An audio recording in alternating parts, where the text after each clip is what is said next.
Okay, so getting into the new origin of Venom, this is kind of cool, right? Because I don't know if I should say this, but I had it on good authority that the Web of Venom, the Vietnam Venom story, was only one half of the equation, and that like time needed to be given in order for the other half of the equation to come out and explain the whole thing. So I was like, okay, I guess I can wait. I really don't want to, but I guess I can.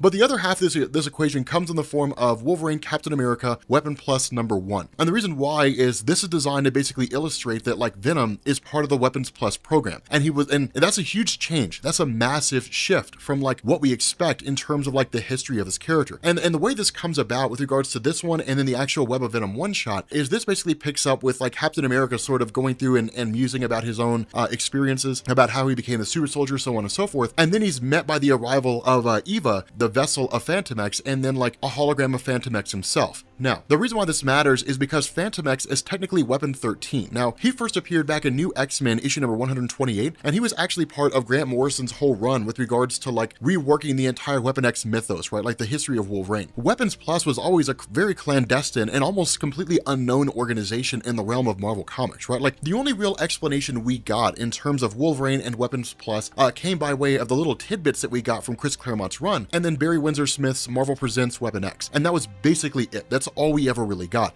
We got small little bits after that, but we never really got a cohesive story in terms of how it all came together, how it all functioned, and all that kind of good stuff. And that was until Grant Morrison took over the X-Men. And what he established in his run was that Weapons Plus was this overarching program designed for the purpose of essentially killing mutants, or at least capturing them and then containing them. And then that was basically the answer until you got into Daniel Way's Wolverine Origins, and then you got like, you know, Romulus and all that kind of crazy stuff. But regardless of the scenario, the way this was going to play out was like this. Captain America was the test bed, right? The idea was to create Weapons Plus and then basically create weapons, super soldiers, whatever you wanted to call them, that would serve the purpose of containing and controlling the mutant threat. Abraham Erskine was taken from Germany to the United States by Nick Fury and the Howling Commandos, and then in turn he was brought to the United States government. He created the super soldier serum, or at least adapted it, and then it was injected into Steve Rogers. Now the problem was that Abraham Erskine died right off the bat, but for the most part it didn't really obstruct the intention of Weapons Plus, because the idea was to send Steve Rogers into World War II and see how combat effective he would be. And if he would prove to be combat effective, he would be brought back, but a sample of the serum would be extracted. It would be used to create new super soldiers. They would all be reconditioned, including Steve Rogers, and they would go forward under the mission of basically containing and controlling mutants. The problem with this was that Captain America was frozen in ice, and he was believed to have been dead. And so that forced Weapons Plus to scrap the whole project, and then they started picking up with Weapons 2, 3, 4, all the way up to Weapon 8 and Weapon 9 and 10, and then beyond. Now, for the character of Phantom X, he was Weapon 13, and Weapons Plus, as it traditionally existed, at least to say, the time up to and at the point that Wolverine escaped, was basically like the classic version. After that, it basically kind of dismantled and then sort of became like a reworked version of itself that operated out of like Canada's Department H, I think it was, and then it was just sort of off the books, clandestine, as it normally was. And the result was that when Phantom X was brought in, nobody really knew who he was. Like we don't know what his real name is. I mean, it's kind of Jean-Philippe. It's kind of what it's assumed to be, but that's not an absolute answer. But unlike Wolverine, he was conditioned in like what was essentially an artificial reality, right? Like a man-made artificial environment, so that his mind would never really know the difference. And then he was trained to more or less become an assassin. Ultimately, he ended up escaping. But what this says here, and what he's revealing here to Captain America and to Wolverine, is that over the course of his time where he's been away from Weapons Plus, he's been tracking down and pulling at all these different clues and strings to find out what was really going on and how far the mystery of Weapons Plus goes. And that's when he drops the revelation to Steve Rogers, you're part of it, right? I mean, this hologram basically reveals Steve Rogers was Weapon 1. And that's one of the cool things, right? Because again, it's hitting at what Grant Morrison established. It's one of the reasons why Grant Morrison's run on New X-Men was so significant, because it changed up a ton of things, not just with regards to the X-Men, but with regards to the Marvel landscape as a whole. And so what this does here is it actually sort of jumps back to 1945 with this young kid. And this young kid's basically just, you know, idolizing Captain America, listening to all the different radio broadcasts, things like that. And he's actually there being picked on, but he's there at the time when the broadcast is given that like Captain America appears to have died in an explosion, and it's basically the end of his character. Now, and so again, it kind of becomes this cool thing, because you sort of get these jumps through time, right? You jump to 1953, and you end up finding out this young kid is a guy named Younger, or Younger, however you want to pronounce it, and he's obsessed with becoming the new Captain America. It's the one thing he wants the most, is to be the new Steve Rogers, but ultimately, he's constantly turned down and constantly told, you can't be this guy, you're not good enough, until he loses his mind, he shows mental instability, and then he's told, now you're ready. Like, now you can become the new Steve Rogers. And that's one of the big differences here, is that when Steve Rogers became Captain America, it wasn't because he was crazy. crazy, it was because of the fact that he was like, I really want to do the right thing, right? Like I really want to become a good guy and I want to serve the best purpose that I possibly can. And so it was really more of like a moral compass. But there are small little things that go on here. I mean, for example, like when Wolverine and Captain America enter this old Weapons Plus facility where these animals are basically being experimented on, which really encompasses a brunt of the operations between weapons 2 through 9. We end up finding out that there's equipment here from like Obadiah Stane's corporation, Oscorp from Norman Osborn's corporation. There's a lot of stuff here that was used by Weapons Plus from a lot of these organizations that are traditionally associated with villains. You also end up having like the headband of Luke Cage, right? So like Luke Cage is now part of the Weapons Plus program. It's one of the things that's put on there, right? Like the Venom program, the Power program, right? So Luke Cage initially came out as Power Man. Like it's these cool things where it basically ties into like the whole history of the entirety of Weapons Plus, hitting Venom and basically saying he's a part of this whole thing. And so because of that, when they get in there and basically like they're attacked by this giant bear, we end up finding out, of course, that much like the other programs in Weapons Plus, their bear was genetically modified and almost became sentient and ultimately was destroyed. We end up finding out, you know, kind of jumping again back to 1974, that when you had Carol Hines, you had Dr. Abraham Cornelius, and you simply had the Professor Truitt, I think was his name, that this guy Junger was part of the project that originally created Wolverine, right? So like he's been there throughout the entirety of the whole thing, and he was always trying to become the new Captain America. He was always trying to become the newest project for Weapons Plus, and that is until Wolverine and Steve Rogers show up where this newest facility seems to be located at. And when they get there, we end up finding out that Junger basically modified himself. He's got this kind of sewn together Captain America suit. He's got the healing factor of Wolverine. Everything's sort of popping off here. Now, of course, when you have like Captain America and Wolverine fighting against him, the newest individuals who are running Weapons Plus at the moment are watching the whole thing unfold and then basically blow the lab, right? Because it's kind of like we need to destroy this whole thing as opposed to letting our evidence fall in the hands of like the X-Men or the Avengers, right? Because if the X-Men or the Avengers got their hands on all this evidence and basically said Weapons Plus is still around, Weapons Plus still functions, then like the whole world is going to know about it. The whole world's going to be aware. The irony of all this is that if the world was aware, it wouldn't really matter. It wouldn't really matter at all. Now, the reason why I say it wouldn't matter is because in the Wolverine Captain America 1, or the Captain America comic, we ended up finding out that Nick Fury was part of the Weapons Plus project, or at least helped to oversee it. While he wasn't really like a director of it, he did have a hand in it. And so when you jump to this Web of Venom one-shot, you end up finding out that like in the early days, of course, when you ended up having this sort of this dragon symbiote composite, it was essentially frozen in ice and stuck on Earth and eventually discovered by S.H.I.E.L.D. And when it was, with Nick Fury overseeing the project, they extracted a sample of this material, not knowing what it was, from this giant, you know, symbiote dragon, and then in turn bonded it to like Rex Strickland, these guys who were part of the original platoon that had been talked about during Donny Cates' run on Venom. And so with that being the case, like they were sent out for the purpose of using the symbiotes to see how effective they would be. Now, this whole thing happened during the Vietnam War, but that's why I say it wouldn't have mattered, because what you're talking about here is you're talking about Nick Fury, and Nick Fury doesn't really specify who it is he answers to. I mean, it is kind of like the World Security Council, or at least in the Ultimate Universe it is. And this one, it was to a degree until the events of Fury's Secret War, when you ended up finding out that the Security Council was replaced by life model decoys. And since then, Nick Fury had been running S.H.I.E.L.D. on his own up until that point, sometimes beholden to the president, sometimes not. But what he seems to indicate here is that those who are running Weapons Plus are those who he's answering to, because they're the ones who were basically working with Fury with regards to this great big huge project. And so because of that, you know, this was essentially a Weapons Plus experiment. That's exactly what this was. Take whatever this material is, if it can be weaponized and be used to create super soldiers bonded to human beings, and then send them out into the Vietnam War, have them face off against some Viet Cong soldiers and see how these symbiotes work. The problem with this is that when that happened, the symbiotes seemed to go crazy, right? And like immediately started attacking everything. But what would happen is the members of the platoon, Rex Strickland and these guys, would pass out, then they would wake up next to a pile of dead bodies because the symbiotes basically consumed them, right? Because these symbiotes, as they existed back then, were functioning based on the leftover wills of Knull, the symbiote god, the kind of last command he gave them, which was essentially consume and destroy things, kind of expand the empire. And so it was a cool little moment because these guys have just kind of been frozen, right? So when you follow the chronology of the symbiote, where Knull eventually initially created them and used them to expand his own empire, and then Knull was eventually defeated, and the symbiotes retreated to a section of space, took over an entirety of a planet like you saw in Brian Michael Bendis' Guardians of the Galaxy, and then reformed themselves to become good guys. For these symbiotes, that never happened because they were never part of that group. They've just kind of been frozen and locked away all this time. And so because of that, when all this sort of explodes, Nick Fury basically goes to Wolverine and says, like, we are going to go hush this up. We're going to quiet this up as best we can, because what we don't need is the world to figure out that this is what we've been doing. And so as they stumble across the path of these bodily remains that are left over, they end up coming across Rex Strickland himself, who basically says, hey, look, my symbiote bailed on me, things popped off, I have no clue what's going on here, but like, you guys have to get me out, only for the real Rex to show up and say, that guy's a symbiote pretending to be me, right? So like the ability to shapeshift shapeshift, the ability to pretend to be other people, all the way down to the point where it seems to fool Wolverine. Now, this is one of the things that Donny Cates kind of toys with, because in Marvel Comics, Wolverine's ability to detect whether a person is or is not someone else is really kind of predicated on his ability to have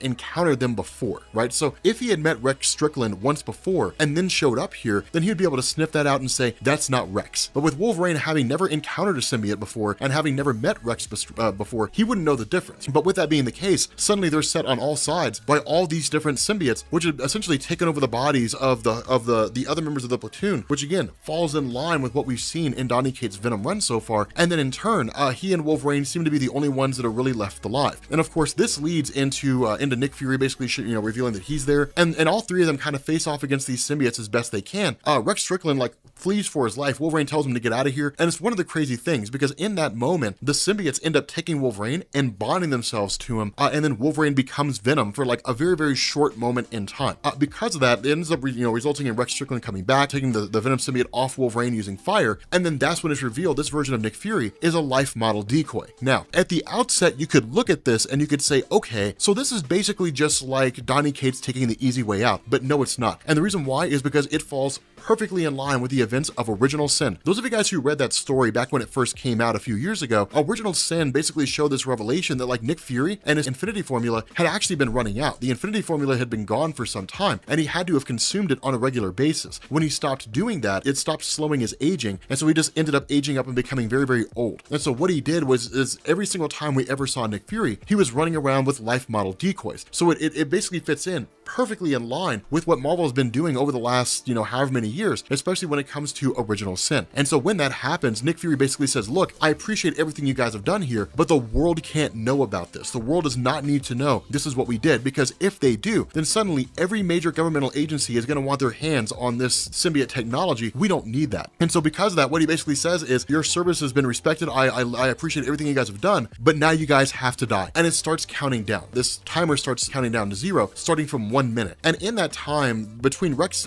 Strickland and Wolverine, they take out as many symbiotes as they possibly can, but in reality, they're not really doing a whole lot against them, right? Because these are more powerful than your standard run-of-the-mill symbiote that we saw with Venom. And so what ends up happening is that the symbiote that goes to attack Rex Strickland ends up feeling remorse for the things that it did. And so it bonds itself to Rex, and then basically tries to shield him from this explosion of the life model decoy, but it doesn't work. And so as a result of that, basically Rex Strickland is totally incinerated, and then the symbiote takes over his physical form, tying in, yet again, to what we've seen in the Venom ongoing series. And so as a result of this, it ends up being one of these things where it's like, do you want to go out and like hunt aliens? It's basically Nick Fury talking to Rex Strickland, again, all this taking place in the 1970s or so. And the response of Rex is yes. So basically, again, it kind of explains the backstory, the origin of the Venom symbiote program, the fact that the Venom symbiote was discovered by Nick Fury and the Agents of S.H.I.E.L.D., that it was co-opted and brought into Weapons Plus. So it was part of the same project that created like Deadpool and Wolverine and Captain America and all these guys. It's a huge, huge change to the landscape of Marvel with regards to like a lot of the characters that exist out there. To take all these various characters and to roll them all up and tie them all in.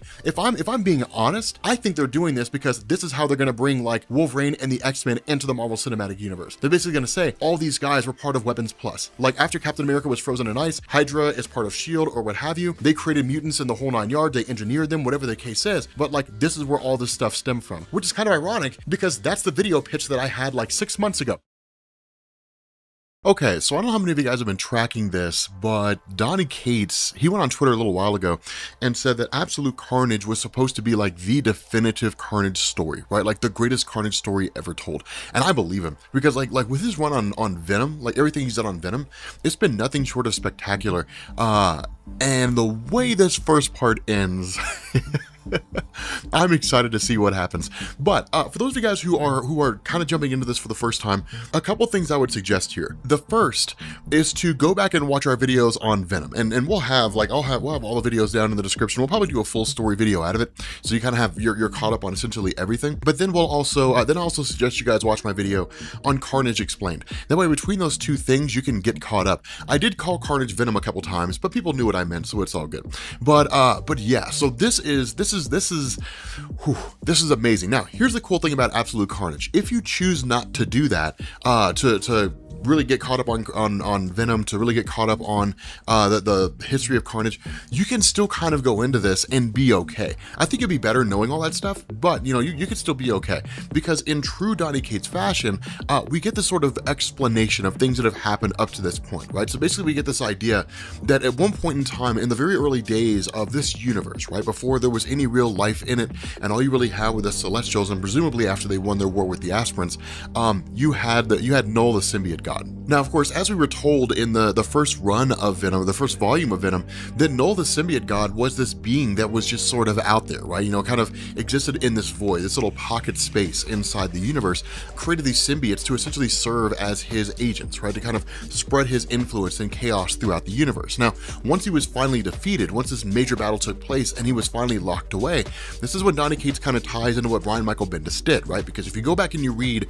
Guardians of the Galaxy by Brian Michael Bendis, he introduces the planet of the symbiotes, this idea that the Venom symbiote that runs around Earth originates from this particular planet of the Clintar. That's their actual name. The name of these symbiotes is called the Clintar, that it originated from that planet. Where we had previously just believed this is where the symbiotes were, and according to Brian Michael Bendis, that the symbiotes basically existed as like space knights, and then they would bond themselves to a host, and they would go on and perform great deeds. That if something like the Venom symbiote bonded to someone like Eddie Brock, who was filled with anger and wrath, that it would twist the symbiote, it would warp it beyond its original purpose, and it would essentially become a bad guy. What Donny Cates had gone back and done is he had said that's not necessarily true. Now, the symbiotes were created out of evil, and the planet of the symbiotes is as much a prison as it is a location, in the sense that once Knull was defeated, he was locked away inside of his own planet, or I guess inside this planet of the symbiotes, and the planet itself is just a giant ball of symbiotes that exists out there in the universe somewhere.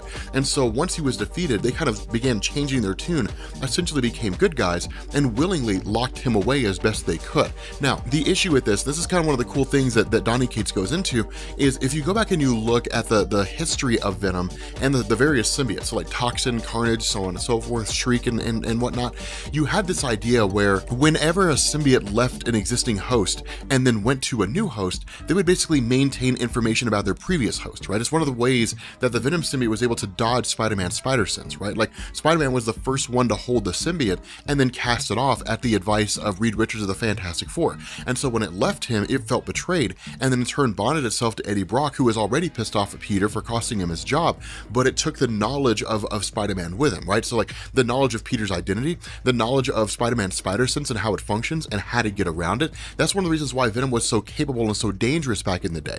And so the result is that what Donny Cates is kind of building on here is saying that like every time a symbiote leaves a person, that it leaves a little imprint of itself, a tiny little bit of itself. Now, again, this is existing knowledge. This really isn't anything that Donny Cates has built off of, or I guess really created out of his pocket. What Donny Cates did is he came back and he said, these little codexes, these little itty bitty symbiote imprints that are left on a person's DNA, if they're all brought together, they can be used for the purpose of waking up Knull on the symbiote planet and then bringing him back to life, kind of resurrecting him.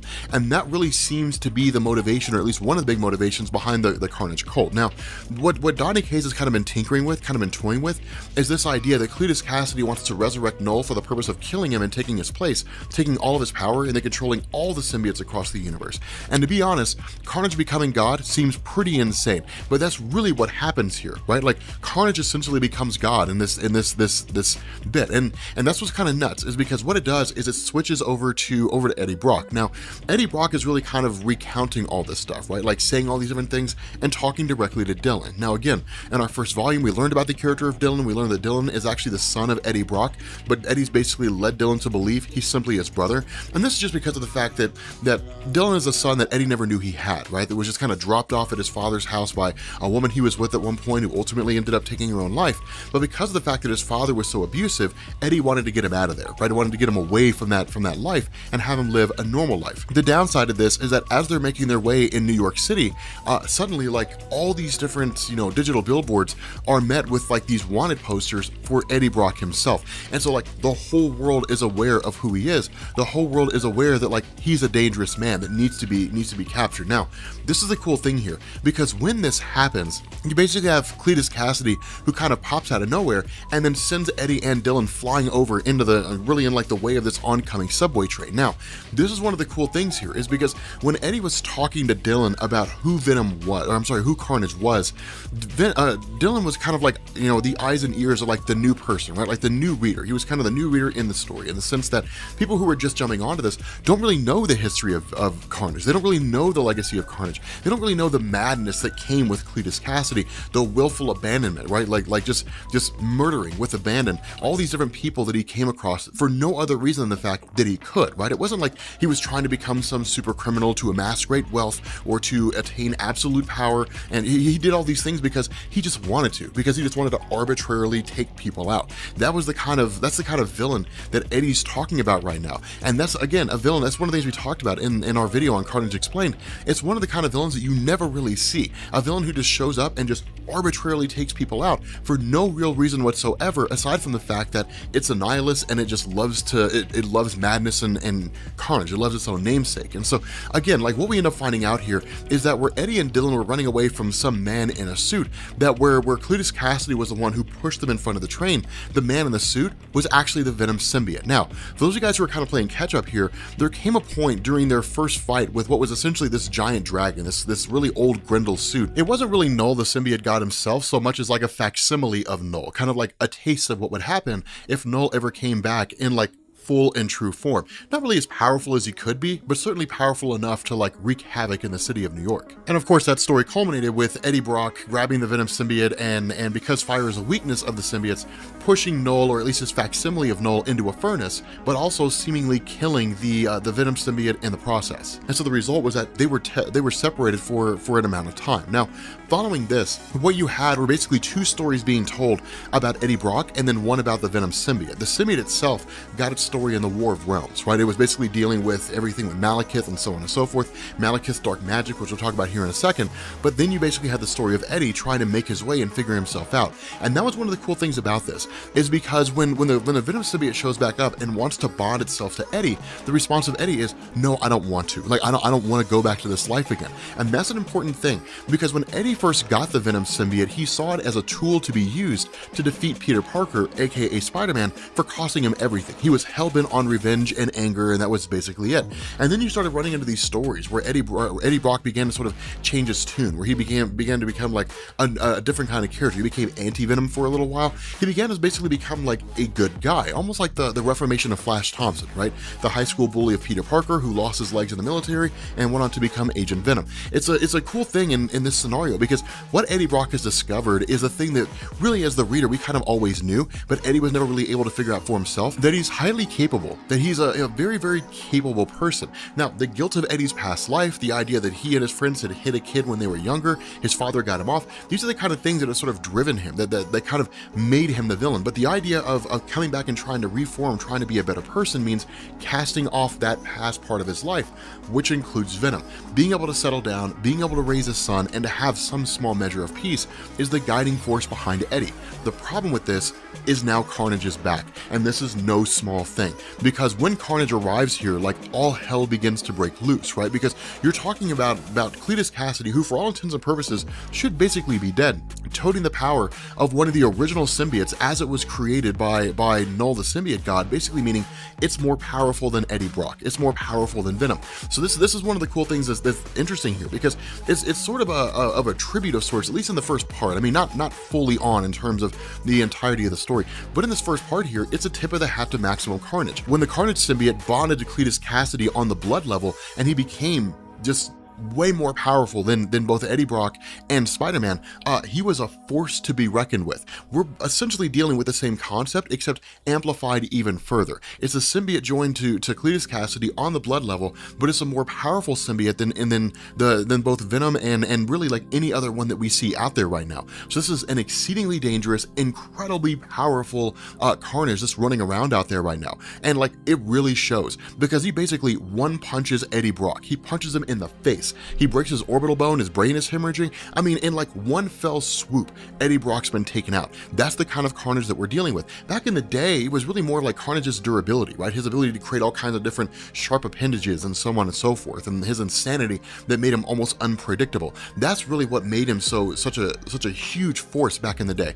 And this one, it's just like the sheer force of the symbiote he wields, the power he possesses, is enough to take out Eddie Brock in one hit. And so what Eddie does is respond in kind, doing the only thing he can do, grabbing the electrical lines of where the subway train was, and then grabbing Carnage, and then just electrocuting the piss out of him. And basically it destroys the Carnage symbiote, you know, in the interim, but all it really does is it's really just kind of like temporarily send it into chaos. And that's basically it. It's a stopgap measure. And Eddie knows this, right? Eddie knows this is a stopgap measure. He knows there's no real way, as far as he's aware, to defeat Carnage in the traditional sense. And again, that makes sense because in the Maximum Carnage storyline, it really took the combined efforts of Spider-Man and Venom to pull it off. Now, even the first time they met before Maximum Carnage, it took the combined efforts of Venom and Peter Parker, you know, Spider-Man, to defeat this guy. And so again, we're dealing with a super amped up, very powerful version of Carnage. And so as a result of this, the Venom symbiote shuts down the mind of Eddie Brock, puts him in a catatonic state while he basically heals his body, and then takes him to the only place, the one place where they can get any real measure of help. And it's a cool thing because we all knew this was coming. We all knew it was only a matter of time before this happened. What ends up happening here is that once they arrive to this location, the symbiote wakes up Eddie Brock and they knock on the door of an apartment. And when this happens, somebody answers the door, and that's when we end up finding out the person the Venom symbiote took Eddie Brock to, the only real person he'd be able to get any help from in this situation, or at the very least, the only one who would listen to him, is Peter Parker, Spider-Man. Okay, so we are getting back into Absolute Carnage, and here's the thing. So the original Absolute Carnage, or I guess the first issue, was split into 3 parts, and for the most part, it looks like it's what they're gonna do from the issues going forward. I have not read the physical issue number 2 yet, so I'm not 100% sure. I've been on vacation for the last week, driving the Pacific Coast Highway, which was amazing. But kind of getting into this one, and then we'll actually do the 3rd part of the first issue later on this week, so we'll kind of wrap everything up. And the last one was really like the return of Cletus Cassidy, right? And that was a big thing that was people were really expecting and had really been told to us in the events leading up to Absolute Carnage. It was kind of the big takeaway from it, right? I mean, Cletus Cassidy is the original Carnage. He's a fan favorite, has been for a long, long time, and it's one of those things where unless it's Cletus Cassidy playing Carnage, people are kind of iffy about it. The only real exception to that is Norman Osborn when he was the Red Goblin. That was really, really cool. We'll actually talk about him here in a little bit. But what this does is it picks up with Peter and Eddie Brock, and then of course, you know, Eddie's son Dylan, all basically getting together and converse. And the reason why is because, again, when it came to Carnage first popping up, of course it was Spider-Man and Venom who fought him, and then you went into Maximum Carnage, which was Spider-Man and Venom fighting him again. And the idea is that with someone like Carnage, it takes the 2 of them to succeed because Carnage is so incredibly strong, right? The fact that the symbiote is bonded to the blood of Cletus Cassidy is what really amps up his powers beyond what you normally see with like Venom or anybody along those lines, anybody that normally wears a symbiote. And so it makes sense that you would see Eddie kind of team up with Spider-Man. Now, for long-time Carnage fans and really long-time Spider-Man fans, this kind of has to be a bit of a hit into the nostalgia feels, right? It's kind of like, man, this kind of feels a little bit old school. And that's why it's kind of a cool moment, is because a lot of things have transpired in the life of Eddie Brock that Peter Parker didn't know about. For example, Peter Parker does not know that Dylan is the son of Eddie. Now, of course, when Eddie sends Dylan away and says, hey, look, go do something else, just don't be here, it's adult talking time.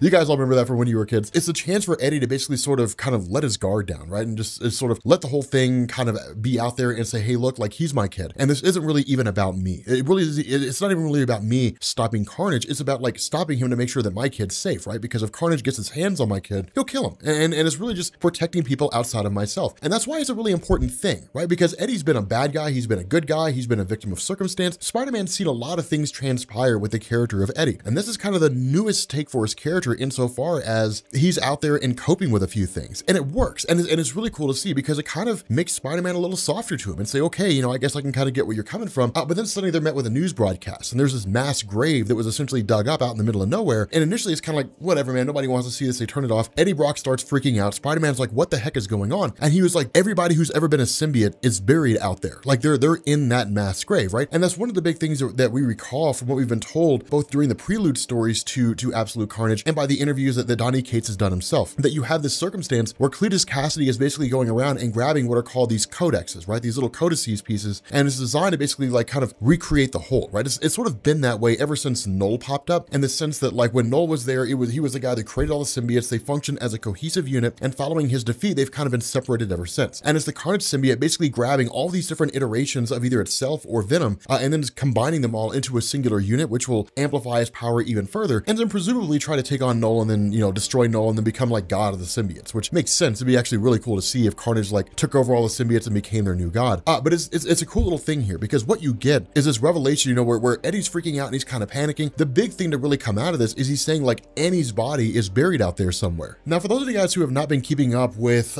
Donny Cates' run on Venom and really aren't longtime readers of the Spider-Man comics, the person he's referring to, Annie, she's actually a character that appeared back in Amazing Spider-Man 375 in 1993, and this is Annie Weighing. Now, Annie Weighing is actually the second person to host the Venom symbiote, and in fact, she used the name She-Venom at one point in time, but she's also the biological mother of Dylan. And for those, and the reason why I say Donny Cates' run is because in the early part of his run, when you basically got the introduction of Dylan's character, it was Annie was pregnant with Eddie Brock's son. She didn't want Eddie to know because, of course, he was Venom. He was a bad guy at the time, and so she basically gave birth to the kid, dropped it off at the father of Eddie Brock's house, and then just kind of left it there, and then eventually she went and jumped off a bridge and died. But the idea behind it is that basically his ex-wife is out there, and that she can basically be used by Carnage to become one of his henchmen or what have you. It's kind of a crushing thing, and that's the reason why Eddie starts to freak out. Now, again, this is one of the cool things about his character, because if we're talking about like 1990s Venom, Lethal Protector, you know, and we're just sort of like, you know, he's out doing his own thing and being a bad guy, he probably wouldn't have cared about that. But the nature of Eddie is that over the years, his character has become a lot more dynamic, has become a lot more intriguing, and he's grown a lot in terms of what writers have done with him and kind of how he views the world. But it's a cool thing because it's kind of like, okay, so like the notion that Eddie Brock has a lot more on the line than Carnage is back, let's fight him, it's cool. It's something that I'm really digging about the way his character is being handled. That's why I love the Venom run from Donny Cates so much, because it's almost kind of seems to be more focused on Eddie than it is on the symbiote itself, right? I mean, the Venom symbiote's super popular. That kind of makes sense. And so in response to this, with everything kind of popping off the way that it is, there's some burglars that bust in and Spider-Man takes care of them quick, fast, and in a hurry. And it's kind of like, okay, you know, cool, whatever. And then he's like, we need to go see a guy that could basically help us get this stuff sorted out. And of course, that's when they basically go back to Rex Strickland's safe house. Of course, Rex Strickland being one of the previous hosts for the Grendel symbiotes, kind of the precursor to Venom, basically. And then of course, they're essentially talking with the Maker. Now, this is kind of a cool moment because the idea of the Maker meeting Spider-Man is a cool little thing, right? Because in Marvel, they never actually met before. Like they've never really met. I mean, even with Spider-Man there during the events of Secret Wars, like his dealings were with like Miles Morales and with the Molecule Man Owen Reese. And of course, you know, Reed Richards from his main universe, but like that was basically it. You know, the Maker kind of being out there and being part of the equation and everything. It's kind of a cool little moment here because, you know, when you have Eddie show up here, one of the things we end up learning is, again, the mysterious benefactors, the people that Maker works for that we don't really know who they are. It's basically like, hey, they had a lot of interest in using the Carnage symbiote or even the Venom symbiote itself. They want to know how to like use them for their own ends, either weaponizing them, using them for new technologies, whatever the case happens to be. But like they've been working on a means to extract the symbiote from individuals already and then do it in a way that's safe, that can preserve the life of the person who is infected. And so it's kind of a cool moment here because when this happens, you basically have like Spider-Man talking to him, but then also bringing in his godson, Normie Osborn. Now, Normie Osborn, okay, this character's interesting.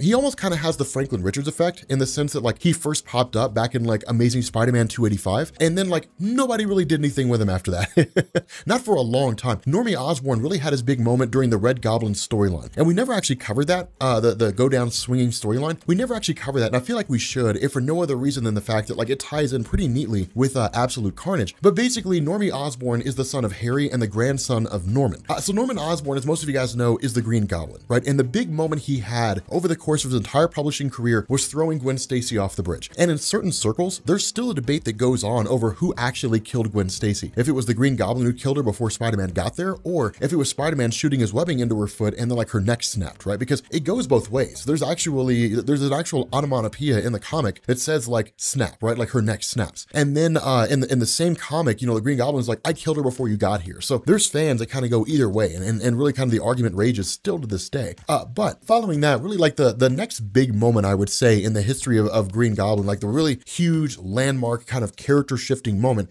came during the events of Dark Reign, right? You come out of Secret Invasion, Tony Stark is kicked out as director of S.H.I.E.L.D. after the fact that, you know, Skrulls have been replacing humans and various superheroes, and Tony Stark didn't know. And so he's replaced with Norman Osborn, who had a key piece of information that turned the tide of the Secret Invasion war that basically led to humanity winning. And so he dismantles S.H.I.E.L.D., he basically creates Hammer, and he goes forward doing villain things because he's a bad guy, and then tries to like basically conquer the United States and then eventually the world. Now, ultimately he's defeated, he's thrown in jail, and then along the way, the Green Goblin kind of bothers him a little bit, kind of harasses him, and then ultimately he recalls Hammer, makes his escape, and then he was kind of free floating after that. And then you go into basically the Red Goblin story, which is kind of an attempt to bring Norman Osborn back, but then modify him, right? So give him the Carnage symbiote and basically become a combination of the Green Goblin and the Carnage symbiote, which is basically Red Goblin. And it was a cool thing, but during that story, what he did is he had actually kidnapped Normie and then basically, you know, put a piece of the symbiote into Normie Osborn and then turn him into what was called Goblin Child. And it was kind of a cool little segment. It was a cool little thing. It didn't really last long enough to see where it went, just because of the fact that we were coming up on the end of Dan Slott's run, and that basically went into the new era of Spider-Man with Nick Spencer. But it was a cool little thing. It was a cool moment and a cool bit of storytelling. But that really Norman Osborn has just kind of been in Ravencroft ever since, right? You know, ever since the events of the Red Goblin story when he was defeated, he's just kind of been locked up and imprisoned. But that's why Normie Osborn is here, is because of the fact that he held the symbiote at one point, that codex is there. Now remember, the codex is really Donny Cates' way of explaining how it is that the Venom symbiote could leave Peter Parker and then go to Eddie Brock and then still remember everything about Peter Parker, right? It plants a little piece of itself, a little memory, a little tiny knowledge fragment, a little nugget of information, and Peter leaves it there, and it always happens from one host to the next. And so it's basically Carnage going around and trying to take each one of those individuals into himself and capture their codex by default. And so initially the idea of the maker is, well, if this kid's been exposed to the codex, then let's basically take a blood sample and see if we can't find a way to, you know, find a weakness or you know, what this codex means, and if we can use information there to take out Carnage. Of course, the response of Spider-Man is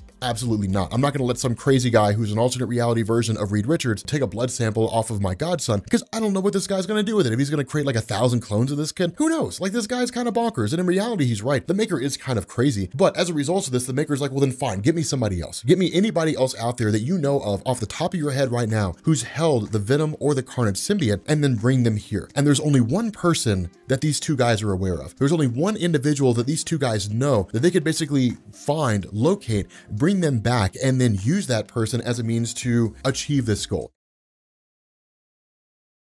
Okay, so the power supply for my eGPU fried, my MacBook Pro had a hardware failure that I had to take it in and have it shipped off for repair. Everything's failing in my home right now.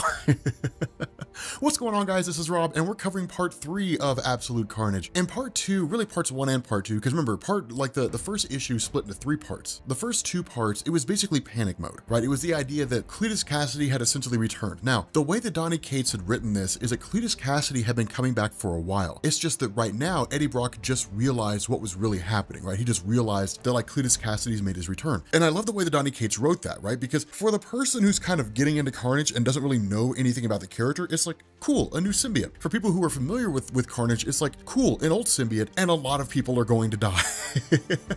But it's one of these things where kind of like your dedication and your sort of time spent with the character of Cletus Cassidy over the years is kind of rewarded, right? Because like this is the return. This is like the joke if the Joker got the Venom symbiote, right? Like a crazy person becomes Venom and then like loses their minds. But the idea behind this is that we're basically dealing with them going and grabbing Norman Osborn. Now, we talked about this in the last video, and we'll kind of refresh it a little bit for those of you guys who are you know, kind of coming into this. So if you're watching the full story version of this, we'll kind of be repeating ourselves for a second. But the idea behind Norman Osborn becoming really the Red Goblin, right? The Carnage and the Goblin concept was to kind of try to reinvigorate Norman Osborn, right? To kind of like give him a new status quo after the events of Dark Reign.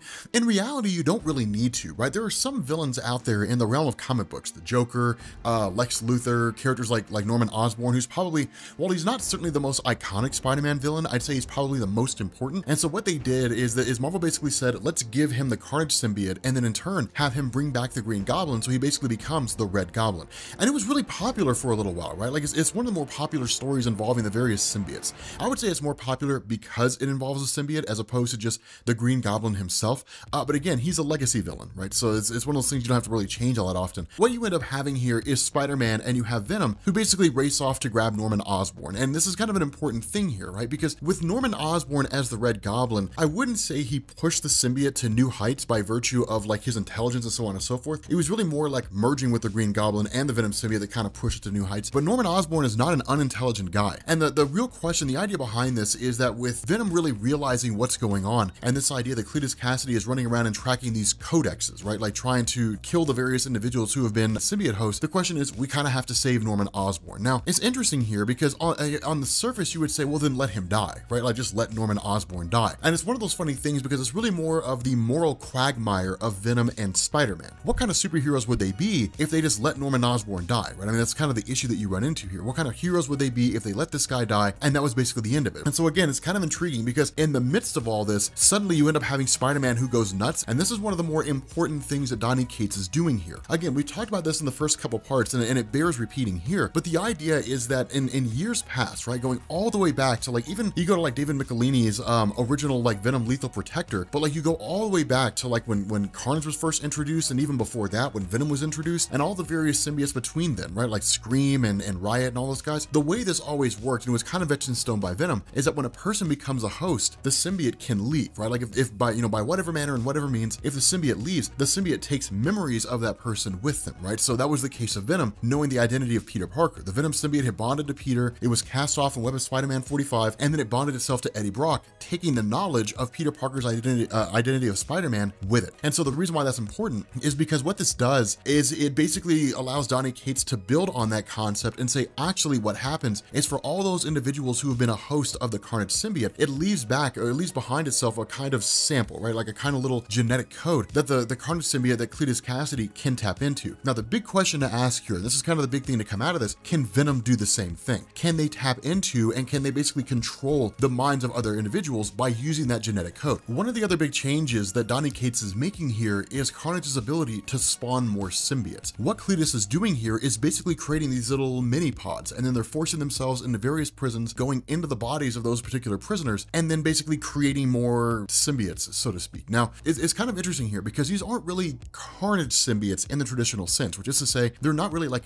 duplicates of himself. They're really more akin to like children. And that's why this is cool, because if you look at this, it looks like you literally have Donny Cates building up this army of soldiers, more or less, for Carnage, who in turn can allow him to try to defeat Knull, the symbiote god. That's kind of where I hope this is going to, that you end up having Carnage and Spider-Man and Venom all teaming up to face off against Knull and then like truly and successfully defeat him. Like, it'd be kind of cool, but it's kind of one of these funny things because as that goes off, you know, as this begins to go down, you end up having, of course, the sound system that's triggered. And then with the sound system being triggered, as we know with symbiotes, they hate like loud sonic vibrations. And so where Eddie goes to take them out, it allows him and Peter to basically team up and try to face off against the forces of Carnage. But that's where things begin to go awry, because at the outset, you simply expect it to just be Cletus Cassidy, right? Like you expect it to just be him and go walking in, because the reality of this is that you go back and you look at like Maximum Carnage, the Maximum Carnage storyline, you go back and look at the time that like Eddie and Spider-Man first fought Venom before Maximum Carnage, and you're talking about a symbiote out there that's stronger than the two of them, right? So Cletus Cassidy alone would be enough to overtake and to basically defeat Spider-Man and Venom. And so this is designed to illustrate one or two things, or possibly both. The first is that it's designed to basically show that like all these different characters are designed to show up and basically cause absolute pandemonium, right? Like bolstering the numbers of Carnage's forces. The other half of this, and this is what I think is actually a little more interesting, is that Cletus Cassidy is getting arrogant. I can send my forces forward and have them do it for me. Now, in reality, if Cletus Cassidy is getting carried away with himself and if he's being arrogant, then it's with good reason, because you basically have like all these different forces that are pretty much overtaking Venom and Spider-Man, and they're doing a pretty darn good job at it, right? I mean, that's kind of the nature of things, is you're talking about these exceedingly strong and powerful versions of Carnage, really like more of the Grindles than anything else. They're just kind of ripping things up. And so in the midst of all this, where Peter kind of gets, you know, thrown to the side, he's met by the arrival of Cletus. And that's when things really get scary, right? Because Cletus is a man without reason. And that's what makes Cletus so dangerous, is because of the fact that he's a believer, right? He believes that what he's doing is right. He believes that what he's doing is the correct thing to do. And you can't sway him from that belief. He's a guy that just cannot be changed. And so what happens when you give a person who cannot be changed the power to force change onto other people? They're going to do exactly that. They're going to basically create a litany of reasons for why you're wrong and then force their entire perspective onto you, right? So either you can reject it or you can accept it, but you're not going to be able to get them to change what it is that they're doing. And that's what's so cool about this, is because you basically have like Venom fighting off against Peter, and it's one of these cool little moments, because when that happens, Venom actually sort of chastises Peter for a second and says, stop being clever, stop being funny, stop cracking jokes. This is time for business. And that's an important thing. But one of the things that Dan Slott established during the original Spider-Man Renew Your Vows as part of Secret Wars is there's a reason why Peter does this, but there's no reason to do it here. One of the big questions people had all the time for years and years and years, Peter would crack jokes in the middle of fights. And people always sort of attributed that to the fact that Peter was just a character who would joke around. But there's a reason for why Peter does this. So really, it took decades to get to the point where we could actually get an explanation to it. But during the original Renew Your Vows, Dan Slott stated that the reason why Peter does that is because it throws his enemy off, right? It frustrates his enemy and makes him angry because the enemy believes Peter doesn't respect them, right? Like, I'm not taking this fight seriously because you're not really anybody to worry about. This is business as usual, and you're of no real concern to me. That's the message Peter puts off, right? The other idea is to kind of keep things loose and to keep Peter from getting carried away, keep him from getting like super overexcited and to kind of keep him grounded and in the moment. But it's as much to like screw with the other guy. The issue with this is that with Cletus Cassidy, that don't work. That dog don't bark, right? Because Cletus Cassidy doesn't take the bait. That's the nature of it. Cletus Cassidy is about as crazy, you know, or not really as crazy. He's crazier than Spider-Man. So like cracking jokes, going on about nonsense, it doesn't really work. And that's why Venom says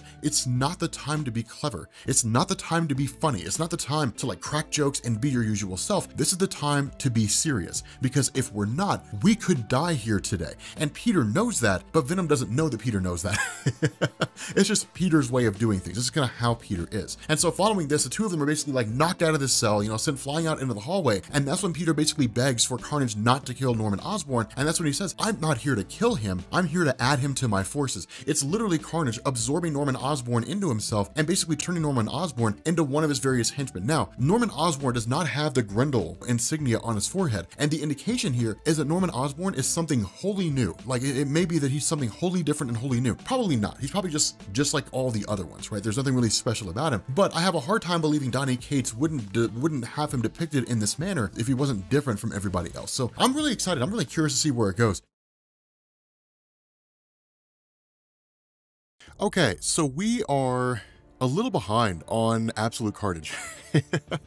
And you would think that we would be caught up, right? Like you think we would have it all caught up and everything, because I really love this event. But I took a vacation all last week except for like 2 days, and one of those audios was already just kind of out there. So now we're actually getting back into the thick of things, right? Like actually getting back into the meat and potatoes of recording. A lot of you guys are probably also wondering why I haven't done full story videos recently. I'm actually saving them towards the end of the year, and then I'm just gonna kind of like do a month where I just dump a whole bunch of full story videos from what we've done so far, and just kind of go from there, right? So Absolute Carnage will probably come out in like November, and then there'll be like a few others here and there. So yes, Absolute Carnage Part 2.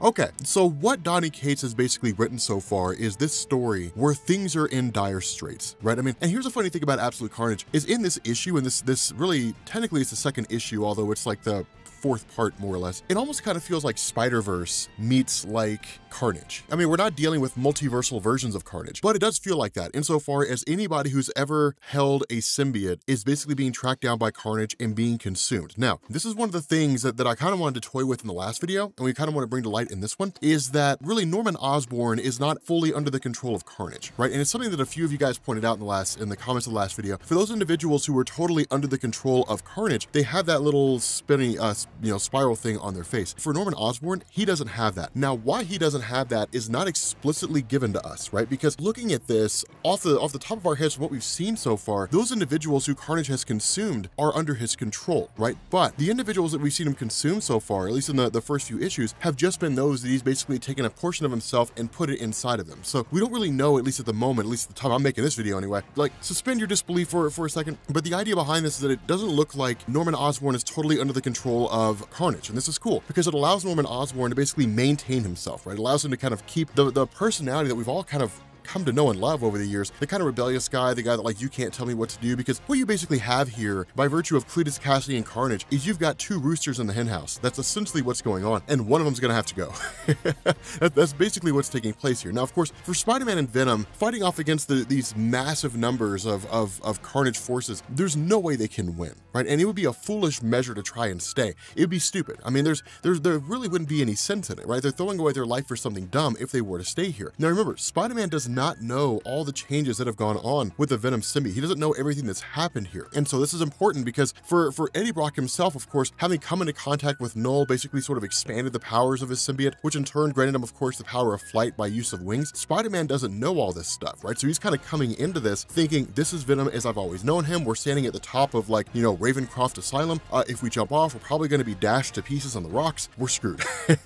We're basically going to die. And it's cool because Eddie Brock basically flies them to safety. safety. Now, this is where the Norman Osborn part begins to come in, because where you have, Norman Osborn asking the question, why aren't we going after them? The response he's being given by Cletus Cassidy is, well, because there's other people for us to go after. Now, this is kind of a cool thing, because Norman Osborn's stance is, well, we got to take out Spider-Man and we got to take out Venom because they'll come back and they'll catch us later on. And in reality, he's not wrong. The funny thing about this is that they're actually looking at the same goal from two different perspectives, right? So like Norman Osborn is looking at this from the perspective of like what we saw with Dark Reign. Take out the heroes right off the bat, like get them out of there as fast as you can, and there'll be nobody to stand against you. Cletus Cassidy, on the other hand, seems a little more subversive, right? His stance is, we won't go after them, we'll just amass our forces to such a huge amount that we don't need to worry about them, right? So like when they come calling with whatever forces they have, it won't make a difference. It's cool in terms of how their approaches work because both of them have merit. Now, the problem with this comes when it's Venom and Spider-Man, kind of transitioning back to these characters again, when it's Venom and Spider-Man and it's what do we do next, right? Like where do we go from here? Because they're both in pretty dire straits, right? I mean, this is basically their worst nightmare, right? In a lot of different ways. It's the worst thing they could have seen happening. The most insane character they've ever come across, bonded to one of the most powerful symbiotes in existence, probably the most powerful short of Knull, the symbiote god himself, is now running amok in the city of New York and marshaling his forces. It's pretty bad.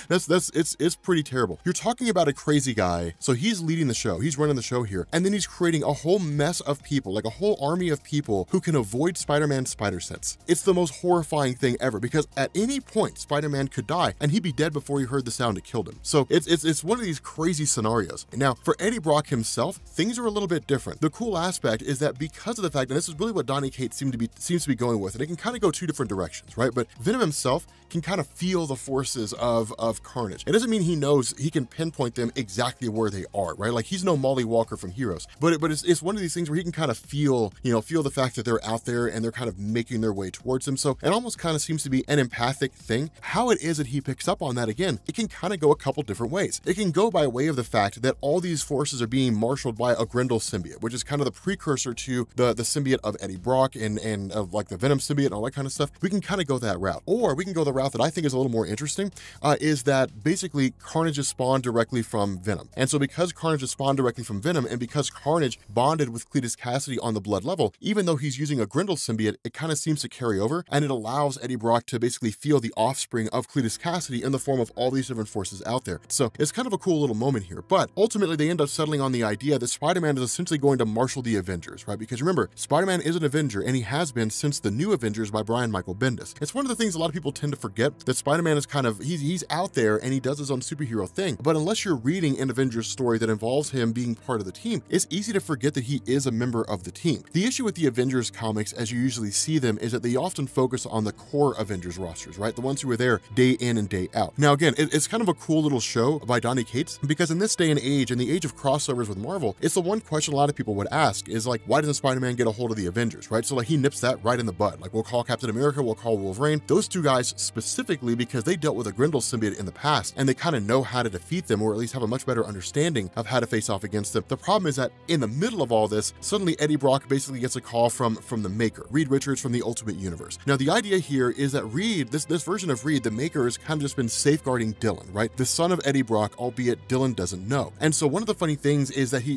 literally the Maker says, I've been combing through the FBI's database here, and like Anne Wei-Ying was not in the body in like the mass grave that was dug up, right? Like she was, her corpse was never there. And that was a big concern of Eddie Brock, because remember, we talked about this in the last video, that Anne Wei-Ying was basically his ex-wife, more or less, right? I mean, it was one of these things where Donny Cates kind of threw it in there and said that she was pregnant with Eddie's child, and just, we never knew. But it was one of those things where basically she was the Venom symbiote for a little while, and then eventually it drove her crazy, Eddie Brock drove her crazy, a whole bunch of things drove her insane, and she jumped off a building to her death, right? Like in between that time period, that's when Donny Cates came in and said, actually, she was pregnant with Eddie Brock's kid, and the result is that kid is here now. The issue with this is that if Anne Wei-Ying, having been a host for the Venom symbiote at one point, did not have a codex in her body, then the question is, who has it? And what the Maker says is, she passed it off to Dylan. Now, this is a very important thing, because what this means is that a codex can leave a person and go to someone else. In reality, this is a way out for Donny Cates, because what he could do here is at the end of the story, he could basically say, all the codices are now inside Carnage, and where Carnage would seek to rule as the right hand of Knull the symbiote and kind of bring darkness to the universe, Knull would kind of be like,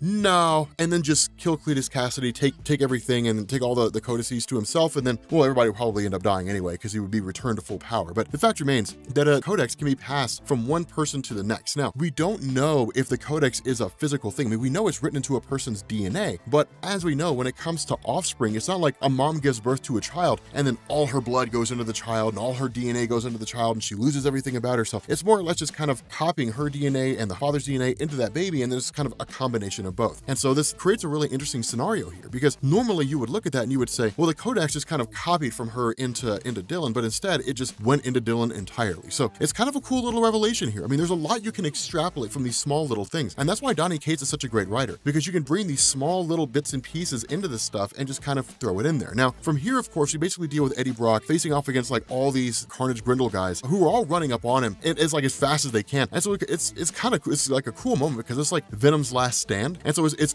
pretty badass. I really dig this because here's the thing. Here's the thing. All right. Donny Cates' Venom is cool because the way he writes it, I feel like Donny Cates writing Venom is about the most awesome he's been in a few decades. And I say that understanding what it is that I'm saying, right? I mean, you know, it's basically saying like Venom hasn't really been cool since Lethal Protector by David Michelini. And I would kind of agree with that. Right? I mean, there've been some cool moments, but Venom himself being cool, I don't think has really happened for a long time. And I'm talking about like when things like Scorpion, when Max Gargan was Venom and stuff like that. I mean, I guess maybe, I guess fans of Flash Thompson of Agent Venom will probably get pissed off about that. I don't really care. I never really liked Agent Venom all that much. I was never a huge fan of him. Like, I mean, he was cool and it was a cool concept, but I'm old school. Eddie Brock all the way, right? Like I dig Eddie Brock as Venom. And so Eddie Brock as Venom hasn't really been that cool because he hasn't really been Venom for a long time. But still, the fact remains, it's one of these awesome little, these little moments, because what it does is it switches over to Miles Morales and to Scorpion, right? Now, again, Scorpion was a previous host for a Venom symbiote, which means that he's basically got the codex inside of him, right? I mean, you know, Matt Gargan being Venom, that came during Dark Reign, right? He was one of the Dark Avengers, or at least one of the dark guys out there, right? Like the Dark Avengers with all the villains playing good guys, essentially. And so this was a cool thing because you end up having like Miles Morales holding his own against all these guys. Now, this is an important thing to talk about here, because for those individuals who are new to Miles Morales, they would look at that and they would still see him as like the new kid on the block. And in a lot of ways he is. In comparison to like how long Venom's been active and how long Spider-Man's been active and how long Cletus Cassidy has been active, he is kind of the new kid on the block, right? Even looking at like other Spider characters, right? Like Miguel O'Hara, Spider-Man 2099, looking at like Kane, looking at Ben Reilly, looking at a lot of those characters who are out there. Yeah, I mean they've been there and they've been there for a very, very long time. So really Miles is the new kid, but Miles has a lot of experience under his belt that really helps him catch up, right? The entire events of Spider-Verse, right? Fighting off against the Inheritors, Spider-Verse 2. I mean, there's all these cool moments, these cool storylines that he's been a part of where he's faced off against some pretty heavy hitters. So grabbing a lot of experience, rolling it under his belt, the entirety of Secret Wars by Jonathan Hickman, all the events that transpired in there. So he's grown up pretty fast and gain a pretty solid understanding of what he's capable of. And so again, using his shock, you know, all that kind of cool stuff, facing off against these guys, he's able to hold his own to a degree, more than you would expect, which is kind of cool for little Miles. Like, go Miles! You got it, little buddy. Like he's doing a great job. But of course, Matt Gargan tries to escape and Venom forces him back in again. The issue is that as soon as that happens, they're basically met by Carnage, who's like, okay, cool, snatch this guy up and drag him in. And I'm sorry, actually, it looks like Norman Osborn, to be honest. He doesn't really have the thing on his head. But they basically end up snatching him up, and of course they manage to impale him, but of course he ends up getting away when Miles goes to attack. And this is one of the crappy things that goes on here, because what takes place is that where this is revealed to be Cletus Cassidy, and it is actually him going through and trying to capture Matt Gargan, we end up having him capture Miles Morales. And this is kind of a big moment, because we haven't really seen him capture a Spider character yet. And so that's why it really seems to feel a lot like Spider-Verse, because it kind of seems to be moving in the realm of the Inheritors. The question to ask here is, what will Miles do in relation to beefing up the power of like, you know, Carnage's forces? Like, will it kind of be spread all throughout them, or will it just beef up the power of Cletus Cassidy? How's all this going to work? The other thing to bear in mind here is that there's a lot of information that Miles has, a lot of places to get to, right? Like the spider folks out there, what was the multiversal Spider-Man team? I don't remember what they were called. Nobody read it, so Marvel canceled it, but I guess I'm not alone in that regard. But nonetheless, there's a lot of cool things that could come out of this, a lot of information that could be extrapolated and could be extracted by Cletus Cassidy essentially from Miles Morales on how to defeat these various characters, on how to take all of them out. As far as I'm aware, Miles does not know that Eddie Brock has a son, Dylan. And so as far as we're aware, I mean, I know that Carnage kind of knows, but there's nothing to lead Carnage to know that Dylan is the one with the codex, right? I mean, we don't really know that yet. I mean, I guess he's just kind of tracking him down inherently, but still, it's a cool moment, right? I mean, because what this does is it goes into the one shot of Miles Morales being taken over by Carnage. It's a cool moment. Like, the story's pretty solid. Like, I'm really digging it so far. Okay, so Absolute Carnage just keeps getting better and better. This story just keeps getting ridiculously good. It's absolutely insane. And what this one does is it gives us like one of the coolest moments ever in the history of Venom and all that good stuff. Now, initially this picks up after issue number 2. I'm still debating on whether or not I'm going to cover the tie-ins. I'm not 100% sure. That's one of the reasons why I'm doing this issue by issue, is because if we decide to cover the tie-ins, we can do that later on just by like, you know, or at least after this is done, like covering that video and then throwing it into the playlist and then just kind of being done with it. But it is cool because this comes in the aftermath of basically Carnage taking over Miles Morales. Now remember, Carnage is going after everybody who has in any form or fashion either come in contact with a symbiote, which grants them a codex, meaning that the symbiote leaves its DNA behind, or a person that he could add to his ranks in order to basically bolster his abilities and use them as a means to achieve his goal, right? So it's really kind of twofold. Technically, there wouldn't be a reason for him to grab Miles Morales, but Miles Morales is a spider person and very capable in his abilities. And so using him to his own ends, that allows him to basically go against Spider-Man and the rest of the superheroes a little more well-armed than he was before, instead of just relying on a huge amount of forces for him to use at his disposal. Now, in reality, like for the most part, in comparison to Earth superheroes, numbers trumps powers almost all the time. The only exception you get with that are like characters who can like warp reality or who have powers that have a huge area of effect, right? A huge AoE. So like if you're talking about somebody like Storm who can control like all the elements, well, the numbers don't really matter, right? Because she's just like, you get lightning and you get lightning and you get lightning. Everybody gets lightning, you know? Whereas with someone like Iceman, he can just like freeze a ton of people at one point. But somebody like Wolverine has to kind of like hack and slash his way through each individual person, right? So like, you know, numbers for the most part will trump people with huge amounts of abilities. That's why stories like this are always kind of intriguing. But Eddie Brock has to essentially leave Miles Morales behind, right? But this is kind of a funny thing, is because the symbiote sort of starts to turn. Now, this is what I love about Donny Cates' handling of the Venom symbiote, right? The fact that Donny Cates is sitting down and he's writing the symbiote in a way to where it's its own distinct character. This is why I say, I think Donny Cates' run on Venom will turn out to be one of the greatest runs on Venom ever written, right? I mean, because you look at it and it's like, okay, so you get these cool progressions, things like that, but the idea of Eddie Brock and the symbiote fighting against each other in the sense of the symbiote's just like, we need to kill as many of the forces of Carnage as we can, and that includes Norman Osborn. Eddie's response is, no, we can't kill him because it's not under his control, right? He's operating under what Carnage wants him to do, not what it is that he wants to do. And the response to Venom is, it doesn't matter. And that's kind of the, you know, I kind of side with Venom on this one, right? I mean, I'm curious which side you go with, but I side with Venom on this one. Like, sure, he's not operating of his own accord, but it doesn't make him any less dangerous, right? It doesn't make him want to kill them any less, right? I mean, he's like, his desire is to kill them, like to take them over, incorporate them into the Carnage symbiote, and then to kind of expand their numbers, right? Like, knowing that he's not able to operate under his own accord, it doesn't matter, right? Like, he still wants to take them out. And so that's why it's kind of like, you know, you do what you got to do, right? People who win wars are ones willing to do whatever it takes to win the war, not the ones who take the high ground, right? So it's kind of cool, right? Like, you got to fight fire with fire. The Allies against the Germans, for example, right? Like, both sides killed.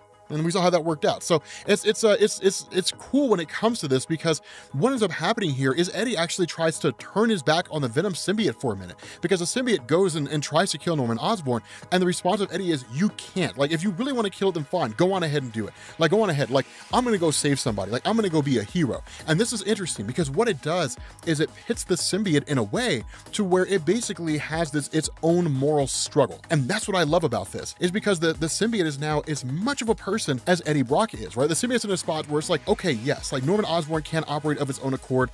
Basically, he's doing what the Carnage symbiote tells him to, you know, as part of the Grendel and all that kind of cool stuff. He's not operating of his own will. And yes, he still wants to kill us, but is killing him the right thing to do. And ultimately, like, Venom settles on the fact that it does not believe it's the right thing to do, and in turn ends up rebonding to Eddie, grabbing Matt Gargan, grabbing Scorpion, whose spine was broken by the forces of Carnage, and then flees. Basically takes off and goes back to Rex Strickland's safe house, which is of course again where Eddie Brock is operating out of. Now again, remember, like when this whole thing went down, basically Eddie Brock told Spider-Man to get out of there and like to go find the Avengers, right? To like bring the Avengers together.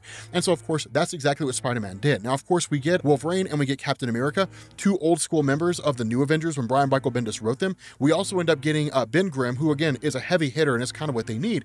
And then we get the mind of Bruce Banner. And the reason why they need them, or why they need him, is because when it comes to human biology, for the most part, like you do kind of have a hierarchy, right? I mean, you got Reed Richards, Valeria Richards, Dr. Doom at the top, who trade like the #1 spot depending on who's writing the story, and then you kind of start going down from there. But just because someone is like the third smartest person in the world does not mean they're overall the third smartest person. Reed is the smartest person in the world across the board. That's true. But when it comes down to like specializations, like Bruce Banner takes the cake when it comes to human biology, especially gamma radiation. And so he's the guy that kind of takes that stance. When it comes to technology, it's Tony Stark. Like it's these cool little things that you kind of see with these specialization of characters that can sort of lend themselves to telling a particular type of story.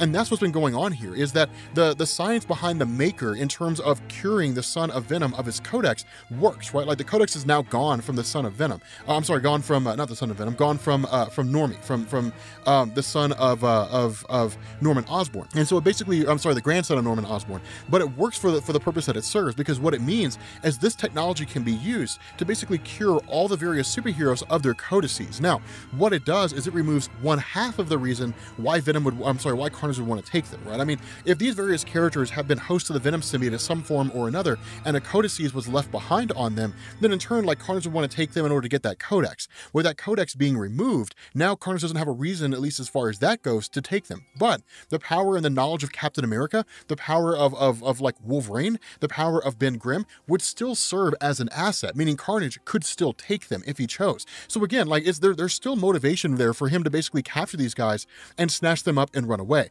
And so as a result of this, you basically end up having having these different guys kind of thrown into these tubes of sorts that are designed to basically remove this codex from them. Now, a really cool moment happens here, because when this takes place, Spider-Man walks up, starts talking to Eddie Brock, and it's a really sort of heart-to-heart conversation. And this is interesting because what it shows is that there aren't really any hard feelings between Peter and Eddie Brock, right? And indeed, there really weren't. I mean, ultimately, it was Eddie that kind of came down to constantly tracking down and constantly wanting to take out Peter. But at the end of the day, it's one of these things where they're basically allies. And this is why stories like this are so cool, is because what it means is that going forward, Eddie Brock could become, and probably will be, a tried and true good guy, right? Like, I wouldn't be surprised if you started seeing Eddie Brock on more like Avengers stories, different things like that, because of how capable he is and because of the fact that he's essentially turning over a new leaf. The issue with this is that when Peter basically asks Eddie, are you going to tell Dylan about the fact that you're basically his father, that Eddie for an instant seems to not know, and then ponders it, and then in turn, the real Eddie comes running up out of nowhere. And he's like, dude, Peter, get away from that guy, only for us to find out this is not Eddie Brock. This is Carnage, and it is amazing. I love these twists and turns, man. Like, I love what Donny Cates is doing with this. Dude, Donny Cates, man, this guy, I swear to God, man, this guy's like right up here with Hickman for me. Like, the writing styles, totally different. The ability to create epic stuff, exactly the same. Like, it's amazing. Dude, Donny Cates, man, everything this guy writes is gold. Like, it's oh my God, it's incredibly nuts. Like, it's Donny Cates, kudos to you, man. I am digging what I'm loving what you're laying down, man. This is awesome. Because in turn, like, Carnage basically summons all of his forces in and starts attacking every single one of these guys. And the response of Venom is like, look, like I told you what would happen. I told you we had to take these guys out. I told you we had to kill them. And I told them what would happen if you were a half measure, if you didn't do what needed to be done in order to win. And that's ultimately the coolest thing about this, is it's like those who can't do what needs to be done in order to win lose. And that's just the way it is. It's always that way, right? Like, you know, it's cool to take the moral high ground, and it makes you feel good at the end of the day, but at the end of the day, you lose. And that's just the way it is. So I guess if you're okay with losing, then the moral high ground is fine. If you're not okay with losing, then do what it takes to win. And that's the response of Venom. If you're not willing to do what it takes, if you're not strong enough to do what it takes, then I will find someone who is. I will find someone who's strong enough to be able to take this threat head on and not have any reservation about killing the very various forms of carnage that are running around out there. And so in response to this, the Venom symbiote abandons Eddie Brock and bonds itself to Bruce Banner. Following that, like, Carnage is kind of like, I don't know who this loser is, whatever, who cares? Let's focus on the things that need to be focused on. But instead, he basically craps his pants when he comes face to face with what I think is probably one of the most cool characters that we've ever seen in the history of comics, Venom Hulk. Okay, so we are continuing our coverage on Weapons Plus. And here's a funny thing about this, right? Weapons Plus is probably the most important comic book that Marvel's releasing right now that no one's reading. And it's kind of a shame because there's so much going on in this whole Weapons Plus comic. And here's my bet. I would bet all the money in my pockets to all the money in your pockets that this is all going to go towards the Marvel Cinematic Universe in some form or fashion. What other reason is there to release and basically revamp the entirety of Weapons Plus if it's not going to be incorporated into the Marvel Cinematic Universe? It doesn't really make any sense, right? Because nobody was really asking for it. And that's one of the things we talked about in the first video. Nobody was really asking for like a revamp of Weapons Plus. It just came out of nowhere. Now, Marvel could be doing it of their own volition, but I feel like this is going to be a Marvel Cinematic Universe kind of thing. But the idea behind this in the first Weapons Plus that we had talked about, and this is one of the things that kind of came out of this, is Weapons Plus was historically, it was kind of a weird thing, right? Like, Weapons Plus was originally just a Wolverine thing, and that was really all it was. Then it turned into, with Grant Morrison's run, it turned into Weapon 1, which was Captain America, running all the way up to Weapon X, which is Wolverine, and that's when the official Weapons Plus program came to an end. Unofficially, it continued on, right? You got Deadpool, you got the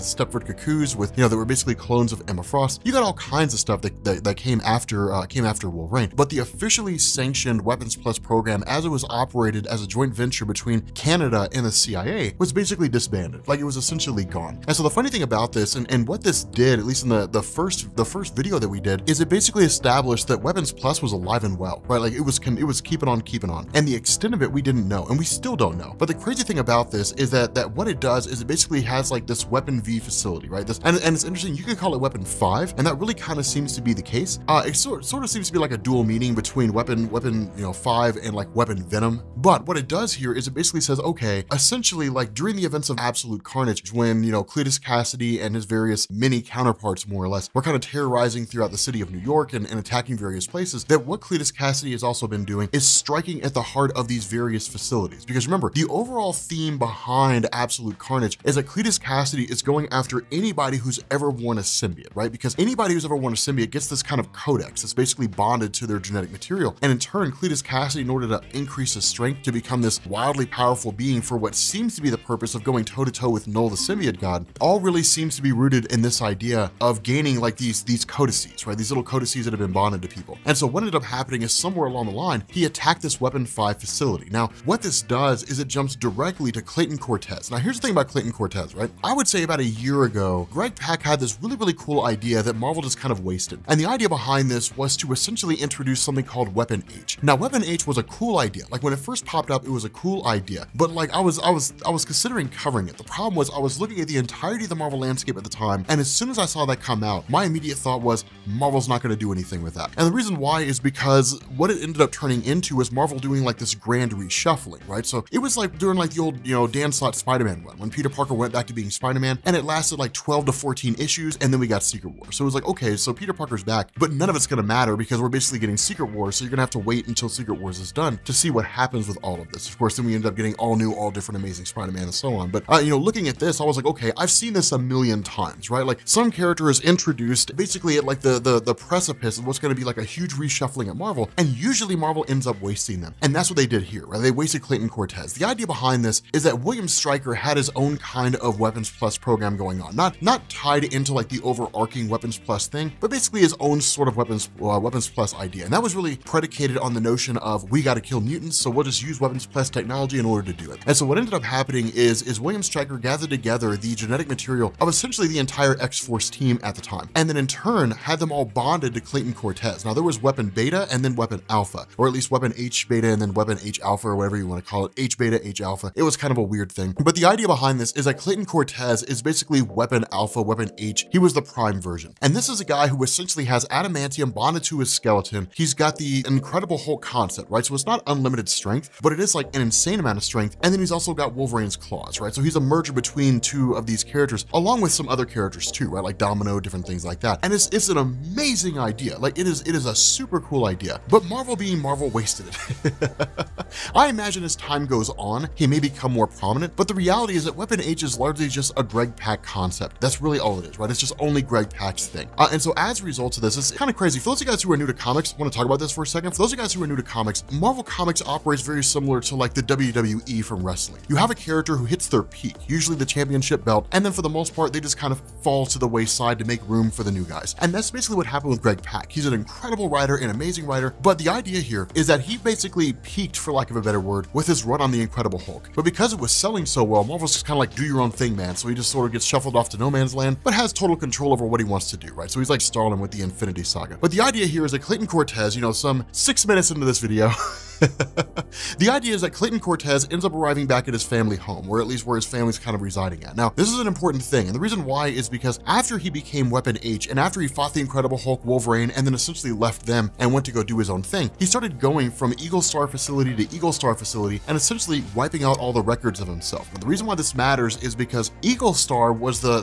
group that Clayton was part of before he was forced into Weapon H. And Eagle Star was basically just kind of like this military contracting team, right? These guys who would just go out and take care of these various schemes. And that's actually where you end up getting into this little segment here, is that you end up in this scenario where Clayton's basically confronted with like his old boss, where it's like, we were supposed to wipe out the whole village, you didn't, so on and so forth. You know, and essentially they're there to basically capture him. They're there to like to grab him and bring him in. And the reason for that comes by way of a guy named Dr. Andrew Breen. Now, we'll talk about Andrew Breen here in a minute, because at the moment he's just kind of there, and he becomes more important as the story goes on, or at least once we get towards the end. But what he does is kind of give us this timeline of Weapons Plus. And this is a very important segment here. And the reason why is because in the first video it was kind of like, okay, here's the timeline of Weapons Plus based on what we know. And what this does is essentially clear all that up. And the cool thing about this is it really kind of goes back to what we originally talked about, right? This idea that what you had in the early days is you basically just kind of had this idea that existed out there, that Weapons Plus was basically the reason for the creation of Captain America. But the problem was that once Captain America was believed to have been dead, then the question became, what do we do next? And so that kind of went into what we talked about previously, where you had these weapons projects that were being created, Weapons 2 and 3 and 4 and so on and so forth. But the big thing was that in 1965, and this is what we kind of talked about in Absolute Carnage, it's sort of been hinted of, but it really kind of gets consolidated here, which is pretty nice. But in 1965, essentially S.H.I.E.L.D., led by Nick Fury, along with a handful of others, ended up coming into contact with what was basically the Grendel. Now, of course, those of you guys who were following Donny Cates' run, and those of you guys who were following Absolute Carnage are aware of this. But for those of you guys who are not, the Grendel's kind of like this leftover remnant, more or less, of when Knull, the symbiote god, was kind of rampaging throughout the universe, right? And so the idea was that it was essentially frozen on Earth and just kind of stuck there. This led into the concept of the Sim Soldiers, right? So the idea of like Rex Strickland and so on and so forth over at Donny Cates' Venom run, as well as what we saw in the first Weapons Plus video. And this idea was that when, you know, with this kind of culminating with Russia's Department X, which basically gave us like the Winter Soldier, it gave us the Red Room, which produced women like Black Widow, Natasha Romanoff, and so on and so forth. Because of the fact that Weapons Plus was for the most part only really focusing on Russia, when they came across the Grendel, what they realized was the threat this Grendel posed. And so as a result of that, what they ended up doing was basically extracting sections of the Grendel off, right? Like these small little bits here and there, which were essentially, you know, the precursor to the Venom symbiote. And what they ended up doing was bonding it to guys like Rex Strickland, right? So this goes into that whole thing. Following that, what we end up learning here, and this is what we didn't know before, what we ended up learning here is that where it was previously believed that Weapons Plus, at least as part of it, you know, being a kind of government-sanctioned organization, was essentially gone, the reality is that's not the case. That Weapons Plus still appears to be a government-sanctioned organization, albeit operating in like a super deep clandestine way. But characters like Anti-Venom, like Flash Thompson, he's a byproduct of Weapons Plus. What this is doing is basically grabbing the entire Venom mythos as it exists, both by way of what Donny Cates is doing, as well as people before him, with the introduction of like Flash Thompson as Agent Venom and so on and so forth, and is consolidating all of it down into a singular timeline. And that's a genius idea, because what this basically means is that every iteration of the Venom symbiote as it's appeared in Marvel Comics as part of any kind of military team or any kind of specialized operations team like Agent Venom has all been sanctioned and secretly controlled by the Weapons Plus organization. And this is cool. Like, this is really awesome, because from there, like, what it means is it literally kind of brings it all together, right? And that's one of the things that Marvel's been focusing on a lot recently. It's creating more cohesiveness. Not only that, what we also end up learning is that while Urquhart, who's basically the direct supervisor, or at least was the direct superior of Clayton Clayton Cortez when he was part of Eagle Star, while they had essentially gone underground and they still exist as a team, they're now simply referred to as like Mars Team, as opposed to like the Eagle Star Group or anything like that. It's a way to kind of cast off the previous name and then sort of operate as kind of a Black Ops wet work team and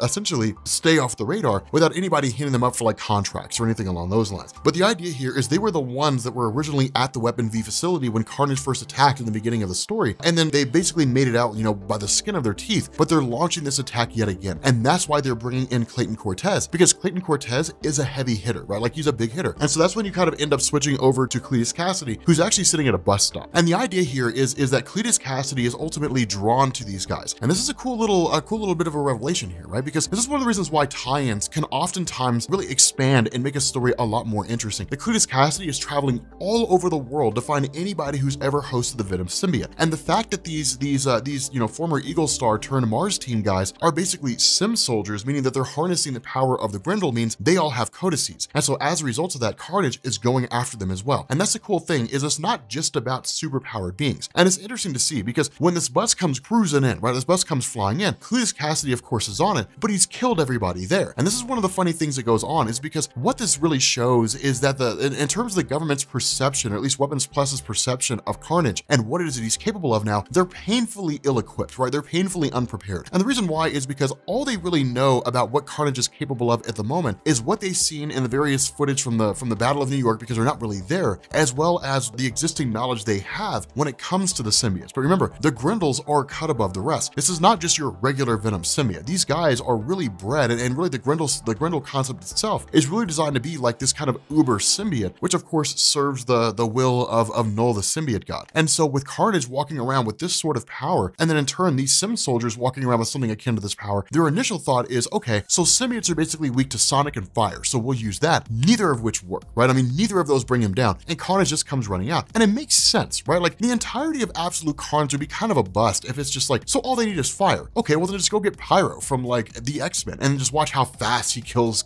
Carnage. You know, like Pyro shows up and he's like, somebody give me a lighter, you know, or bring in like you know, Ghost Rider or anybody who can manipulate any kind of hellfire, and they would totally destroy Carnage. And so it's cool to see that that's not the case. Instead, what you get here is this pretty knockdown, drag out fight between Weapon H and Carnage itself. And this, you know, while it's not the grandiose thing ever, this is really Marvel just kind of proving a point and showing us where Carnage is. And the reason for that is because when you read the Absolute Carnage event itself and you see him face off against various characters, it is interesting, but you can kind of chalk that up to the nature of Carnage, right? There really isn't a whole lot that's happened there that's just like, okay, so just here's how far he is above everybody else. You haven't really seen a whole lot of that yet. And the reason why is because a lot of the conflict that you've seen has really been confined to like the Spider-based and the Venom-based characters, right? So it's been confined to like Miles Morales and to like Spider-Man and to Venom and things like that. But these are characters that while they are powerful in their own right, seeing Carnage face off against the Incredible Hulk was more of Carnage outwitting the Incredible Hulk as opposed to outfighting the strength of the Incredible Hulk. And so again, it's kind of cool in that regard. But what you're seeing here is a knockdown, drag out fight between what's effectively the Incredible Hulk and Wolverine merged into a singular person and Carnage. Now again, there are limitations here, right? Clayton Cortez does not have infinite strength. It doesn't really go on that way. And then that's when you start getting to what's going on with Dr. Breen. And Dr. Breen, what he's been doing is that where he's been putting eye drops in his eyes. And the idea here is that he had some sort of, you know, vision impairment or something along those lines, that he needed those for, you know, hence the reason he was wearing glasses. The reality is that he's been dropping the Grendel into his eyes. And the reason why is because he said he wanted to see the world the way the Grendel does. And this is kind of a cool thing, because what it does is it basically says that like you've got the Grendel out there, this Grendel symbiote thing more or less is out there, and little pieces of it have been siphoned off over the years, and that's where the sim soldiers come from. But essentially it sees the world in a different way insofar as it's governed by a singular ideology. And that's what Breen had picked up on. Breen had essentially gone insane. It's really what this is. Like he's absolutely lost his mind. But the idea here is that all he sees when he puts, you know, has the Grendel in his eyes is God is coming, right? Like God is on his way here. Everybody's basically going to die. And it's essentially all kind of pointing to this notion that Knull, the symbiote god, is going to return, which makes the most sense. It's really the direction everything's going in. And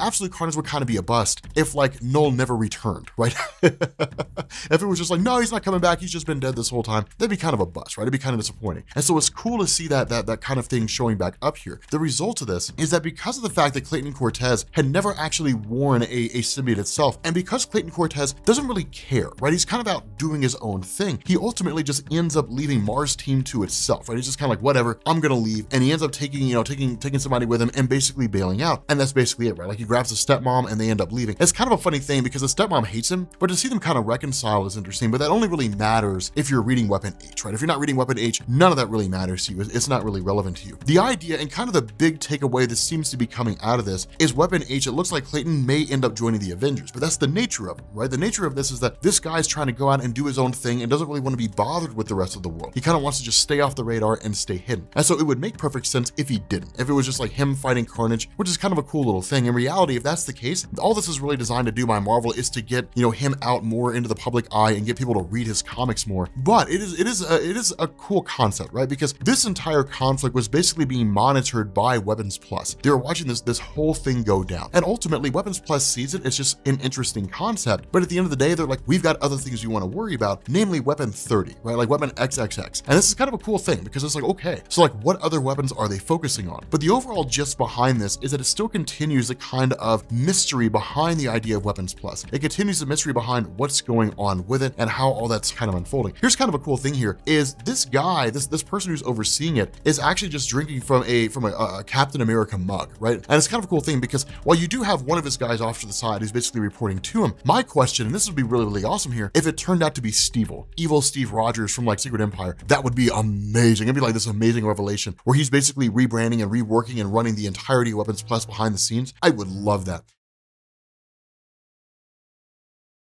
What's going on, guys? This is Rob, and in the aftermath of the last video that we did, which was the King in Black and it had Knull, and we ended up finding out that the Silver Surfer was kind of this voice that was coming in at the end of it, I was cruising through the comments and a lot of you guys were kind of like, okay, like what's up with the Silver Surfer? So what I figured we'd do here is go back and cover a story that's actually really important to understand the Silver Surfer as he exists now as part of the King in Black event, and that's a story called Silver Surfer Black.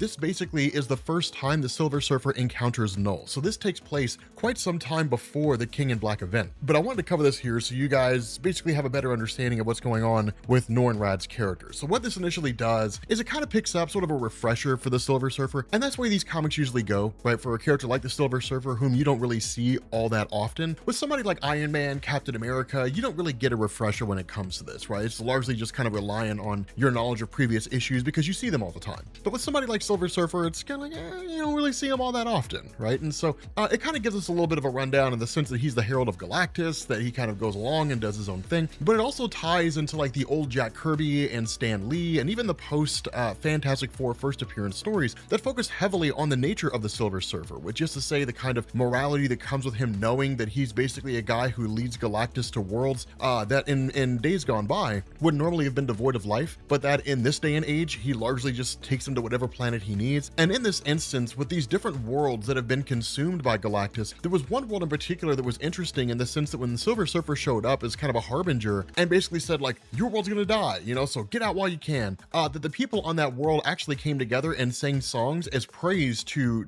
Silver Surfer. They almost kind of saw him as a god. And it's this kind of morality that he consistently struggled with, right? This idea that he's basically ending the lives of entire civilizations on various worlds because Galactus needs to consume, right? It's the role he plays in the universe. And so it's one of these things where it kind of gives us this little bit of a moral imperative for his character, which will become important later on, because of course we pick up in the aftermath of the initial Guardians of the Galaxy story. And a lot of that kind of came out of Infinity Wars, which was a terrible story. In effect, in the aftermath of this, like Thanos was dead, that in the Black Order, or whatever you want to call it, of Thanos kind of showing up and basically opening like this dimensional rift that started sucking in all these various characters. And you guys can find that video from the Guardians of the Galaxy down in the description. The Silver Surfer was effectively sucked into this dimensional rift. And it's one of the ways that Marvel plays things kind of fast and loose when it comes to that sort of thing happening. By and large, as far as I understand it right now, when it comes to like black holes here in the real world, we don't really know what happens, right? All we know is that matter just kind of gets broken down on the atomic level, and then it ends up being trapped inside of a black hole, right? There's theories that black holes are portals to other dimensions. There's theories that black holes basically open up into white holes on other sides of the universe. So they're just something akin to like a wormhole, a teleportation device. In effect, it allows you to sort of bend the barriers of space and time to leave one or to enter from one part of the universe and arrive in a different part of the universe, that we don't really know exactly what goes on there, right? It's just at this point theoretical science. And so the result of this is that Marvel kind of plays it fast and loose. Sometimes black holes really are dimensional portals. Sometimes black holes are just gravity wells, right? Like if you go and you read Annihilation, there's a point where Rocket Raccoon tells Thanos that if he keeps on freaking out, they're going to drop him into a gravity well and he'll just be in there forever, right? Because a black hole's not enough to kill Thanos, but it is enough to keep him trapped, and he'll just be stuck in infinite darkness forever and ever and ever and ever. In essence, infinite life, right? He'll never be able to die.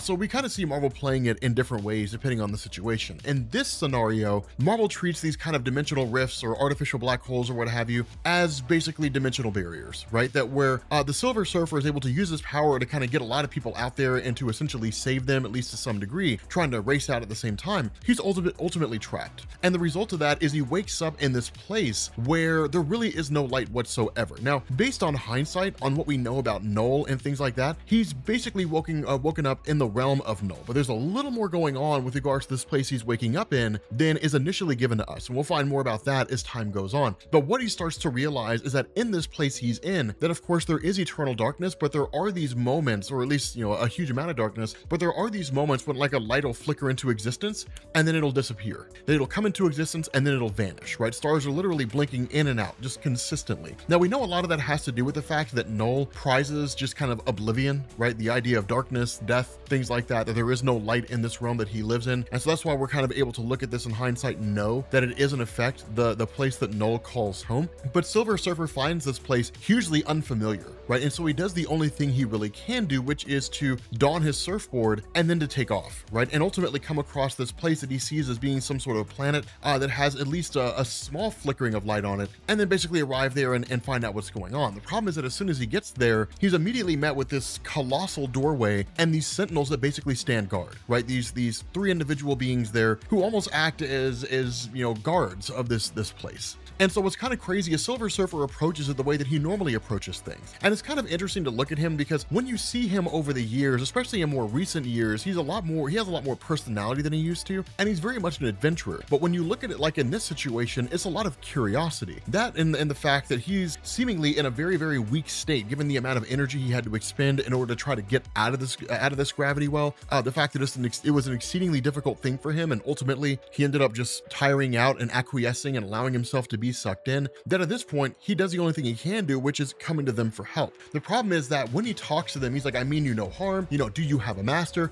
They kind of start speaking to him, but the language, and this is something kind of interesting, the language is something he sort of picks up on. And it's interesting because we haven't really seen a language like that before. And so it really just kind of goes to the nature of Silver Surfer having traveled so consistently, but there's also a bit of a clue there, and we'll find out what that clue is here in the future videos that we do. But he registers this in saying that, like, you know, you're like, what they effectively said is our master is God. And so it's kind of like, okay, this is kind of wonkers, you know, kind of wonky here, kind of bonkers. And so they immediately attack the Silver Surfer. And right off the bat, it's like, okay. And that's one of the things where Silver Surfer was always written in an interesting way, where on one hand, if you're a villain or some kind of being out there and you come across him for the first time, he almost appears a little naive. And it's very easy for people who are unfamiliar with the Surfer to perceive his curiosity as naivety, right? To believe that he just doesn't really know what he's getting into. But he's nobody's fool, right? And when it comes down to it, the Silver Surfer has it where it counts. That's why, like, the old school stories, right? The old school Silver Surfer stories written in like the 70s and the 80s were really amazing if you sat down and actually looked at them for what they were, because he had a huge amount of power. And it was kind of this thing where unless he was approaching somebody like Thanos and he was kind of like, okay, I have to be on my guard, he would show up to you and just kind of be like, huh, like you're interesting. But if he chose to pick a fight, you would regret it fast. It was nuts. They were nuts stories. I love those old Silver Surfer stories from back in the day. But he's immediately on guard and just immediately calls for his board. And it's kind of like, okay, like at this point, it's bobbing and weaving. The thing about this though is that while it is a combination of Silver Surfer being in a weakened state, these guys are also exceedingly powerful. But notice this, the goal of the Silver Surfer is not to destroy them. The goal of the Silver Surfer is to incapacitate them. And that's why you don't see him just obliterating them or attacking them or something like that. What makes this even more, you know, a little more difficult is we don't even know if he could, if he tried. And not even the Silver Surfer seems to know whether or not he could actually destroy them. Because when he's fighting this battle, it's not just the midst of fighting them, it's the midst of fighting them and what they're capable of, right? So like being able to manipulate the ground, different things like that, right? These guys are exceedingly powerful. But ultimately, with this fight going on, Silver Surfer realizes they are fighting to the death, right? Their goal is to destroy him, not to incapacitate him. So it's like, okay, enough is enough, right? This is your last chance. Yield, or I'm going to destroy you. And so one of the cool things about the Surfer is that because he's been around for so long, and because he's faced so many enemies from so many different places, it's very, very easy for him to pick up on the weaknesses of people as they exist out there. And in this place where there seems to be constant darkness, where their goal is to kind of suffocate him in this realm of darkness, then it's okay, right? Then essentially their weakness seems to be light. And so in this fight that he's engaging in, as they begin to overwhelm him, as they begin to take him over, he does the only thing he really can do, which is to create this kind of artificial sun, which just lets off this huge amount of light and seemingly just incapacitates him, right? Just takes him right out. But it does come at a cost, and that's why his hand looks shriveled and dark. Now again, we'll learn more about that as we go through these different videos, these different stories, but it's this cool moment where once this light is dawned in this place, suddenly we realize it's not some kind of a hellish landscape, right? This is a lush and beautiful place. And that's when Surfer realizes these people are probably not native to this land. They may be, but as far as he can tell, that they're individuals who seem to have been conscripted into their role by whatever force it is that happens to live here. And so you get this really, really amazing moment where this door opens up, right? This door basically, this great big huge place opens up, and this hand just reaches out and grabs him, right? And says like, hello, little son, like, well met. And that's one of the crazy things is Surfer does this monologue, right? He says like, what dwells beyond this gate has the power to enslave gods, to unmake the stars in the sky. A long forgotten voice in the back of my mind screams as I'm taken by this black and I'm snatched in here. And this voice says, be careful, traveler, here there be dragons. And that's when you basically end up having Knull, who snatches Silver Surfer through this void, pulls him into this doorway, and seemingly traps him inside his own dimension. And this is the first time that we end up having the Silver Surfer ever encountering Knull in the history of Marvel Comics. And what follows after this is absolute madness, because it gets ridiculously insane, especially when we get into the involvement of Galactus. What's going on, guys? This is Rob, and you guys really enjoyed the first part of Silver Surfer Black. You guys really seem to love that, so we're going to continue this. But a couple things, because I was reading your all's comments, a couple things to keep in mind. The conclusion of the main King in Black story, where Silver Surfer shows up again to fight the King in Black, and he's like all black and different stuff like that, that takes place after this story. This story is when Silver Surfer first meets Knull, the symbiote god. So this takes place long before the events of King in Black even begin. So as we're kind of jumping back to the past, and then we'll jump back to the present once we actually pick back up with King in Black. The other thing is, you guys constantly ask me where we get the music from in our videos. We use Epidemic Sound, and it really just kind of goes from there, right? We just sort of pick and choose based on what we want.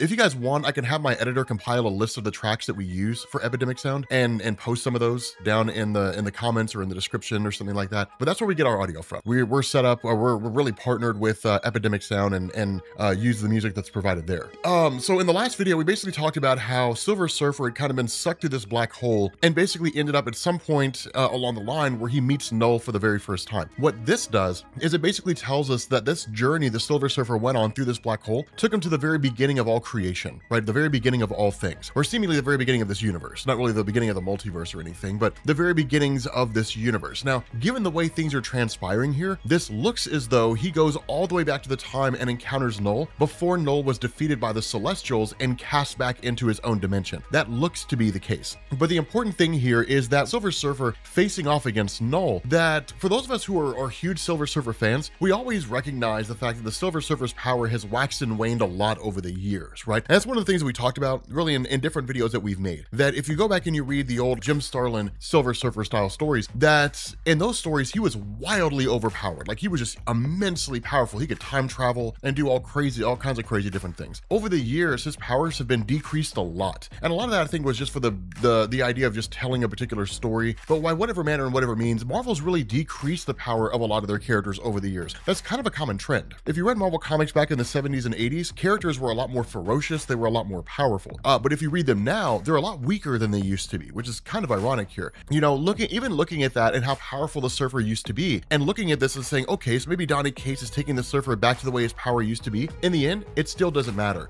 because Knull overpowers him so quickly. This battle takes place in seconds, right? It's in mere seconds, right? Silver Surfer goes to launch an attack against Knull. Knull sends his living abyss towards the Silver Surfer and then basically ensnares him. Just like that. It's so quick. And this is actually a great display of Donny Cates to show us how powerful Knull is when we first really saw a full-on appearance of Knull going against somebody who was a spacefaring character like the Silver Surfer. Even though the Silver Surfer's powers have been reduced a lot in comparison to his older stories, he's still immensely powerful. And I think that, people know enough about the Surfer to know how powerful he is, even if they don't know the nuances of what he was capable of, each of his feats or abilities or, the crazy things he'd done over the years, stuff like that. Even if people don't necessarily know those things, they know enough to know he's exceedingly powerful. And so having him face off against Knull, who overpowers the Surfer in mere moments, is a great display of Knull's power. And this is what's kind of crazy about this, is that it's not enough to capture the Surfer. He in turn says, like, I am the god of all darkness, right? I am the god of everything. Fly as fast as you can, faster than light, it doesn't matter. At the end of the day, you are always going to arrive in the dark, right? There's no way you can overcome me. There's no way you can get past me. I am an immutable, indestructible force, right? And as this happens, the Silver Surfer, who's already weakened from his trip through the black hole, begins to get even weaker, right? Begins to get even more tired, right? Consistently more and more tired. Now, the thing to understand here is that while the Silver Surfer is quite literally fleeing for his life, with him being taken over by the living abyss, the stance of Knull is, even if you make it through that black hole, when you get to the other side, you'll still be in my servitude. And that's exactly what happens. That with Silver Surfer being totally ensnared by Knull and then brought back down to where Knull's at, that he emerges as what's called the Void Knight. He's basically a servant of Knull. And I'm just gonna say it right now, right? He looks amazing, right? The artwork in and of itself is a little more exotic than I'm used to. I'm by no means against it. I like the way that it looks, but it's a little more exotic than I'm used to. But the way Silver Surfer looks as the Void Knight, he looks amazing, right? He looks absolutely awesome here. And it's always one of those things where I always kind of wondered what Silver Surfer would look like if he was taken over by a symbiote. And this is the answer that we get. Right now, the crazy thing about this is that when he is essentially, like, his whole board and everything is restructured by Knull, and he is by all standards of measurement a servant of Knull, then immediately this voice comes out of nowhere and says, Harold, brace yourself, right? And just totally blows off, just incinerates the symbiote, the living abyss, directly off of Silver Surfer and allows him to return to his normal self. And then he basically tells him, like, this is going to hurt. And in this moment, when all that symbiote is burned off of him, then Silver Surfer returns back to his normal self, right? Goes back to Silver Surfer the way he's supposed to be. And then the Herald, when Silver Surfer goes back on the offense to face off against Knull, this voice says, like, listen to me, Herald, like, you cannot defeat him. You cannot beat Knull. If you try, you will perish. He's simply just too far beyond you. Strength, speed, durability, his command over the living abyss, you do not have the power to defeat this guy. So run, follow my voice, right? Run as fast as you possibly can. And that's what the Silver Surfer does, right? He books, right? Immediately takes off out of this world, right? This living abyss world that he was sitting on, the one that's basically really controlled by Knull, and just bolts, right? Just grabs a surfboard and just flies as fast as they possibly can. And the indication that's given here is that he's reaching the speed of light, right? That's the indication that's given here. It's not explicitly stated. It's not like, and then I fly at 186,000 miles per second squared. That's not exactly what we're told. Instead, it's just like he's flying as fast as he possibly can, and he feels like the light in him, that kind of a thing, like, I feel like I'm moving with the light, that kind of a situation. But Knull, basically kind of breaks off the chase, right? He stops for a moment and then says, okay, if that's how it's going to be, then that's how it's going to be. Now, here's the thing. Knull basically tells his guards, stay here, keep an eye on this place, and then goes to chase after Norrin Radd. And on the surface, you would think that because Knull is so far beyond Silver Surfer that there wouldn't really be any reason for him to chase him, right? It's like, okay, fine, whatever, he got away. But the reality is a Silver Surfer is immensely powerful. He's an exceedingly powerful character. And so it's one of these things where it's in the interest of Knull to make the Silver Surfer his own agent, right? To take him over and to bring him into his subservience so that he can kind of continue his quest to blink out all the stars and destroy existence, that kind of a thing, right? So it really is in his best interest to do that. And that's why he basically guns after him. And as this guy is talking to him, right? Talking to the Silver Surfer, jumping back to Norrin, as this guy's talking to him, it's kind of like, he's like, faster, keep going faster. And he refers to him as Norrin. And this throws the Silver Surfer off. He's like, how do you know who I am? And he's like, yes, I know you're Norrin Radd from Zenlot, the Silver Surfer, the herald of a being called Galactus, right? The destroyer of worlds. But you are repentant, right? You are basically death. It weighs on you. And I know what you struggle with. I know that you wish for the sweet release of death. I know that you believe you deserve it, right? Because of all the worlds that have died at the hands of Galactus, worlds that you led him to, countless civilizations, innocent peoples who were simply living their existence and then obliterated by the devourer of worlds and his desire to satiate his hunger. I know that you have caused all this, and I know that guilt weighs on your mind, but understand that's not the way it is, right?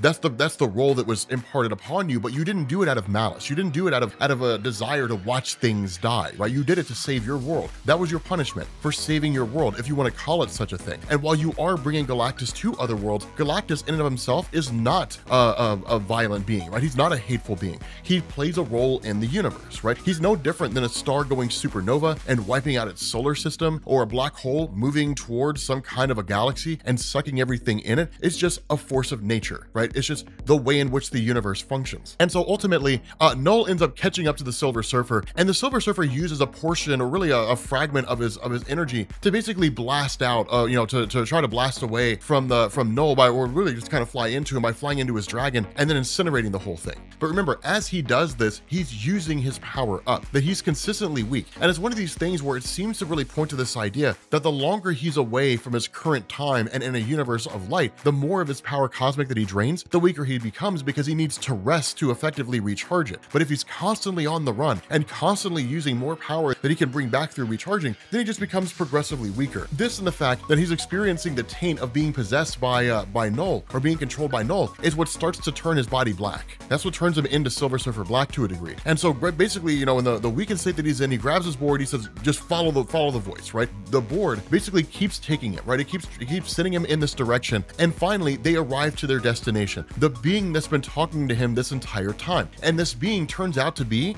Ego the Living Planet. And the one thing it says to the Silver Surfer is, now that you're here, and now that we can combine our forces together, my question to you is, do you want to kill a god?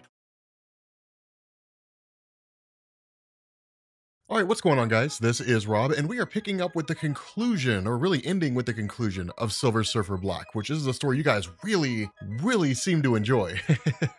I'll be honest, I had no idea you guys were going to like this story so much when I first started it. I was like, we're just going to do this just because of everything going on with Knull. Might as well throw it in there, right? So we understand what's going on with the Silver Surfer. But I'm glad you guys dig it. I'm glad you guys really enjoy it. So having said that, so in the last video, we basically picked up with the idea that Silver Surfer basically ran into Ego the Living Planet, who was kind of this disembodied voice that was guiding the Silver Surfer away from Knull, under the idea that Surfer simply just didn't have the power to defeat Knull, right? And that's still true, right? He just doesn't have that ability to pull it off. The crazy thing about it, though, is that Ego existing at this point in time still shows us that Knull has not necessarily conquered the entirety of the universe, right? And we know that even for the most part, his crusade didn't necessarily succeed in that way, that he was ultimately stopped by the Celestials and then banished to a different dimension, right? All that was covered when we first started covering like Knull, the symbiote god, his origin, all that kind of good stuff. The important thing here is that with Silver Surfer conversing with Ego, what we end up finding out here is that Ego has a kind of infection inside of him, right? There's this thing that seemed to crash into him and has more or less been causing him immense agony ever since it first arrived. And so Surfer ends up traveling inside the body of Ego, which Ego doesn't initially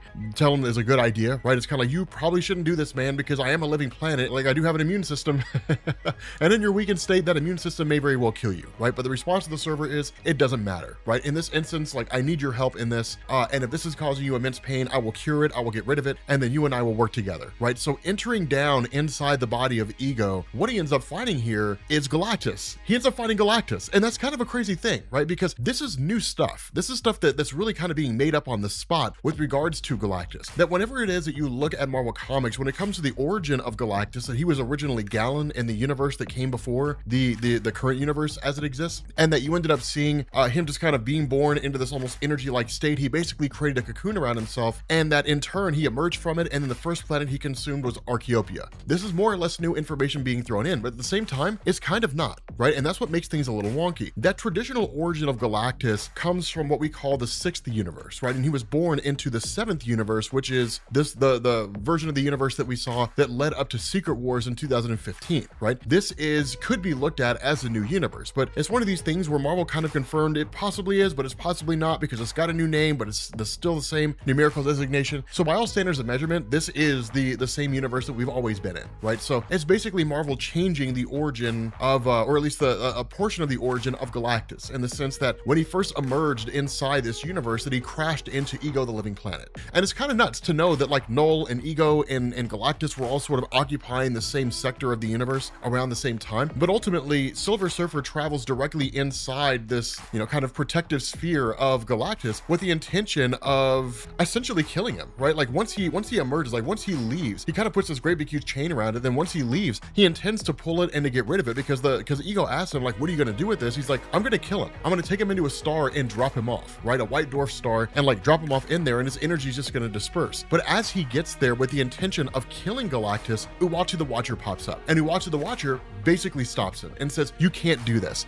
And it's one of these things where he kind of points to this idea, you're from billions of years in the future, you're back here in the past, but understand, it's not going to change you. It's not as though killing Galactus is going to undo everything that's happened, and you're gonna go, you know, the whole universe is gonna reset itself, and you're gonna go back to being on Zinla, and Galactus will have never come there, and you'll never have become the Silver Surfer, and you'll be able to live your life with Shalabal. Understand, every action has a consequence, and there's no knowing what the consequence of this action is going to be. You know, and he kind of runs off these different alternate realities, right? He's like, there's one universe where you die alone on Zinla. There's another universe where you grow old with your wife and children. There's one universe, which we saw from the Thanos wins storyline, where basically he ends up dying against Thanos in the far-flung future while he's wielding Mjolnir, right? Any one of these is possible, and if he kills Galactus in his infancy, any one of them can come to fruition. So there's not a guarantee here, right? And that's the thing that Uatu says. You're not guaranteeing a better future here. You could make things infinitely worse. We saw that with the death of Galactus in the old stories of the Fantastic Four with the rise of Abraxas, right? The Galactus basically died, and it unleashed Abraxas across the multiverse, and he killed every version of Galactus across the multiverse that he could possibly find, right? He just literally almost wiped out everything, right? So Abraxas was wildly powerful. That's just one of the many possibilities that exist out there. And so ultimately Uatu's like, if you're still hell-bent on this idea of killing Galactus, then at least go talk to a person who's survived the death of a universe only to be born in the next one and has in effect made the same choice you have. And so Silver Surfer enters into this cube of Galactus, into this kind of stasis body more or less, and then comes across Gallon, right? Encounters Gallon and has a conversation with him. And when Gallon asks, like, who are you and why are you here? The response of the Surfer is, I mean to kill you. And when Galactus asks why, he says, it's because of all the horrors that you're going to commit later on as you progress. You're going to emerge from this cube, basically, this kind of stasis cell where you're gathering your energies. And then you're officially going to enter the universe as Galactus, and you're just going to consume worlds. And you're going to kill countless beings, right? Trillions and trillions and trillions of beings for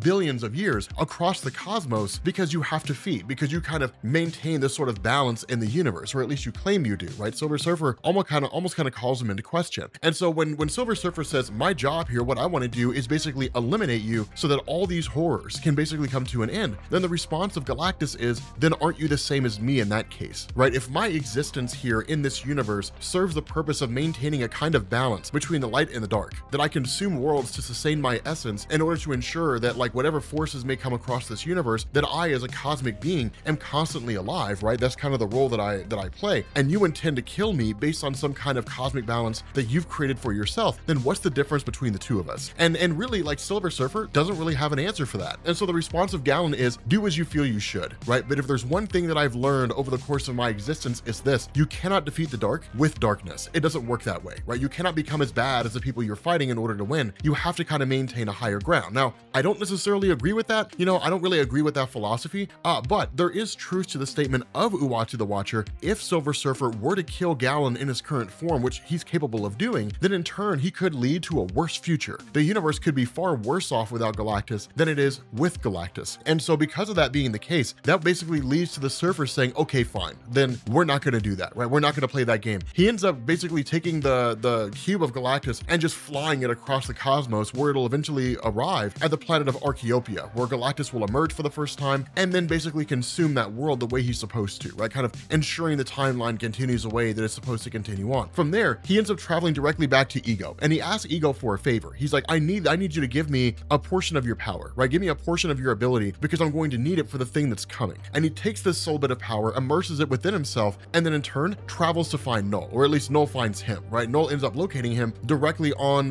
directly where Ego is at. And so the two of them kind of set a trap to a degree. Now, one thing to understand is that because of the fact that he's been ripped through this black hole, because he's been put in the, thrown into the past here, along with his encounter with Knull, the Silver Surfer is in effect dying, right? His body's basically falling apart on the atomic level. It's a slow process, but a process that's happening nonetheless. And so the last great deed the Silver Surfer wants to commit here is basically ending, or at least trying to end, the crusade of Knull, the symbiote god. And so where Knull comes flying in at Silver Surfer, Silver Surfer takes this portion of this energy and plants it in himself, and then basically starts going and fighting towards fighting with Knull. Right now, in this moment when Knull is flying towards Surfer, the move is put in by Ego to basically blast Knull with this huge amount of energy, or all this magma, as hard as he can, which Knull basically dodges out of the way, right? So that attack doesn't necessarily work. From there, it's almost this kind of cat and mouse game between the Silver Surfer and Knull, where Knull's chasing the Surfer's bobbing and weaving, and then taking these little pot shots at Knull. It's one of these things where it's obvious the Silver Surfer cannot necessarily beat him. But as he keeps going through and encountering Knull, and as he keeps using his power cosmic, which is being reduced over and over again because of these encounters, the all black of Knull keeps consuming him more and more. The Silver Surfer, his body keeps falling apart more and more and more and more. And that's why you see his body basically shifting from being silver to becoming more of like a black, almost intangible color, all the while maintaining this energy inside his body. And so ultimately, he ends up summoning his board and then crafting an enormous sword. And he and Knull finally battle one another in kind of a ritualistic combat type thing. But Knull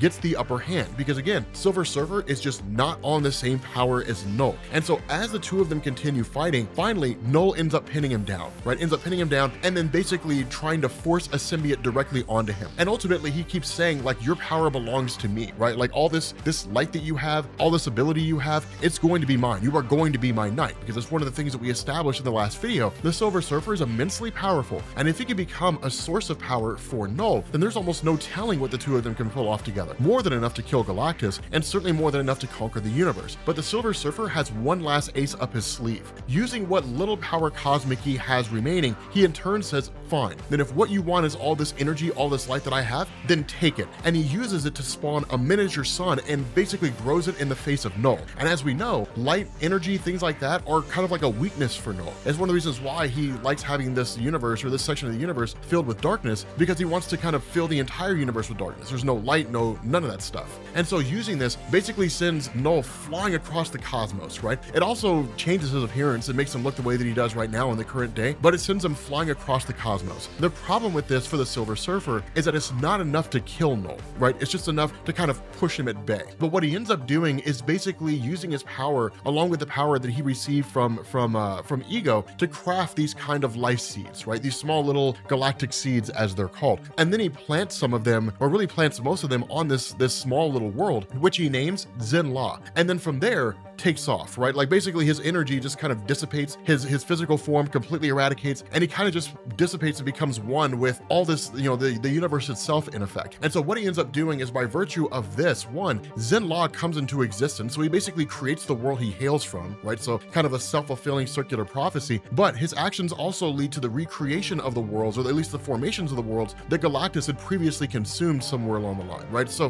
while he is in effect creating the worlds that Galactus would later consume, in essence, he sees himself as committing a good deed, right? That while he's not really saving the lives of the people who were destroyed by Galactus, at the very least, he's giving birth to them, right? So it's almost kind of like, in some way, he's bringing them back to life where they had previously died, right? I don't know if that really makes any sense. It's really more of just kind of a personal, philosophical, and almost moral answer for the struggle the Silver Surfer's been going through over the course of all of his existence. But in essence, his physical form as we know it no longer exists. His mental essence, right? The energy that makes him who he is has dispersed across the galaxy and the universe and kind of given birth to everything. And so following that, what he ends up doing is he basically re-emerges from the black hole, but as a intangible all-black being. Now this happens at the same time that Stormbreaker basically emerges from the black hole, which is how like Beta Ray Bill and all those guys survived. It's why you didn't see Silver Surfer emerge with all of them when he was sucked into the black hole alongside everybody else, because this is the story he was experiencing. But at this moment right now in Marvel Comics, and even now going into like the King in Black with the appearance of the Silver Surfer, this is why he looks the way he does. He's completely covered in black along with a surfboard, and he's intangible. He doesn't actually have a physical form.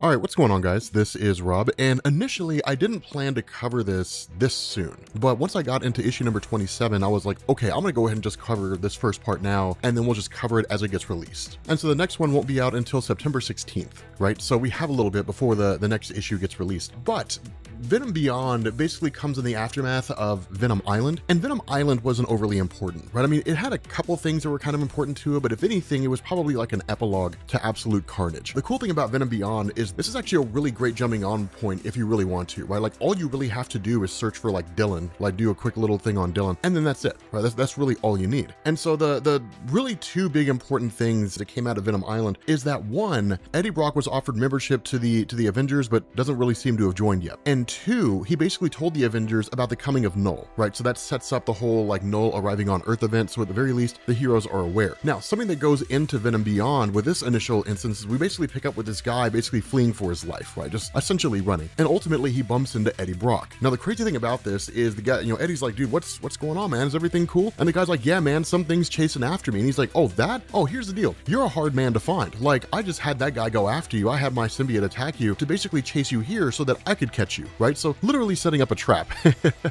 And it's pretty cool to see Eddie Brock using Venom in that capacity. The crazy thing about this, though, is that basically he tells this guy, you can lie to me or you can live, right? But you can't do both. So tell me the truth about what I want to know about a particular location, right? Eddie Brock's basically trying to track down a particular warehouse. Now from there, he ends up traveling with Dylan. And when he and Dylan arrive at this location, it's kind of this little bit of a joke in the sense that Dylan's like, it's like I don't understand, like, why are we looking for a warehouse, right? Like nothing cool ever happens in a warehouse. And Eddie's response is, no, man, warehouses are the coolest place to go to, right? If you're wanting to see some stuff happen, warehouses is where you go. The other part of this is that there's a kind of conversation with regards to trying to more or less fix Dylan. And the idea is that Eddie never really wanted this kind of life for Dylan. Now, a bit of an explanation here for those of you guys who are new to this whole thing. So one of the things we discovered in Absolute Carnage in the events leading up to it is that Dylan is the son of Eddie Brock, right? We discovered that in the Venom line of comics before the events of Absolute Carnage. But at that point in time when Dylan was first introduced, there seemed to be something about him, right? Donny Cates didn't initially come out and say what it was, but we knew there was kind of something going on with it. The reality of Dylan is, of course, he's the biological child of Eddie Brock and Eddie's really former wife, Anne Weying. And of course, Anne Weying was known as She-Venom at one point and had long since been dead. But before she died,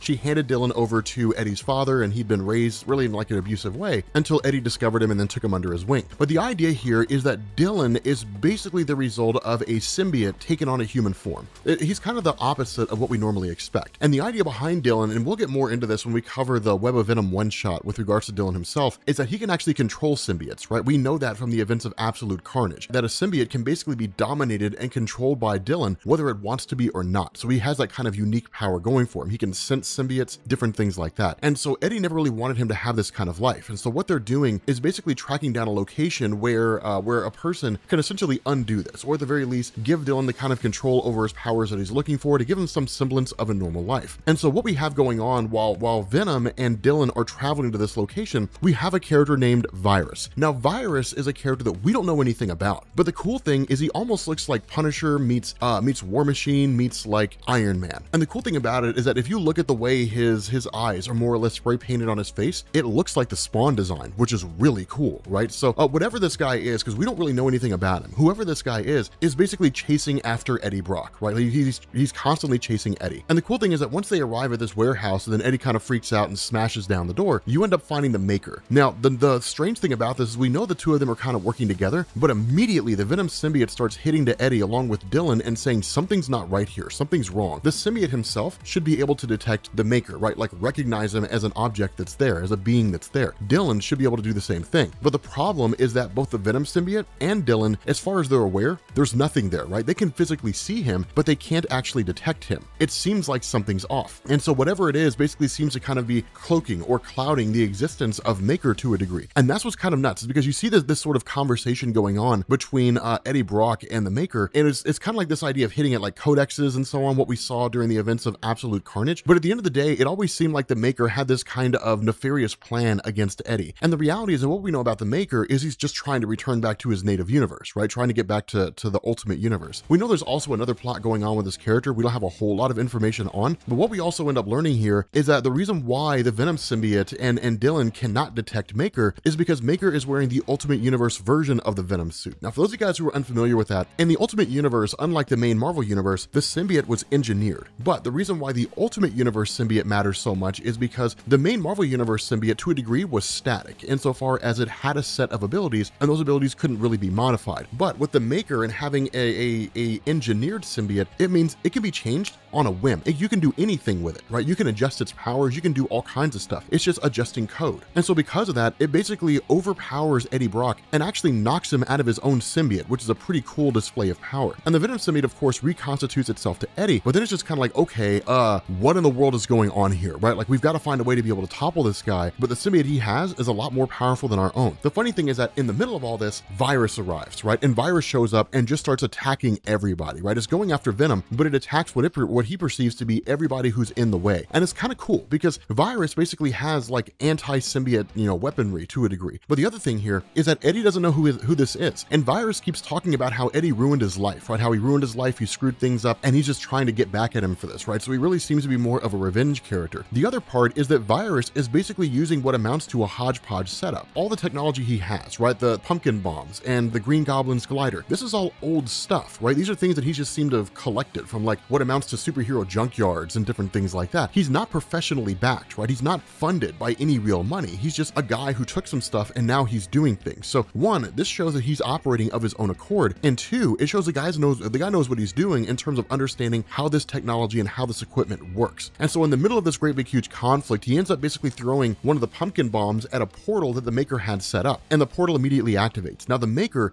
gets yanked through, but so does Dylan and Venom, right? And so the result of this is that you basically have the Maker who shows back up in the Ultimate Universe, but the whole place is trashed, right? Everything seems to have been totally destroyed. Now we know the Ultimate Universe had been back for a long time. We knew that from a few teasers that we got here and there, but it wasn't officially returned until Brian Michael Bendis wrote Spider-Man 2 and then left for DC Comics. So the Ultimate Universe has been there for a little while. Marvel has included it from time to time, and I think it's actually a pretty big deal here that Marvel's actually focusing on the Ultimate Universe. The idea was that in the aftermath of Bendis leaving, Marvel seems to have just kind of like clean slated everything that Bendis did. Any other work that Bendis had going on, Marvel either undid it or pretended like it didn't exist. But the fact that it's being put out here now as a thing that does exist and Marvel editorial seems to be okay with it really points to the fact that the Ultimate Universe is going to be returning in a big way. The other part of this is that with the portal having been activated before the Maker was yanked through, he basically said we're going to end up being scattered across different dimensions. You end up having Eddie Brock and Dylan who arrive in what seems to be a totally different reality than where the Maker ended up in. And we don't really know much about this place. In fact, it's not really even given to us as a numerical designation. Instead, we just kind of have this flag that's flying with a particular symbol, which looks reminiscent of the House of M, but it's basically one of these things where the Venom symbiote and really Eddie Brock kind of begin to comment on some of the things that can happen now, either by virtue of the events of absolute carnage, of what the Venom symbiote has learned along the way. The cool thing is that you end up having this scenario where you're basically explained that like the Venom symbiote can do a lot more than it used to, where the Venom symbiote was able to dodge Spider-Man's spider sense, and it had like all the abilities of Spider-Man with like a few enhancements, increased strength, different things like that. That now the Venom symbiote can do things like predict earthquakes. It can feel the presence of danger from like miles away. So like Spider-Man's spider sense totally amped up. It can basically see in the dark. It can breathe underwater. It can talk in space. It can heal almost any wound, right? So like the Venom symbiote's kind of been blown up in terms of its abilities. These abilities have kind of been expanded on. The ones that were established before have been added by some of the ones that we've listed now, because what you have here is the Venom symbiote basically telling Eddie, there's a hive mind on this planet, right? This planet seems to be ruled by symbiotes. I don't really know. I'm trying to understand what's going on here, but Dylan is almost kind of in the same boat, right? That it's almost confusing and it's almost a bit baffling because he has this massive influx of all this information from what seems to be this Venom hive mind all flowing into Dylan himself as well as the symbiote. Now, of course, as soon as they arrive, Virus is right back at it again, right? Virus is coming right back at them. And I love the way that Donny Cates does this, because the worst thing he could have done was to throw Virus away. Not really throw him away, but to say like, he doesn't appear here. He didn't follow them. The reason why this matters is because what it shows is that whatever vendetta this Virus guy has is intense, and he will chase after Eddie Brock no matter where he goes in order to find him. The other part of this is that there didn't really seem to be any indication that if a person passed through the portal, then unless they intended to go to a particular place, that they would end up somewhere in particular. Instead, he would just kind of be scattered indiscriminately, right? And so what this seems to indicate is that whether by his own intelligence or some technology that he has at his disposal, that Virus was able to kind of chart the portal more or less, or we can kind of assume the multiverse to a degree, and basically chase down Eddie Brock and then find out where he's at, right? And then locate him and then travel to that particular universe, which is no small feat. The only people that we've seen to be able to do that in Marvel Comics up to this point are multiversal characters like, the Molecule Man, Owen Reese, or maybe somebody like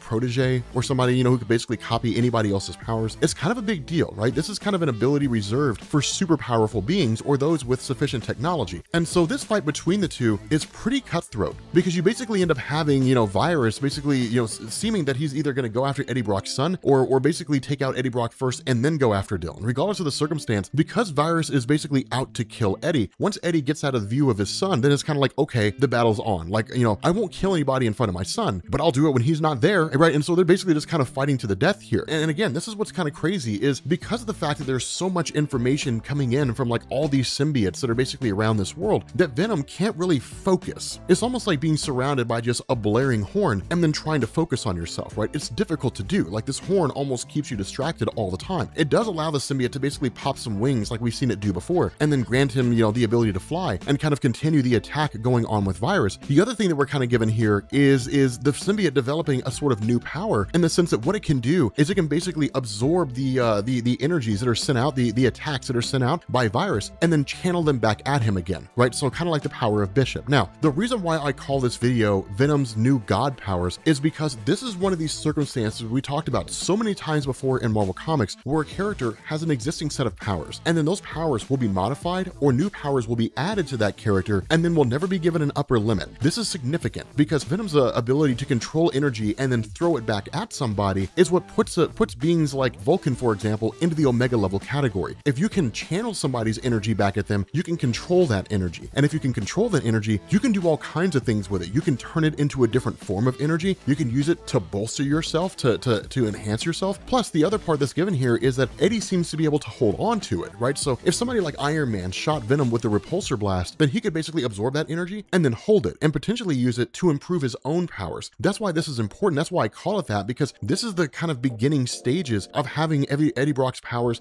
amplified. And what you're probably going to see is that as Knull gets closer, and as we get closer to the conflict where Knull arrives on Earth, that major story arc that Marvel's going to do, you're going to see a situation whereby Eddie's powers are going to be amplified so they can match and basically go toe-to-toe with Knull. And Knull is in and of himself a godlike character. And so with that being the case, these are basically Eddie's new god powers. I don't really see these powers changing insofar as new powers being added, but I do see them being amped up. Not having to breathe in space, you know, being able to talk in space, not having to breathe underwater, being able to take the energy of those and channel it back at them. That's matter manipulation. Franklin Richards does that just in the most extreme degree. I'm not saying that you know, Venom's going to become like a universal reality warping character, but what I am saying is his powers are going to be amped up in a pretty extreme way. So again, that's what makes this so cool. And so with Dylan basically calling out for aid, you know, in the middle of this whole thing, once Virus is basically dealt with, when Venom gets back there, you end up seeing a kind of Venomized Avengers team, right? And I say Venomized because they're all basically wearing Venom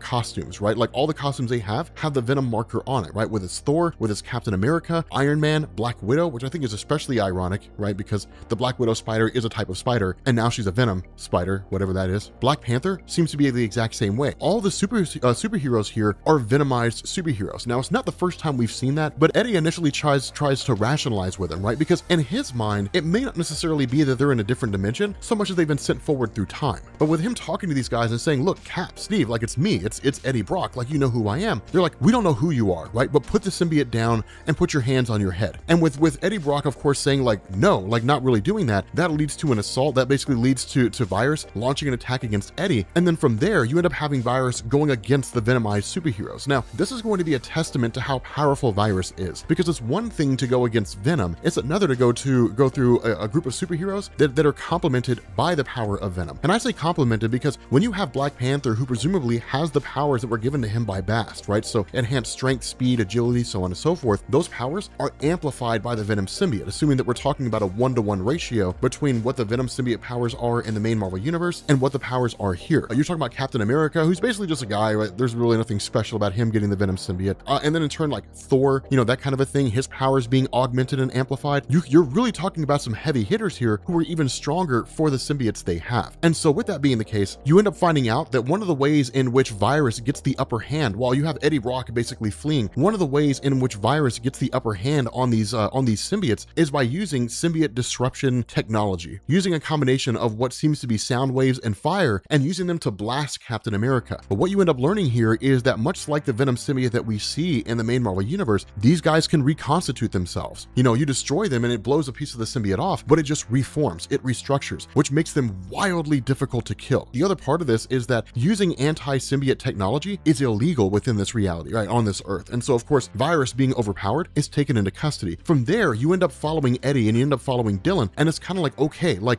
what in the world is going on here, right? We're obviously not in our own universe, right? We're not in the universe that we came from. We're in some other place. What in the heck is happening here? And as they're making their way through, there's suddenly a giant blinding flashing light. Now we kind of switch back to what's called the Hive, which seems to be the base of operations for these various Avengers who are being led by a particular guy, basically known as the Codex. We don't really know who this guy is, and we're not really shown any information or shown any indication of who this guy is. Instead, he's basically the guy running the show. But then you end up having the helmet of Virus being removed. We don't find out who he is. Instead, it's just this guy basically saying, I have no idea who this guy is. I don't know who this, I've never ever heard of this guy. So the implication seems to be he's a totally new character in Marvel. He's not a character that we know of. He's not somebody who we've seen before, who was screwed over by Eddie and basically made his return. But the other cool thing here is that with Eddie and Dylan kind of on the run, they're met by what's basically the rebellion, right? A group of these individuals who are trying to face off and destroy these various symbiote forces, right? So obviously the symbiotes conquer the world at some point. We just don't know how far reaching this is. But what we end up basically seeing here is this rebellion is led by a new Agent Venom. The Agent Venom of this reality is a wholly new person. And I gotta tell you guys, this Agent Venom looks kind of cool. I'm a little on the fence about it though, if I'm being honest, because I liked the original Agent Venom costume, right? I liked the way the original costume looked. I love the original costume, but I'm also kind of a fan of this. I think it's kind of cool. I think it's a little too bulky, but I think it's kind of cool. And so with that being the case, Eddie's kind of like, okay, what's going on here? Who are you? What are you talking about with rebellion and all that kind of stuff? And they're like, well, first we need some questions answered, right? We need to know who you are. And he basically says like, my name's Eddie Brock and this is my son Dylan. And then this helmet basically comes off of Agent Venom. We end up finding, of course, these are basically humans that are rebelling against the symbiotes. And not only is this Agent Venom a human, it's actually the alternate reality version of Anne Weying. This is the former wife and mother of Dylan, who seems to have survived whatever it is that was going on here. What's going on, guys? This is Rob, and I just woke up, right? And we got to run through this because I have a dentist appointment at 11 o'clock and it's currently 8:30, right? So we got to run our hind parts through this, but you guys get the enjoyment of hearing my voice first thing in the morning. Yes, you do. Okay, so we're picking up with Venom Beyond, and this is part 3. Now, in the second part, we kind of had this, we were sort of introduced to this guy named Virus, which, by the way, my voice will change as we go over the course of this video. You'll notice it by the time we get to the end. In the second, really in the first 2 parts, we were introduced to a character named Virus, who we didn't really know anything about. All we knew was that somewhere along the line, something Eddie Brock had done, it basically ruined his life, and the guy just had a vendetta for him and was chasing after him, right? So it's almost kind of like a reversal of the modern, or at least of the old school Spider-Man Venom kind of story, right? Where Venom just popped up one day and was like, you ruined my life, you know, and then him and Spider-Man fought. The other thing that happened here is that as they were trying to make their escape, they of course were dealing with the Maker, you know, the Ultimate Universe Reed Richards and all that kind of stuff, kind of the holdover from Hickman's Avengers and New Avengers and Secret Wars, and where Maker ended up returning back to his own universe in the Ultimate Universe. When Brock and his son ended up passing through the portal, ended up going through the portal, they ended up in this alternate reality. And one of the first things we learned right off the bat is that the people in this alternate reality are largely all symbiotes, right? Like symbiotes, you know, seem to have conquered the world. And so we didn't really know a whole lot about what was going on. All we knew is that there was someone, just a guy named Codex, right? And so what this does is it gives us a little more context here, and basically saying that this guy Codex is the uncontested ruler of the world, right? Every city, every state, every corner of this planet lies in the palm of his hand, right? And day by day, his grip constantly grows tighter. Now, the reason why this matters is because what it shows is that while he is the quote-unquote uncontested ruler of the world, what it also means is that not everybody out there is a symbiote, right? Not everybody out there has been turned. And so we basically end up picking up with him and Otto Octavius. Of course, Otto Octavius being one of the people who have been turned, and then kind of asking the question, this Virus guy, have we managed to get the symbiote to bond to him? And notice how kind of disregarding this is, right? When Otto Octavius says, yeah, but the symbiote basically chooses its host, right? And this symbiote's not choosing this guy, right? It's just kind of studying him. It's examining him for some reason. And the response of Codex is, then kill the symbiote if it doesn't bond and try a new one. But in this day and age, a lot of work has been done to almost almost kind of humanized the Venom symbiotes. And so you can almost imagine that symbiote kind of like being scared of being killed, right? Like that kind of a thing. But the other part of this is that Kodak starts going over all this equipment that Virus had, right? And he says like, I need to know about all this stuff. Tell me about what this stuff is, right? Virus, like this suit of yours, right? They kind of tell him like, you know, wake him up. Virus is kind of, you know, panicking, saying, hey, like, let me out of here. I'll do whatever you want. But when Kodak starts going through and looking at this stuff, he's like, this is hodgepodge. You've got like ancient goblin technology here, right? So just super old school stuff. You've got War Machine components that have been decommissioned for years. This is all just junkyard stuff, right? And the response of this guy Virus is, it's all I could afford, right? Like I bought it off the Tinkerer and some black markets. And that's when we get a little more of an explanation here, right? The Codex basically says Tinker's been dead for a long time. So is Tony Stark, and so is Norman Osborn, right? I killed them all. Like they've all been dead for a long, long time. Presumably they refused to bond, or when this initial war kind of broke out, you know, we can assume it's that, we can call it that they were some of the first to fall, right? But whatever the case is, they're basically dead. But when Virus says that he was hunting, or he was chasing after Eddie Brock and his son, that's when Codex begins to freak out and is like, tell me everything that's going on. Now from here, we switch back over to Eddie himself along with his son, and then with the Agent Venom Corps. And what you have here is his initial encounter with Anne Weying. Now remember, Anne Weying was kind of the wife at one point, or really was the wife of Eddie Brock at one point, and then she basically ended up killing herself in Marvel Comics, right? At some point later down the road. But the biggest moment about her is that she was She-Venom. And so where she's been gone for a long time, the fact that Eddie sees her is astonishing to him, right? Like, I thought you were dead. I thought you were gone. The response of Anne is like, I thought you were dead. You've got to be working for him, right? Eddie Brock isn't here anymore. So like, what's going on, right? Like, tell me your story. And that's when he kind of tells what I already told you guys, right? That he ended up falling into a wormhole, you know, when he was chasing after the Maker and so on and so forth. And he says like, he knows it sounds crazy, but she's like, prove it. How did you get that symbiote? And he basically tells a story, and he says like, in the world that I'm from, I went into a church when I was in a really bad way. I was gonna off myself. And then this symbiote seemingly came down from nowhere and then bonded to me. And my initial response was to get back at Peter Parker, because Peter Parker was the one that led to me being in that place, discredited me. And then the Venom symbiote felt cast off and abandoned by Peter, so we kind of had this mutual hatred of Spider-Man. And in that, we became Venom, and then we tried to kill Spider-Man.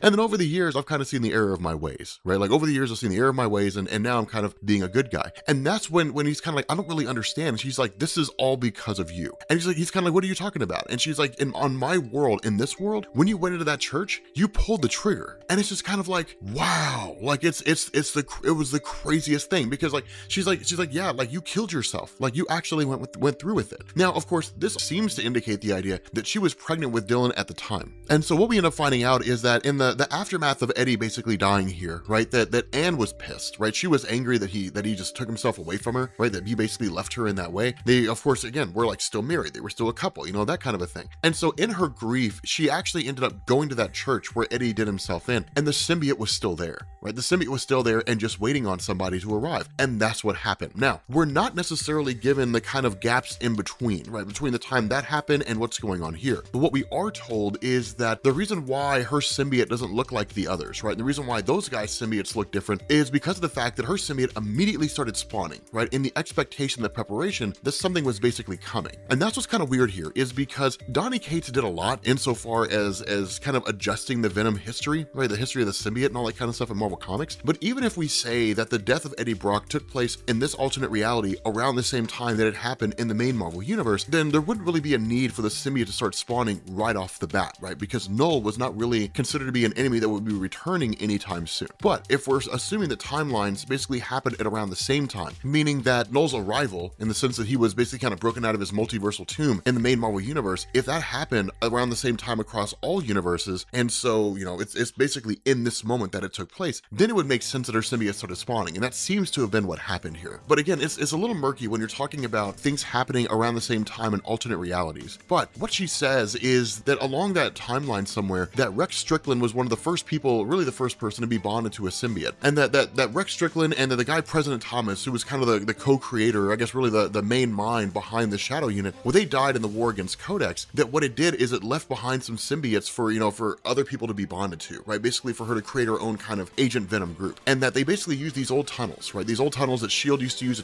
transport cargo around, you know, that kind of a thing. And so what we basically end up getting is the revelation of who these guys are. The first one we get is Peter Parker, right? Peter Parker is part of Agent Venom, the Agent Venom core, right? So Peter Parker's Venom in this alternate reality. The next one is Cletus Cassidy, which is crazy. The third one is like Agent Wade Wilson, right? So like Deadpool is basically Agent Venom in this alternate reality, which is kind of nuts. And then Andy Benton, whatever. So the crazy thing about this is that Eddie Brock gets pissed off about like Cletus Cassidy being on here. Now, the funny thing about this is that the response of Anne Weying is Cletus was the first one to join us. Yes, he's had a past, but with Rex's training and a lot of help from our science officer, he's one of the best agents we have. The reason why that's cool is because what it shows is Cletus Cassidy was Carnage somewhere along the line, which really kind of fleshes out the history of Anne Weying, that her history as Venom in this alternate reality was very similar to that of Eddie Brock, that somewhere along the line she most likely ended up fighting Peter Parker, that in that conflict the Venom symbiote kind of spit out a symbiote of its own, which came in the form of Carnage, which bonded itself to Cletus Cassidy. It most likely took Anne Weying as Venom and Peter Parker to team up to beat Cletus Cassidy, and then he's basically kind of been reformed, and now he's a good guy again. That's kind of what seems to be going on here. But the crazy thing about this is that the spider sense of Peter Parker starts going haywire, and it's like something's coming, like we have to move, right? We have to get out of here as fast as we can. And that's when we basically end up getting this kind of crazy symbiote hit squad, right? The Juggernaut,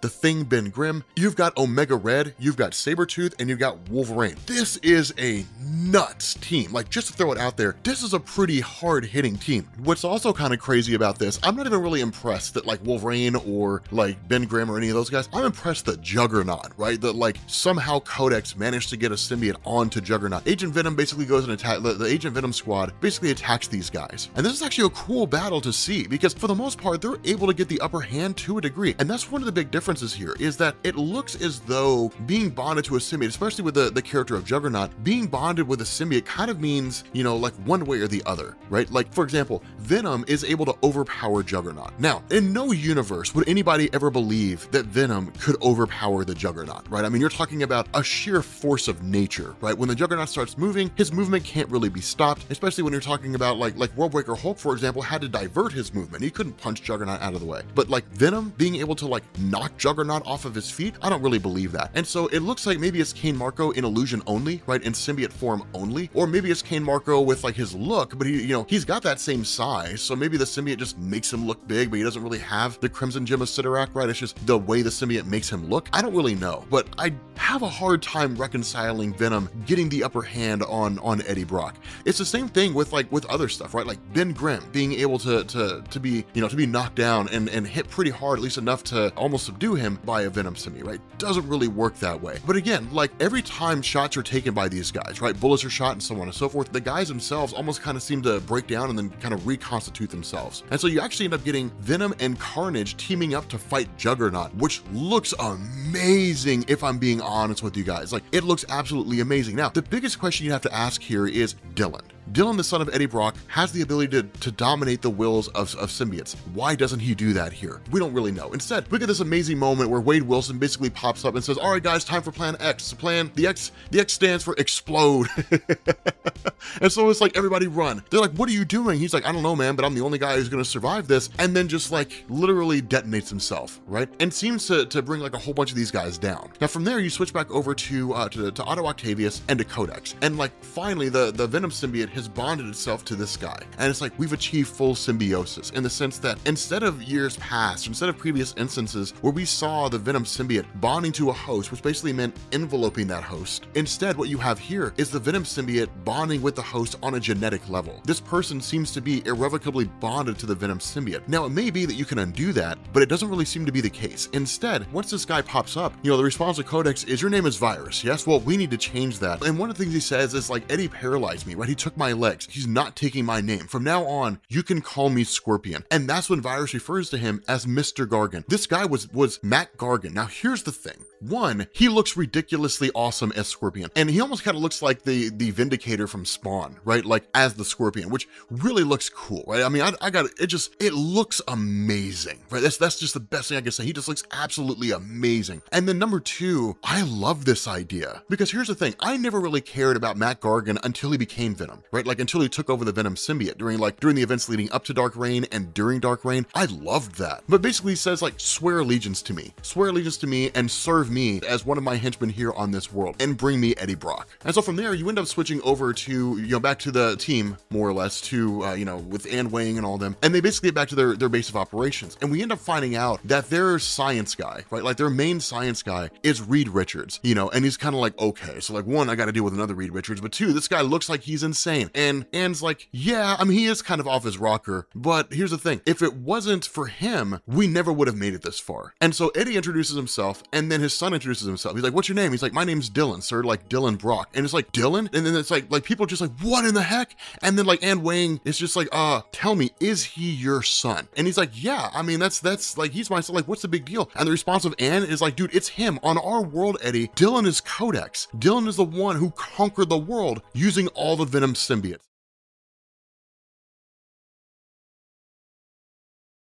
All right, what's going on, guys? This is Rob, and we are back with Venom Beyond. Here's the thing, man. I love the way that Donny Cates writes this, right? Because I fired this book up, and I'd say within the span of 5 minutes, I was done, right? I just ripped through this book. And to me, that's a testament of how good a comic book is, right? If I can just like, if I find myself just ripping through it, and I feel like I'm done before I even started, that's just how good the comic book is written, right? So, this kind of gives us, at least as much as Donny Cates gives us anyway, the way in which the world fell under the rule of Venom's son.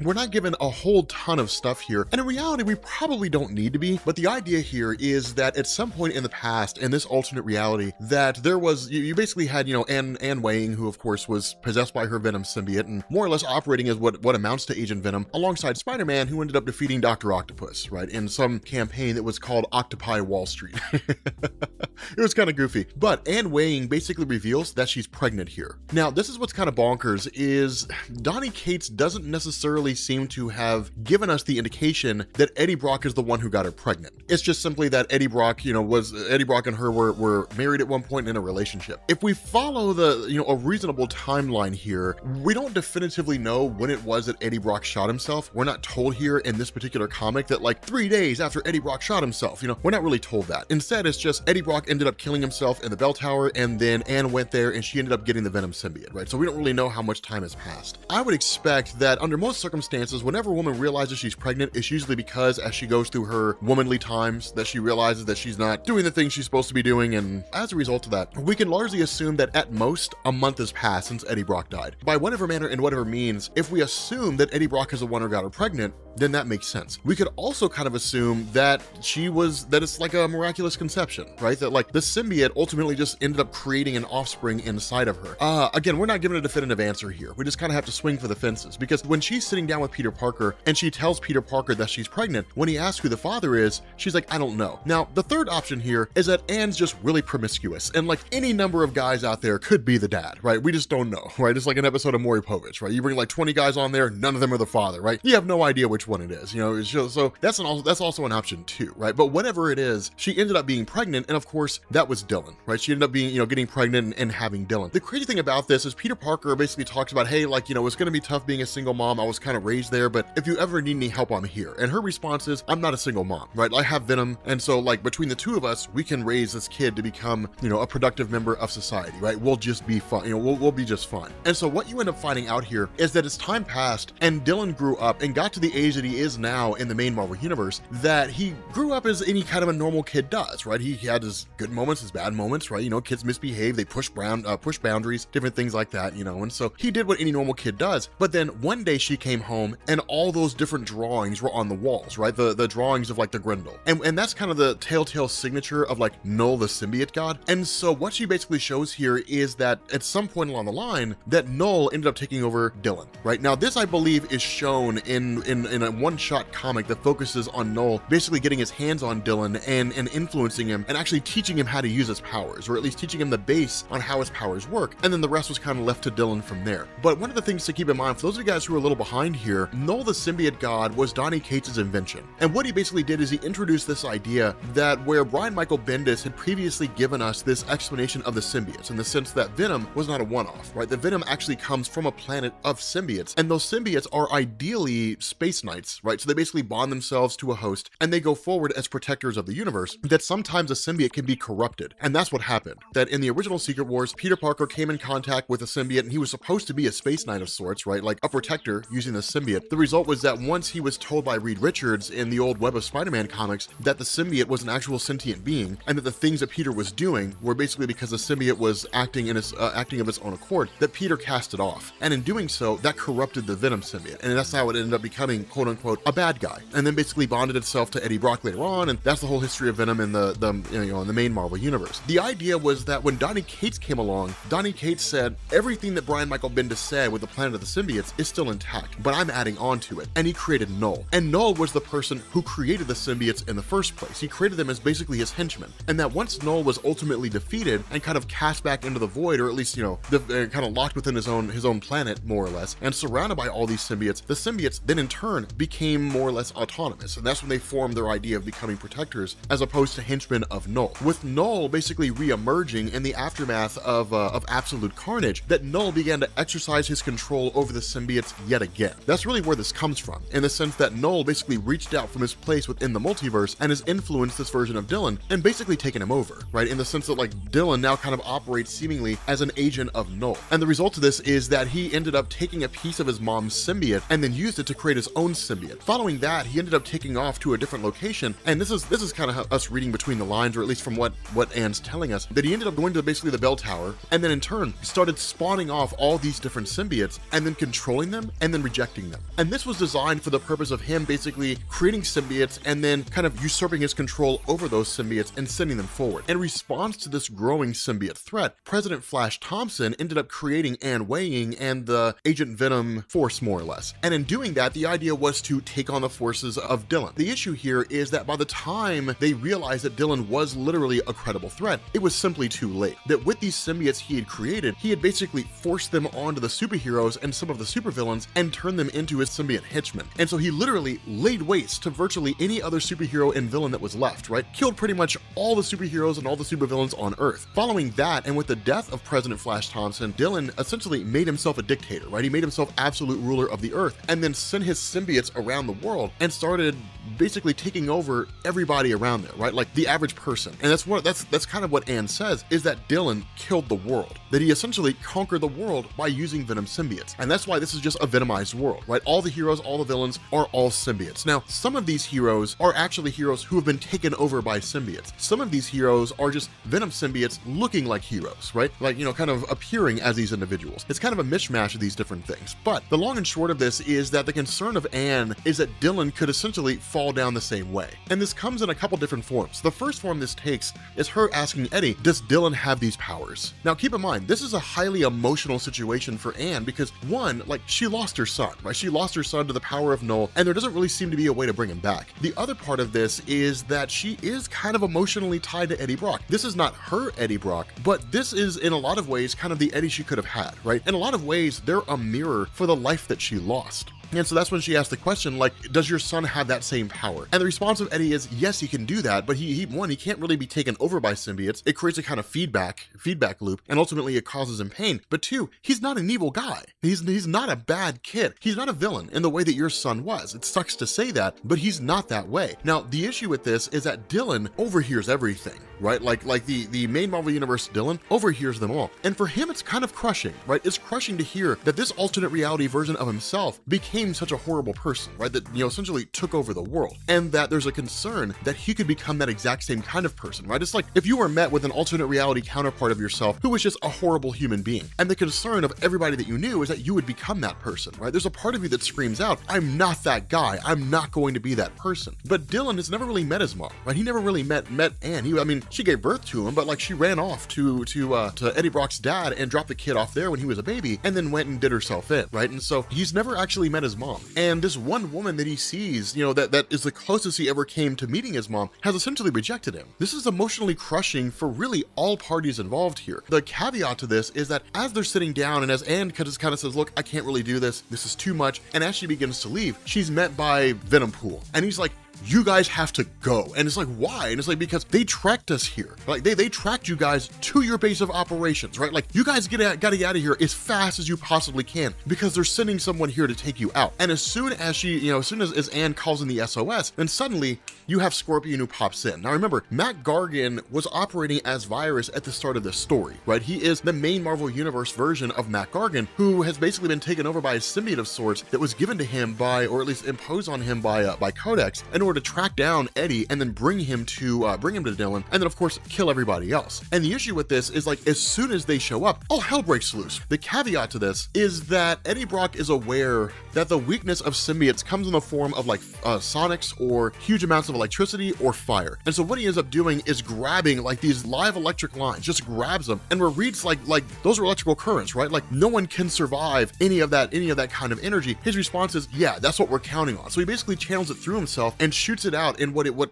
the Venom symbiote creates as a hand cannon and basically takes out Mac, right? Takes out Matt Gargan. Then he calls on his son, do your thing. And Dylan seizes the symbiote off of Scorpion, takes total control of it, and then basically Matt Gargan reverts back to his normal self, right? This is a genius maneuver, but it's also exceedingly dangerous because the more that Dylan uses his powers, the more susceptible to Knull he becomes. And that would allow Knull to reach in. Now, one thing, if I'm being honest with you guys, one thing that I think is really kind of going on here is, wouldn't it be interesting if Donny Cates followed the Jonathan Hickman Avengers, New Avengers, Molecule Man concept, right? In the sense that during Avengers and New Avengers, most of you guys know, there was one Molecule Man in every reality. And that origin of Molecule Man was the exact same, but he was designed to be a bomb that the Beyonders were going to detonate all at the same time and destroy the multiverse, right? But wouldn't it be interesting if it were the same concept with Dylan, that every universe has its own version of Dylan, and Dylan is unique among, you know, in every single universe, in the sense that while his origin's not the exact same, although it may be in some way, that he has these powers, the ability to dominate the wills of symbiotes. He is in effect a kind of indirect heir to Knull, right? He possesses essentially the same powers that Knull does, even if not on such a grandiose scale. And that by having that kind of power, it allows Knull to basically take over Dylan, which allows him to control the symbiotes across every world. Wouldn't that be interesting, right? Every world and every universe. But as far as Matt Gargan goes, you know, of course, when the symbiote's torn off of him and Eddie realizes it's Matt Gargan, then we kind of get a little bit of an explanation here, right? And the idea is that during Absolute Carnage, that as you guys remember, Matt Gargan's spine was almost totally ripped out and he was basically paralyzed. And Eddie left him there. Right, and Eddie just left him there. You gotta go, right? You know, he ended up taking off and leaving him there, and that's why Matt Gargan holds so much animosity, because he's like, you don't get to just walk away from the fact that you left me paralyzed like that. Now, admittedly, Matt Gargan was going to let like an innocent kid die, right? So, you know, at the end of the day, Eddie Brock's like, I was kind of right for what I did. But the response of Mac is, you basically left me there that way. I could have recovered if I'd had a symbiote or something like that, but I couldn't, right? Like, you just left me paralyzed there and walked away. And so the response of Eddie, and this is really interesting, the response of Eddie is, fine, then we'll make you a deal, right? I'm going to make you a deal here. My son just killed the symbiote that was attached to you from Codex, right? So what we're going to do is you're going to take us to Codex. And then seemingly the bargain is, you know, I will give you a symbiote or something like that, and you'll regain your ability to walk. You know, I don't really know what the bargain is, but the idea is you are going to take us to Codex. And so seemingly Dylan is going to meet his alternate reality counterpart, and who even knows what's going to come out of that conflict? I have no earthly clue, because maybe we'll get even more of an origin story about Codex, right? And that's why it's kind of tentative here. Maybe we'll get a lot more information, because we still got 2 issues, I think, until this whole thing's done.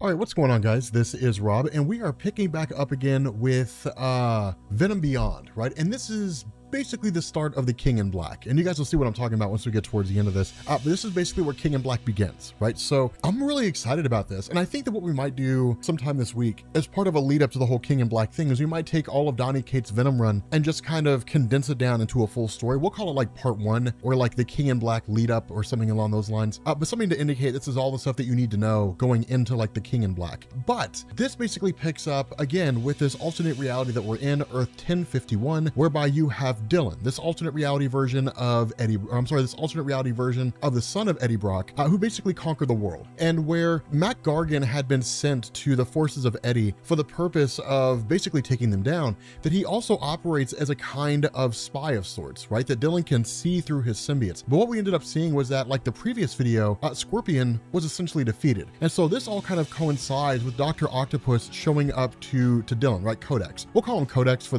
the sake of keeping this video simple, and instead of talking about two different versions of Dylan. But he runs up on Codex and he basically tells him that they've reverse engineered the armor that Scorpion wore when he was initially going after Eddie Brock and using the name Virus. And that because this armor is based on the War Machine Mark III model that was created by Tony Stark for James Rhodes, it includes what's basically automated environment scanning technology, which essentially means that it scans the environment and then records the environment. And this kind of confirms the statement of Scorpion to Codex when he was initially captured, that he came from an alternate reality. But what's more important about this is that when it comes to alternate realities in Marvel Comics, you have what's kind of what's been referred to historically as a kind of quantum frequency, basically meaning that each individual universe has its own range, more or less, right? So the way I like to use it is if we talked about music, right? So we say like the main Marvel universe is the key of C, and the Ultimate Universe might be like might be like C sharp or something like that. But if the main Marvel Universe is in the key of C, then what this means is that in order to access the main Marvel Universe, your quantum signal or your ability to create a portal means you have to resonate at the key of C as well, right? So that's what this suit basically does. This suit will, at least accessing this suit and being able to reverse engineer it, would allow Otto Octavius to, in effect, recreate a portal that would allow them to access the main Marvel Universe. And with his intelligence, it would only take him about 2 weeks to do. And so the idea is get to work on it, right? Because it means there'd be more worlds for Dylan to conquer, essentially. At that point, you switch over to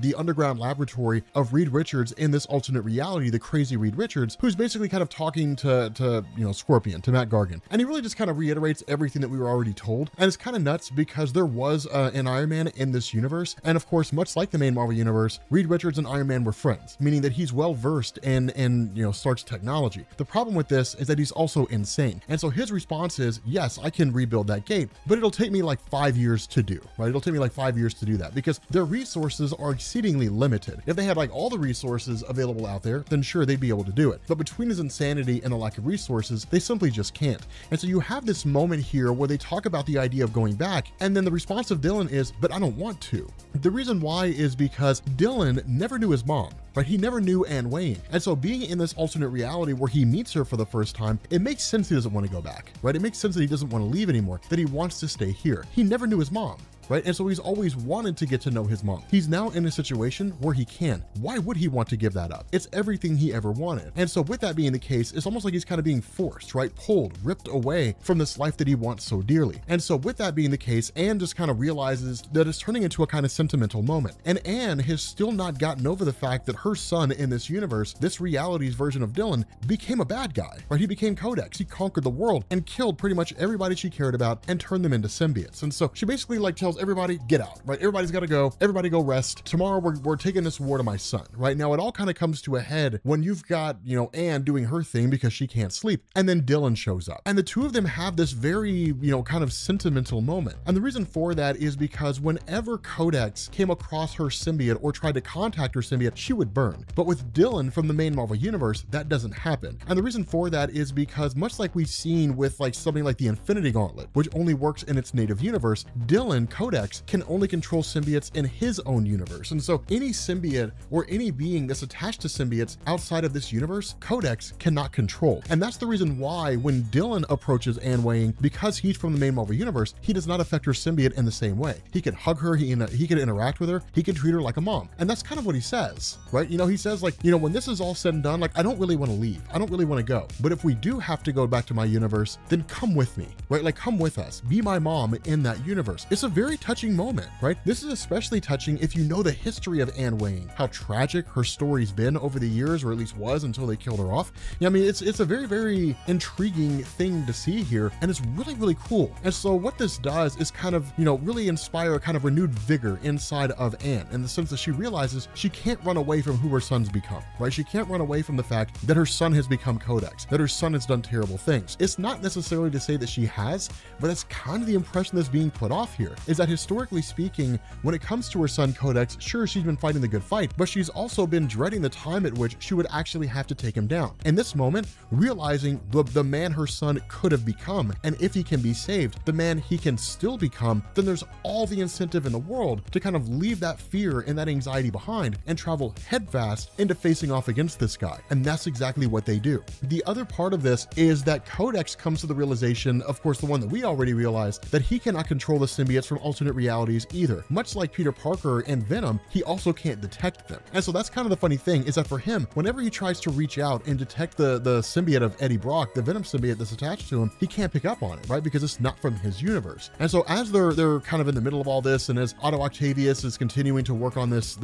portal of sorts, there's a kind of an alarm that comes in, and it's basically a unmanned aircraft that's basically heading towards their location. And when Otto Octavius says that there's no life forms on board, that's when it dawns on Codex, no, there's life forms there, but it's the Venom symbiote, right? The one that I can't pick up. And this thing comes cruising in and just boom, smashes right inside the ceiling of this place, right? From there, and Wayne's like, everybody get in, and they all go flooding into that place, right? Attacking everybody they can. Now, right off the bat, Donny Cates gives us Codex versus Venom. And it's a cool thing to see, because this is basically like Spider-Man fighting Venom, right? Spider-Man cannot detect the Venom symbiote, and that's one of the things that makes Venom so deadly for Spider-Man. Much like this here, Codex cannot control the Venom symbiote. And so he's facing off against a very powerful person relative to himself, whose symbiote he cannot dominate. And this fight ends incredibly fast, right? And that's one of the big differences here. That's kind of the big weakness of Codex, is that you would look at him and you would say, okay, but a person who was able to conquer the world using symbiotes, surely he'd be able to overtake Venom. But there's a big difference here. Eddie Brock has fought time and time again as Venom with the symbiote, facing off against a multitude of enemies. The Codex seemingly has not. That I wouldn't go as far as to say that he rested on his laurels while the world was being conquered, but there's a difference between fighting some heavy-hitting superheroes by yourself and fighting a whole bunch of heavy-hitting superheroes with hundreds of symbiotes at your side. It really kind of diminishes what your accomplishments are. It diminishes what it is that he could actually do, because for the most part, he didn't really do it on his own. And so in response to that, he basically calls in the entirety of the Avengers team. They all come pouring in, right? All the symbiote Avengers guys. And then while that's going on, Gargan basically sneaks off, grabs his virus suit. And in the moment when you have Eddie Brock, who seizes control of Codex for the purpose of defeating him, what he ends up intending to do is actually have his symbiote bond itself directly to Codex, and then in turn show him this life that he could have had, right? A kind of shared memory. But that's when Virus makes his attack, right? Matt Gargan shows up at the most inconvenient time and starts attacking, Eddie Brock, and basically says, like, you're going to take me back to prison once we get back there, and that's not going to happen. Either I'm going to have my vengeance here, or I'm not going to have it at all. But in the midst of his whole attack, suddenly he's shot in the back by Reed Richards, who would basically use the technology of Tony Stark to take down the War Machine suit, right? So Gargan's completely out of the picture. What this does is it leads to Eddie Brock being able to subdue Codex yet again, and then Codex actually starts reaching out directly to Dylan, right? And what this does is it allows a kind of shared memory state, in the sense of it's all the things that Dylan can basically pass through his mother, and all the things she can pass through to him in terms of the life that he always wanted to have with her, the life she always wanted to have with him, and then Eddie Brock's memories of the life he had with his son, bonding them all together. And when that happens, Codex gets a vision of what his life could have looked like. They all kind of do, to be honest. Like, it's really Eddie, and it's Dylan, and it's Anne Weying, and it's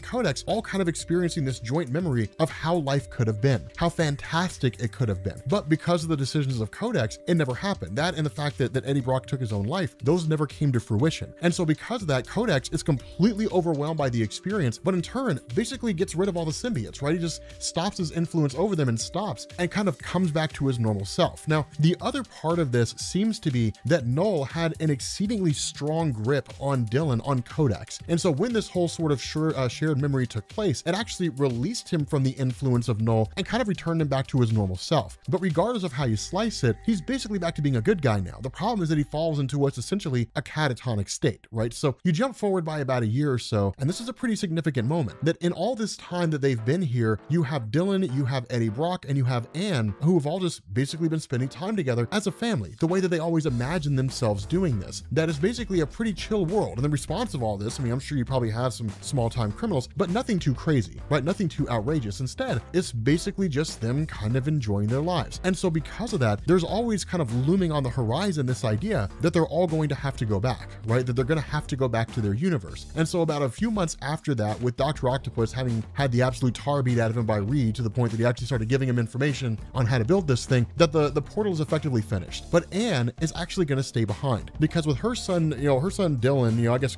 formerly Codex, now Dylan, kind of back in a catatonic state, but also demonstrating that he basically, came back to being a good guy, right? That he's more or less cured, for lack of a better word, that she's going to wait until he reawakens and then try to nurse him back into, you know, kind of having a normal life here. But for Dylan himself and for Eddie, of course, they go back to the main Marvel universe where the King in Black and everything kicks off. And this is what's really kind of interesting here. It looks like a year has actually passed in the main Marvel universe as well. And the reason why this matters is because with this 1 year time jump in that period, Knull seems to have come back, right? Knull returned. He returned in the main Marvel universe. And the reason why we know this is because when they get back there, all the stars are gone. There's nothing out there but absolute blackness. That Knull has officially returned and has already begun the process of conquering the main Marvel universe.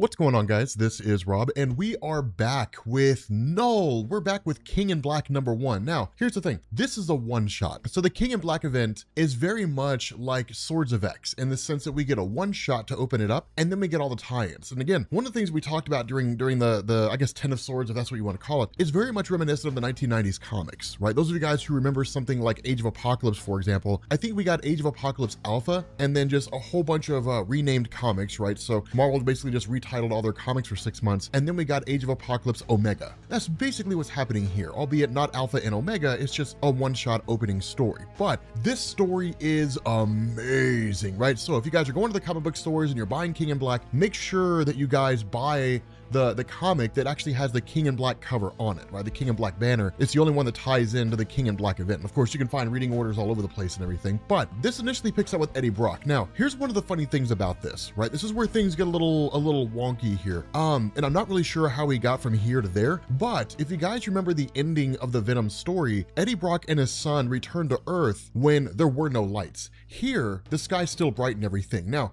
we'll find out why the sky went dark, but it's one of these things that kind of looks like a bit of a continuity error on behalf of Donny Cates and all of them, but I don't mind because Donny Cates is amazing. He does not disappoint in this story. So what we end up getting is kind of like Eddie Brock, of course, still being possessed by the Venom symbiote. This starts to realize that the King in Black, that Knull, the symbiote god, is on his way there. Now, he's informed the Avengers, he's told all of them about what's going on, the arrival of Knull, you know, what it means, the power he possesses, and all that kind of good stuff. So the Avengers have basically been prepping for this, right? They've been planning for this whole thing. So the call goes out to all the Avengers, right? All hands on deck. And Eddie Brock goes to grab Dylan. Now, once Dylan wakes up, he begins to realize, okay, you know, he can feel that Knull's on his way. And so it's time for them to basically get out of there. Now, switching over to Captain America, She-Hulk, Carol Danvers, Iron Man, the current Avengers roster, Tony Stark has basically taken some remnants of Kree and Shi'ar warships and then basically weaponized them, right? Turn them into essentially detonatable bombs, right? Bombs that can be remote detonated from the planet Earth. Now, but when all these kind of bat forces of Knull start showing up, that all these different vessels start exploding, right? They literally start going off, and Tony Stark starts to celebrate. The problem with this is that you in turn have Eddie Brock, who basically hits to Iron Man and says, we killed about 100 of them, but like there's countless of these things showing up here, right? It looks like millions and millions of these things showing up here, seemingly one for everybody on Earth, you would presume. So 7 billion at the very most, if not any number less than that, which is still way more than 100. And he's like, you know, we only stopped 100 of them. Like, he can't be stopped. Now, one other thing that I want to point out here, and it seems to only really affect Eddie at the moment, is that all these bats being destroyed seems to take a toll on him, but it could also be because of the fact that Eddie's using his powers to monitor everything out there, right? So it could just be a kind of mental strain, but I did want to draw attention to that because all these bat forces start pouring down onto the city and basically like exploding, right? Like as they pour down, they basically explode into their symbiote forms and literally kind of fill the world with like an ocean of symbiotes, right? It's basically what it looks like. But you actually end up having Venom, Eddie Brock, taking his son Dylan to a bunker that was built for Peter Parker by Ezekiel. Now, a little bit of an explanation here, right? And we cover all this in my video series on Dan Slott's Spider-Man run, so you're welcome to check that out, you know, especially Spider-Verse, different things like that. But the idea is that somewhere along the line, you had a guy named Ezekiel, and then of course, Ezekiel became aware of the fact that the Inheritors were hunting down Spider-Man, right, all across the multiverse. And so this bunker was built for Peter Parker to protect him if he needed to stay hidden. And of course, Peter was actually confined there for some time, and I think Ezekiel actually used it as a base of operations for some time. Now, Ezekiel is a character that I believe was introduced during J. Michael Straczynski's run before he wrote Spider-Man One More Day, which is one of those things where everybody loved the run until they didn't. But, you know, that's kind of a nice little nod to like the yesteryear of Spider-Man stories, like just old school stuff kind of being brought back. But the meat and potatoes here is that this bunker should protect Dylan from Knull and anybody else out there that's trying to get to him. One, because it's difficult to know it's there, and two, because of the fact that it's just so well guarded, right? It's just so difficult to penetrate. And so with that being the case, Dylan actually wants to go, and he kind of has this genius moment. He's like, look, I have the same powers as Knull, right? So maybe I can seize control of Knull's army, like take it away from him. But in reality here, and this is something that's not really voiced by Eddie Brock, I doubt that would happen. And the reason why is because Dylan is still relatively new to his powers, right? So it's like a person who just discovered telepathy versus a person who's been practicing telepathy for like 50 years. It's just, they're far more prodigious in the use of their powers. And so for somebody like Dylan, yes, his powers are comparable to Knull's insofar as he can control symbiotes, but he's not as capable of using his powers in the same way Knull is. And so there's a much better chance that Dylan would be defeated and possibly consumed, taken over by Knull, than he would to actually win. And because of that, Eddie says, no, like you need to stay here. I made you a promise that I would keep you safe, that I would do everything I could to keep you protected. That's what we're doing. From there, you end up having Eddie Brock, who's chimed in by Captain America saying plan B, right?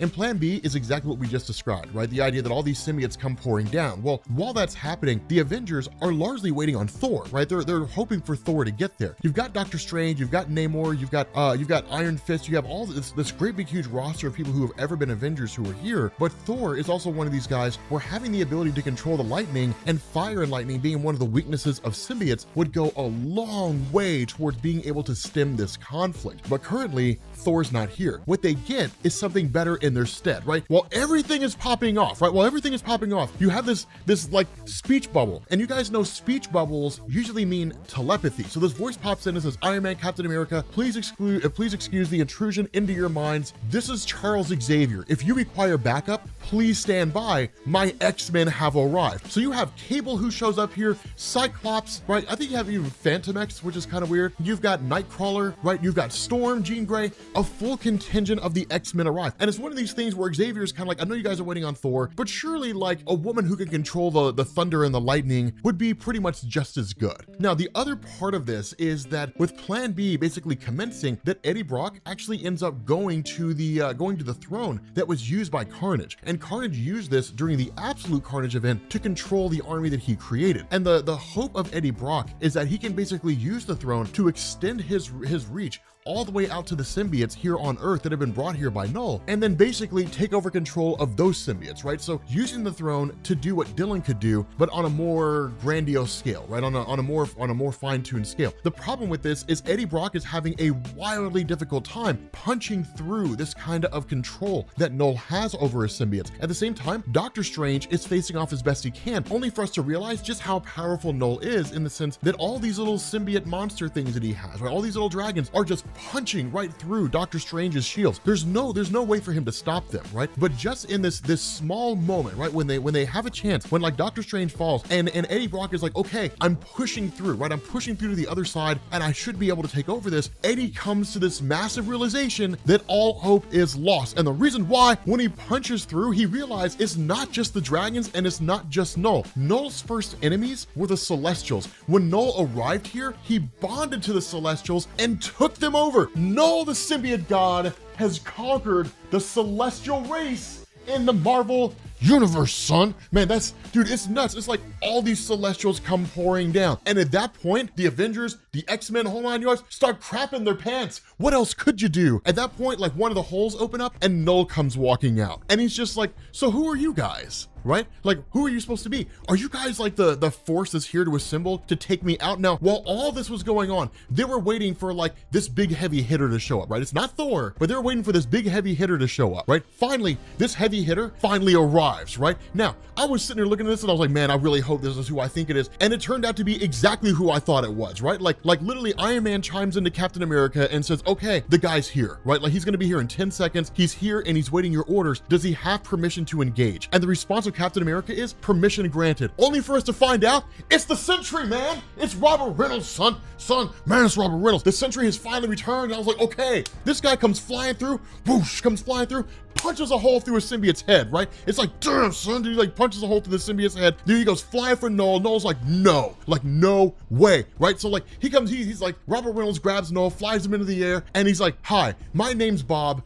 You can call me the Sentry. This will be over in a second. Knull's like, no, son, son, man, let me tell you something. Dude, he grabs a hold of Robert Reynolds. He goes to rip him in half. He's like, come feel me. Dude, he rips him in half, right? Pulls the void right out of the Sentry, right? Pulls the void right out of the Sentry, right? And he's just like, child, I am Knull, right? I'm the Lord of the Abyss, God of the symbiotes. The darkness inside of you, that darkness bows to me. I am the void. Like, literally just crushes the Sentry in one fell swoop. And it's like, well, there you go. Any chance you had is gone, right? Like that's basically it. Like, you will all fall like the rest, right? I've met your armies, little ones. Meet mine. So he literally just like takes control of the symbiotes and pours them all over the various superheroes, and all the superheroes are completely conquered by the symbiotes. From there, he's just like, let's get rid of this, let's get rid of the stars out there. So he in turn takes all those dragon forces, merges them together, and then wraps them around the world and blocks out all the light. And it's just like,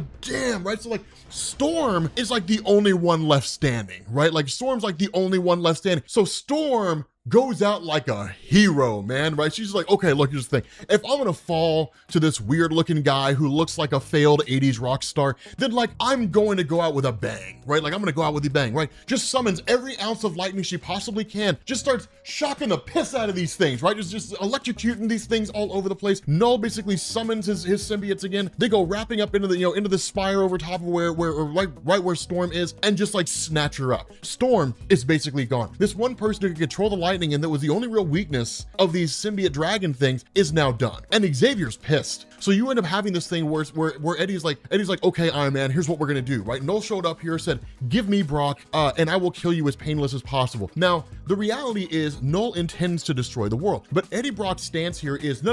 If I hand myself over, then like, maybe I could say, look, I will hand myself over to you, my symbiote over to you, you'll be complete, and then like, just leave Earth, right? Just leave us alone, just let us live. It's a hope against hope, right? It's a terrible idea, but it's a hope against hope, right? So what ends up happening is you get this really touching moment, right? Where like Eddie Brock and his Venom, his symbiote have this conversation, and the symbiote's like, look, Eddie, like, you need to know, and doesn't really finish his sentence, but largely it looks like the symbiote was getting ready to say, like, because of you, Eddie, I've become better, right? Like, I was lost and I was kind of villainous and I was all over the place. I didn't really know what my greater purpose in the world was, what it meant to be in this space. But since I've been a part of you, you've made me better and I've made you better. We truly have become great heroes, right? We don't really get that much being said, but it's really cool because they're like, okay, let's go meet our maker, right? So they basically kind of broadcast their signal, right? Like, the Venom symbiote taps into Knull's forces, which basically tells Knull exactly where he is, right? It's just firing up a flare in the sky, essentially. And so Knull locates Venom, goes and grabs him. He snatches up Eddie Brock and brings him to him. And Eddie's just like, okay, you can take me, that's fine, but leave the world, right? Just leave the world alone, take me and we'll call it in. He's like, wait a minute, I remember you. You're the one who beat my dragon. Like, I thought you died. Well, that's kind of weird, but no, I'm not here for you. I should have specified which Brock I wanted. I don't want you, I want your son. I want Dylan Brock. And when Eddie starts to realize what's going on, he's just like, no, that's not gonna happen, right? Like, your fight is with us, right? Like, leave my son out of it. And the response of Knull, he rips the symbiote off of Eddie and it's just like, I will take your symbiote away from you. I will make it mine again. And then I'll take your son, and drops Eddie Brock from the top of the sky all the way down to the ground. All right, what's going on, guys? This is Rob, and we are back with the King in Black from Marvel Comics. Something that I do want to clarify, though, I was incorrect in the first King in Black video that I made that it was simply just a one-shot. The reading order I'd looked at before did not show King in Black parts 2 through 5, so I thought it was simply just a one-shot opening comic, and that was basically it. It turns out that King in Black is an actual main series, right? So it's issues 1 through 5, King in Black 1 through 5, and then a whole bunch of tie-ins for it. So I do want to correct that. I was incorrect about that. A lot of you guys pointed that out in the comments. So thank you for that. I would not have known had you guys not mentioned it. But this one kind of opens up. This is the Venom tie-in, right? This one opens up basically with Eddie Brock kind of falling to his death at the end of the first King in Black story when Knull just stripped him of his symbiote and then dropped him. But what this does is it initially starts out with Rex Strickland. Now, Rex Strickland was the first of the individuals out there to be bonded to the Grendel, right? So just kind of a reminder of the timeline here. If we go on the way things used to be before Donny Cates' Venom run, all you had was a Venom symbiote symbiote that bonded to Eddie Brock. Over the years, a lot has been done to change things, and Donny Cates has introduced a lot of information that we didn't previously have. And what Donny Cates introduced was the character of Knull, who by this point you guys should know as kind of the guy who created the symbiotes, but then also the Grendel. And the Grendel was kind of a step above your regular symbiote, right? So you have like the one that bonds to Eddie Brock, which makes him Venom, or like the Carnage symbiote that bonds to Cletus Cassidy, which makes him Carnage, so on and so forth. The Grendel's kind of a step above that, right? So if there were a hierarchy here, he'd be between Venom and like Knull, or something along those lines. And even within that, you have your own little hierarchy insofar as like where the Venom symbiotes rank, and we might create a video like that, right? Like ranking the Venom symbiotes from strongest to weakest. But the idea is that Rex Strickland and his team were basically bonded to what was the Grendel symbiote. So they were a little more powerful than Venom normally is. There was a point where really in the beginning of Donny Cates' run, when he first started on Venom, where Eddie was contacted by Rex Strickland and then sent on a mission. Now we ended up learning that Rex had actually bonded to, or really the symbiote had kind of replaced Rex after Rex had died. So he's kind of a walking, talking symbiote. But Eddie was sent on a mission to basically save, you know, those guys who were out there, those other symbiotes. What we never really saw was what was going on in the background while Eddie was doing that, involving Rex. And what Rex really does is he kind of talks about the nature of Eddie. Now, this is important because this kind of monologue that Rex Strickland offers in the form of a diary entry kind of overlays everything that we see going on in this comic, right? And so one of the things that he sort of hits at here is that sending Eddie on this mission was almost as much of a test as it was just the need for help. And the reason why the test aspect came in is because with Rex Strickland and his Grendel, he became aware of the nature of Knull, Knull's existence, the power he possessed, and the fact that Knull would return to Earth one day. And so looking at that, it was kind of like, okay, if Eddie can't do something as simple as like face off against these Grendels and basically stop them, then what hope could he possibly have against somebody like Knull? But as you saw with Rex kind of talking about Eddie Brock and so on and so forth, one of the things that he talks about is Flash Thompson as Agent Venom. And that Flash Thompson as Agent Venom was a far more effective Venom than Eddie Brock was. Now, a lot of that was because of the military training and history that Flash Thompson had, and the fact that he was basically a government-sanctioned symbiote, kind of operating out there doing his own thing, but he was a lot more effective. He understood the necessity of nuance. He understood getting in there and kind of practicing espionage, stealth tactics, different things like that. He's not like Eddie, right? Eddie is a guy who just goes running in, guns blazing, right? Even if he doesn't need to, and even when he shouldn't, it's all he really knows, right? He's just kind of a blunt object, just attacking whatever's in front of him. That's why a lot of fans really liked Flash Thompson as Agent Venom more than Eddie Brock, because you got to see somebody use the Venom symbiote in a way that you normally never really see, which is why I say we should probably cover that story, if for no other reason than the fact that it could really kind of permeate and attach itself to this story, kind of bookend, and show us how the other, how the symbiotes can be used. But at the end of the day, Rex kind of, he hopes the best for Eddie Brock, but he's not 100% sure that Eddie Brock can really even succeed, because looking at everything that's going on, individuals possessed by the Grendel symbiote and all that kind of stuff, the return of Knull, his fear is that Eddie will fail, right? Eddie will fail to rise to this occasion, and in the end, he'll end up dying just like everybody else. And that's kind of the thing that we get here, because we transition to the moment when Knull drops Eddie Brock. And with a quickness, Eddie was taken over exceedingly fast. And that's one of the big struggles that we're kind of left to solve here with regards to the King in Black story. Because what you're talking about is a being so astronomically powerful, he was able to overtake the Celestials. That's no small feat, right? Being able to run up on a celestial being, these guys create life, they create, stars and galaxies. They're on par with Galactus in terms of power. And so being able to subjugate a multitude of Celestials is not a small thing here. So then you have like Eddie Brock with a Venom symbiote. And it's kind of like, how could he possibly hope to stand against Knull in the first place? And that's the first thing that Donny Cates showed us, right? Knull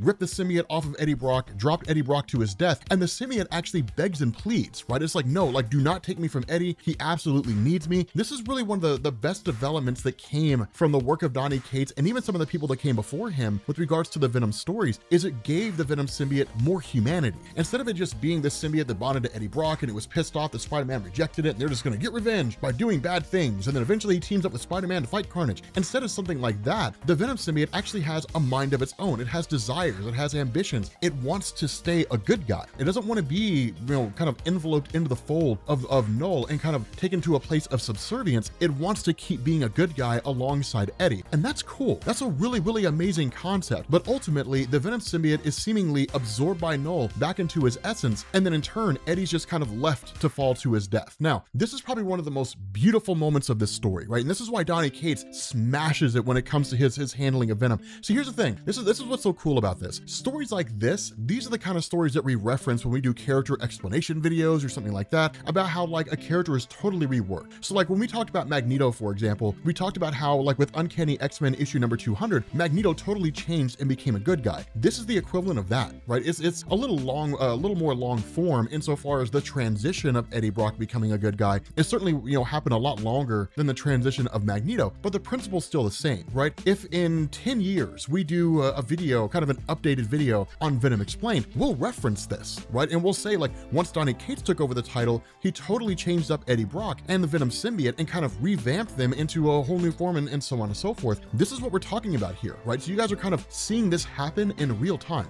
But for Eddie Brock himself, he kind of looks at this and literally starts to pray. And that's something that we don't really see of Eddie, because Eddie's not an overly religious man, and just kind of says, look, like, you know, I'm praying to whatever God is up there listening. I'm not really worried about me. I'm probably just going to fall to my death. This will be the end. But what I'm asking here is that you basically keep an eye on my kid, right? Make sure my son is okay. That Dylan does not deserve to inherit my darkness, right? This kind of horrific circumstance that I've been living in my entire life, this desire for revenge and all this anger and wrath that I've been filled with over the course of my life, right? This thing that's dominated me, right? This thing that's controlled every waking hour, you know, everything that makes me who I am. Do not let my son inherit it. Now, one thing that I do want to point out, pretty much everything from the time that Knull drops Eddie Brock until we get to the end of this comic happens in the span of 32 seconds. 32 seconds, and that's all you get. And I love stories like that, right? Where like all these things happen in the span of 32 seconds. While Eddie Brock's falling to his death, these symbiotes of Knull are they're getting to work, right? Like they're attacking New York.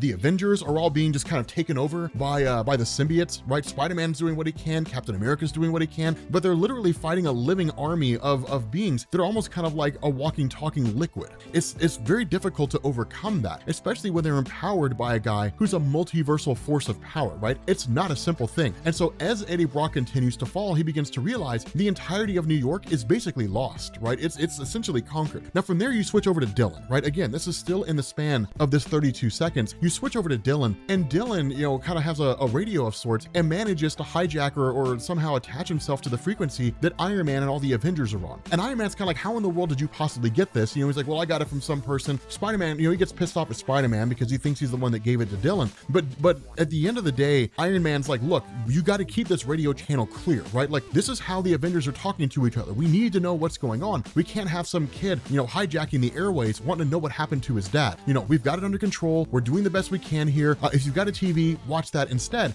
And then cuts off Dylan. And Dylan starts to get pissed off because when that happens, he literally tries to reach out with his abilities to tap into Knull and kind of see what's happening. But then the actual Venom symbiote itself, which is still part of Knull, actually pushes out Dylan and says, no, you cannot access this. You cannot access Knull. If you access Knull, he'll know where you are, right? He'll figure out where it is that you're at and he'll come for you, right? So no, like get out of the brain of Knull and just forcefully ejects him. And for Dylan's part, when he was talking to the symbiote, he felt fear, right? He felt fear and absolute panic.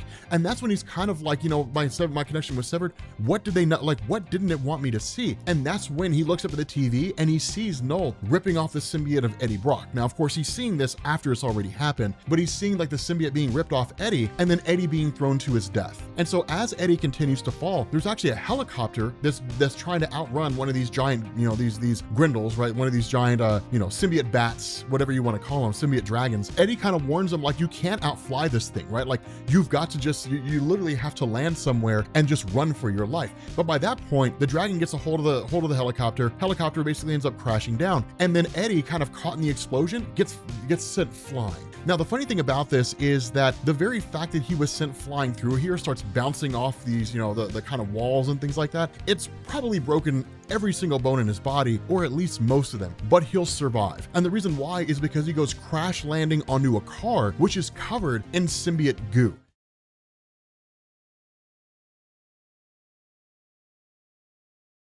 Okay, What's going on, guys? This is Rob, and we are covering King in Black Part 2. Yes, we are. We're in King in Black, the official second issue of King in Black. I guess it's not really Part 2, because we had what? Like the Venom tie-in, then we had the Incredible Hulk tie-in. I still need to do Iron Man and Doctor Doom, because I feel like that one's insanely good.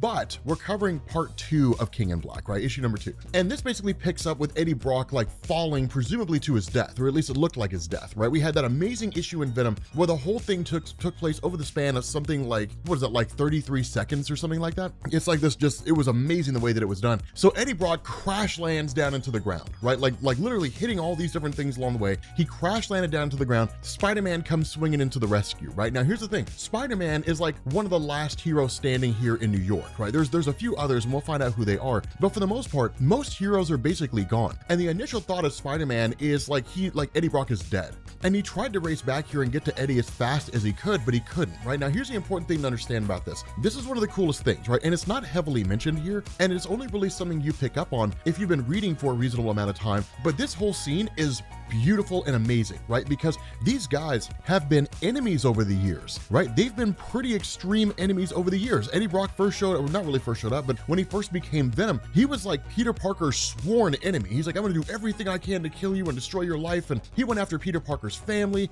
the whole 9 yards, right? It was just asymmetrical war on Peter. And now you have a scenario where Eddie Brock looks like he's about to die, and Peter feels totally ashamed of himself that he couldn't make it here in time, right? Screaming for help, calling for help. Now, Eddie Brock wakes up and then basically tells Peter, like, Dylan, right? Promise me that you'll look after Dylan. Now, for Knull himself, he kind of makes this sort of funny remark, and it's like, honestly, how hard is it to kill one man? Well, not hard if you do it properly, Knull, because all you had to do was like tear his head off, or rip his heart out of his body, or rip him in half, or tear his arms and legs off, or any number of the things that you could have done besides just dropping him to his death. Here's the funny thing about this, like, obviously it's like, this is for the sake of the story, but it's one of these funny things where, like, you have villains in comic books who get frustrated over the fact that they can't kill a character, all the while glossing over any one of the infinite number of easy ways to do it, right? Like, any one of the infinite number of easy ways to kill these guys. And so it's kind of a funny little thing to me, but ultimately, like, the spider sense of Peter Parker kicks in when he's suddenly met by an optic blast from Cyclops. And that's when he realizes all these heroes that were fighting here in New York, they were not killed by Knull, they were conscripted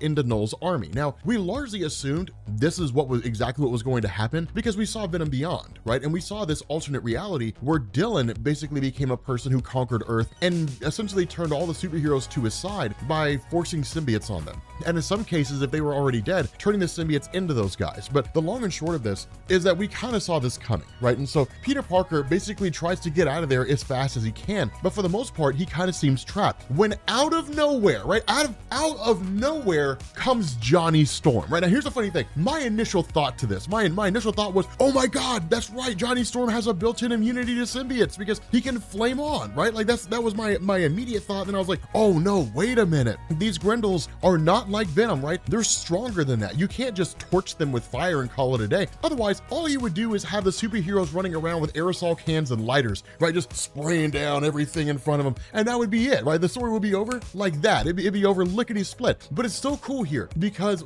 Johnny Storm could easily be kind of just written in here. It's like the saving grace. And he has had those moments, right? You guys remember in Jonathan Hickman's Fantastic Four when like the portal opens up, like literally the portal to the negative zone opens up, and like it opens up inside the Fantastic Four Baxter building, and like everybody's panicking, they're freaking out. Like Johnny goes in there, he's like, close the portal behind me, right? So they shut the portal behind him. He turns around, faces like this horde of like a billion members of the Annihilation Wave, and it's just like, flame on, right? And then like it cuts, like it just ends. And it's like, dude, it's like the greatest cliffhanger ever in the history of comics. It's like this amazing moment. But nonetheless, Johnny Storm has had those moments, and where he realizes that, yeah, he can't really just blast the symbiotes with his fire and kind of bring them to an end. He goes so far as to say, then fine, I'll let off my Nova Blast. When that happened, Peter Parker's like, let's go, right? Because when the Nova Blast goes off from Johnny Storm, if you're in the vicinity, you are dead. And there's no arguing that point. It's literally the sun exploding is what it is, right?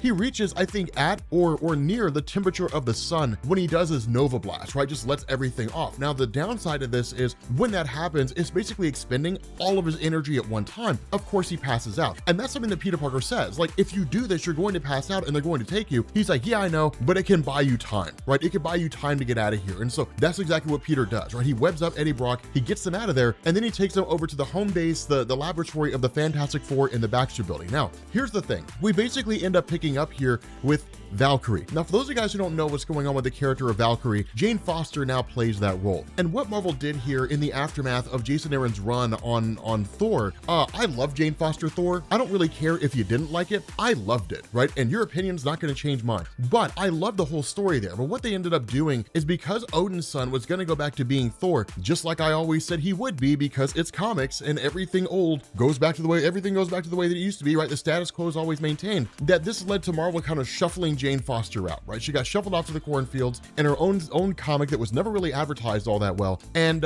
she's basically been Valkyrie ever since. What does she do? She basically shepherds those from the land of the living to the land of the dead. And the reason why this matters is because she has this kind of power or ability, more or less, to know how close somebody is to death. And where Peter Parker asks, how close is Eddie Brock to dying? She's like, well, you know, I can tell you enough to say, you better hurry up, right? Because like he's basically almost done with all his living. So it's like, okay. So you basically end up having Peter Parker who goes and he grabs Dylan. Now, as soon as he gets into this room where Dylan's being hidden, as soon as Dylan sees Spider-Man, he's like, okay. Like basically like he asks the question, is my dad dead? You know, is my dad basically dead and gone? And Peter's response is, no, like not when I left him, but you know, we need to get you and we need to get out of here. Now, something to understand, this is kind of an interesting thing here. Peter can't really look Dylan in the eye. And it's a small thing to notice. It's a very, very small thing, easy to overlook, but this is shame, right? A person who can't look you in the eye whenever they've done something wrong is a person who's shamed or feeling guilt for what it is that they did wrong. Peter believes he did something wrong by not being able to save the life of Eddie Brock. Again, tying into this history between the two and how significant it is. But once we end up having Peter grab Dylan and then head back to the Fantastic Four's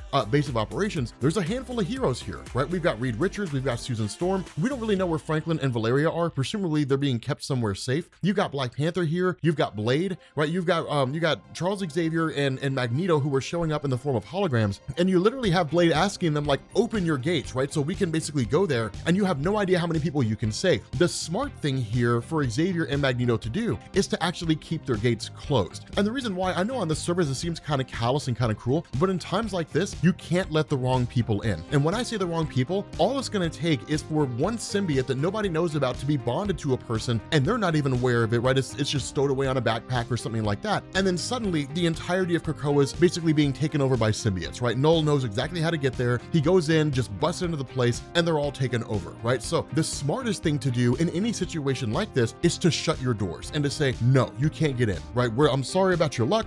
It sucks that things are going south, but we can't take the risk of losing our people because of what's going on out there. Sorry about your luck. Hopefully you find a better way to take care of it. Now, the X-Men don't necessarily leave the other superheroes hanging. They're like, we can formulate a plan together, but we're not going to open our doors and let you in because we're going to let the wrong person in and everything is going to come to an end. The other part of this is that Black Panther starts asking questions, says, okay, with everything going on here, like, yes, Wakanda's obviously going to fight, but what do we have in terms of like huge weapons of power, right? Do we have the Infinity Stones, the Cosmic Cube, the Ultimate Nullifier? What do we have on hand that can bring an end to Knull? Now, the response of Blade is, do we really need that kind of firepower? And Valkyrie kind of chimes in and is like, you know what, Blade, here's the deal, man. We're talking about a guy who existed before existence existed, right? And then like he killed some Celestials. He was locked away for a little while. Now he's back and he's taken over the Celestials. So he's powerful enough to conquer Celestials. He's here on our world and we're losing by not even a little bit. So yeah, I kind of think the idea of talking about the Infinity Gauntlet or the Cosmic Cube or the Ultimate Nullifier is kind of a good idea, because at this point, what else do we have left? It's literally been less than 30 minutes and we've all pretty much been conquered, right?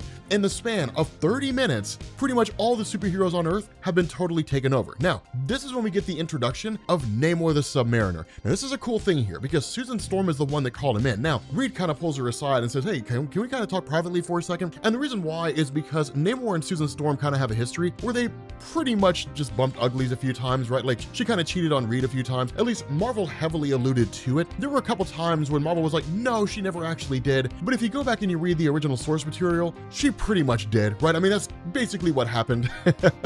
At the very least, there was the idea of her leaving Reed for Namor. But Namor showing up here is kind of like, look, like here's the thing. My entire race has been fighting in the shadows for millennia, right? Like we've been fighting all these crazy enemies that are out there. You're losing this war and you're losing it by a lot, right? So if you want to succeed, you're going to need my help, right? Now, my people are here and my guys are here. Does anybody here have anything that even remotely resembles a plan? And Tony Stark chimes in and says, I do, but it's gonna be crazy, right? It's gonna be a crazy, ridiculous plan. So he's like, I've got this plan and I've got a few others that I'm trying to work on here. But what we need to understand here is that Eddie Brock is the only one that's going to be able to save us. And I need to get one of the dragons from Knull, right? Now here's the thing. If you're a superhero in this room and you're like, does anybody here have a plan? And Iron Man's like, yeah, man, but I'm gonna need a dragon. It's kind of like, okay, cool. Let's go see if we can find a dragon. And like, you don't really question the plans of Iron Man, right? Tony Stark is a futurist. He's always thinking in the future. And depending on the circumstance, he's actually smarter than anybody else in this room. Again, it depends on what situation that we're talking about here. But because he thinks about things in a far more interesting way and in a far more nuanced way, thinking more about the future than thinking about today, it really puts him a cut ahead of everybody else. And so one of the things that happens is we have this group called the Black Tide, which are basically like, what is it? The things from Aquaman? I don't remember exactly what they're called. Like in before DC fans are like, see, Marvel steals from DC. In before those guys, because you know they're gonna post in the comment section. But yeah, like it's basically these enemies that are out there that Iron Man knew about that Namor the Submariner didn't think he did. But these guys are powered by like dark magic. But the idea is to rally them to their cause. At the same time, you have Blade who travels to Chernobyl in Ukraine, and then basically tells like Dracula, we need your help. You switch to the bar with no name in New York, and you have the mayor of New York, Wilson Fisk, the Kingpin, who comes walking in and is like, does anybody want to make some money, right? It's all hands on deck. It's basically like there's no more villains in this whole situation. There's no heroes, no villains. It's just survivors. That's all this is. And we're all gonna have to like put these problems aside and work in unison if we're gonna pull this off. Now for Iron Man's part, he ends up taking off and literally flying into New York and then traveling to one of the dragons, right? Now the reason why the dragon is being used is because these beings seem to have the closest connection to Knull than any other of the other symbiotes that are out there, right? So it effectively makes them the strongest, quote unquote. And so Iron Man basically gets in there and says, okay, cool. You know, I'm gonna have to essentially rewrite this guy's DNA, right? I'm gonna have to treat it like a computer program, right? If I have a computer program that's not working the way that I want it to, then I just rewrite the code and then get it to do what I want it to do. That's what he's talking about here, right? Rewriting the DNA of this entire thing to make it subservient to the heroes and really to kind of follow the direction of Iron Man as opposed to following the directions of Knull. The problem with this is that while he uses extremis and he gets in there and starts, you know, kind of manipulating this guy's DNA, starts tapping into it, what he starts to realize is that these are all connected through a hive mind. Now, we already knew that, right? We as the reader already knew that a hive mind is what connects all these things under Knull, but they're all experiencing constant pain, right? Pain, anguish, suffering. It's just millions of voices all screaming at the same time to the point that it actually starts to overwhelm Iron Man. Now, ultimately, it does not. And it basically leads to him traveling back to where Eddie Brock is and then taking the symbiote and then pouring it onto Eddie, right? Taking this Grendel, putting it on Eddie Brock with the belief that once it bonds to Eddie, that Eddie can maintain himself. And if he's able to maintain himself, he can in turn travel directly to Knull and then essentially create a back door that allows the superheroes to get in and find some way to conquer Knull. The problem with this is that as soon as the Grendel starts bonding to Eddie, things start popping off, right? His vitals are just spiking. It looks like he's going into cardiac arrest. It's too much for his body to handle. And it's one of these things where we don't know if it's because of the injuries he sustained or if it just simply is too much for him, right? The nature of the Grendel itself is something that Eddie Brock simply can't handle on his own. Now, the whole time this is going on, right? The whole time this is happening, Dylan is trying to get the attention of the heroes, right? They're like, we got to find a way to pull it off, right? We got to find a way to get this thing off. We got to find a way to pull it off. And Dylan's like, guys, hold on. Everybody, I need you to move. And they're like, no, we're trying to get this off. The whole time they're ignoring Dylan, right? and he's just like, hey, and he like screams, and he's like, I said move, and then like blast the symbiote, like blast the Grendel off of Eddie Brock, like literally disintegrates it in one touch. Now we knew that was the power of Dylan, right? Dylan had the ability to destroy or control symbiotes, right? We know he has that power. He's very similar to Knull in that way. None of the other superheroes knew. And because they're adults, of course, they don't listen to kids because adults feel like they know more than kids. And in a lot of ways they do, but kids have something that most adults don't have, which is imagination. And so this basically leads to them realizing, oh my God, this kid can be our secret weapon, right? We're obviously not gonna have him march out in New York and start blasting symbiotes with his hand. Knull would scoop him up in an instant, right? But he is our secret weapon. If we can formulate a plan around him, then we can basically find a way to win. The problem with this is they start hearing this noise, right? There's just a kind of this explosion. You have this, kind of deep, and then it's just beep. And that's when you realize Eddie Brock has flatlined. All the other superheroes here and Dylan realize that Eddie Brock has basically just died. Don't stop believing. Hold on to that feeling. Good morning, Rob Core. How's your day? What's going on, guys? This is Rob, and I love Journey. But we are covering the Iron Man Doctor Doom tie-in for The King in Black. And this story is amazing. This story is hilarious, and I absolutely love it, right? It's great to kind of have this reprieve, right? I mean, there's some serious notes in here, but it's also just a really, really, really good story. So initially this picks up at some point in the past, right? This isn't really important insofar as what happens as much as the meaning behind it, but it's one of these things where for like his birthday, as a little kid, Tony Stark is given a piece of prime real estate by his dad. He buys this place called the Johnston and Bernstein building, this like prime Manhattan real estate. Now, Tony Stark ends up selling it when he's like 13 years old for $6 million, and his dad's like, cool, like good job, you made a profit, so that's kind of interesting. But the funny thing about this is that when Tony gets the gift, he just kind of pawns it off and is like, thanks, Dad. He's like, no, son, Santa got it for you. And he's like, it's okay, like I know how all this stuff works. And his dad gives him this really good piece of advice, and he says, there are times in this life when you don't really want to suck the magic out of things, right? Just let the magic, let the magic be what it is. Even if you know the truth behind it, sometimes it's just more fun to buy into the illusion. And the reason why is because when you lose that magic, the world will turn cold and gray, and the spice of life will basically be gone. And that's kind of where Iron Man is here at the moment, right? Not insofar as he's lost the magic or anything like that, but because what he's facing is basically the death of Eddie Brock, in the sense that it was his actions that led to Eddie dying, right? The fact that he went and got that Grendel symbiote, he brought it back, believing that Eddie could basically use it, he could tap into Knull. It appeared to be more than Eddie could handle, and Eddie Brock seems to have basically been killed because of it, right? He literally flatlined in the story. And so because of that, Tony Stark's kind of coping with the struggle of this, right? That he was directly responsible for the death of a hero. More so than that, the death of Eddie Brock basically seems to be the death of everything else, right? That Eddie seemed to be the only one who could really stand against it. And then suddenly out of nowhere, he's met by the arrival of Doctor Doom. Now, we're not really given an explanation as to why Doctor Doom is here, but given the nature of his character, we can largely surmise that he was watching everything unfold in Latveria and then seeing what it was that Iron Man did and knowing Iron Man the way he does, basically comes here. The important thing to understand is that there is a kind of history there between Iron Man and Doctor Doom, specifically the concept of infamous Iron Man, right? That in the aftermath of Civil War II, when Tony Stark was killed, that Doctor Doom basically took over the role of Iron Man. He's like, there needs to be an Iron Man out there, right? So I'm going to take over that role. It was kind of his way of redeeming himself, right? Going from like the traditional villain to trying to become a good guy. And it was a great story. It was not the most financially successful story Marvel wrote, but it was a great story. I loved infamous Iron Man. But because of that, there's a little bit of history here, and there's a lot of respect between the two. And so with that being the case, it's kind of him, not so much, kind of nursing him back to health, but asking him some important questions. If it were me who had died, right, you would grab the Grendel symbiote, you'd bonded it to me, would you mourn me in the same way? And it's one of these things where it's kind of like, I don't know if I really understand what it is that you're getting at here. But before they're really able to get, too far into this discussion, suddenly like Iron Man picks up on what looks like some object flying in the sky, right? Something flying in the sky. And he's kind of like, what in the world? And like, of course, Doctor Doom kind of picks up on it too. And he's like, is that? And Doctor Doom's like, no. Iron Man's like, it's December, right? Like, I don't even really remember if it's December anymore, right? Everything kind of blurs together, and of course, Doctor Doom understands what it is that Iron Man's asking here. And he's like, no, what you're asking is absurd, right? Like, it's not even Christmas Eve, right? He's like, but like, Iron Man's like, but look at the thing though, man. Like, it looks like it really is, like it looks like that's really the case, and like they're both trying to deny the truth, but the reality is it's Santa. It really is Santa Claus. The problem with this is that Santa Claus has been venomized.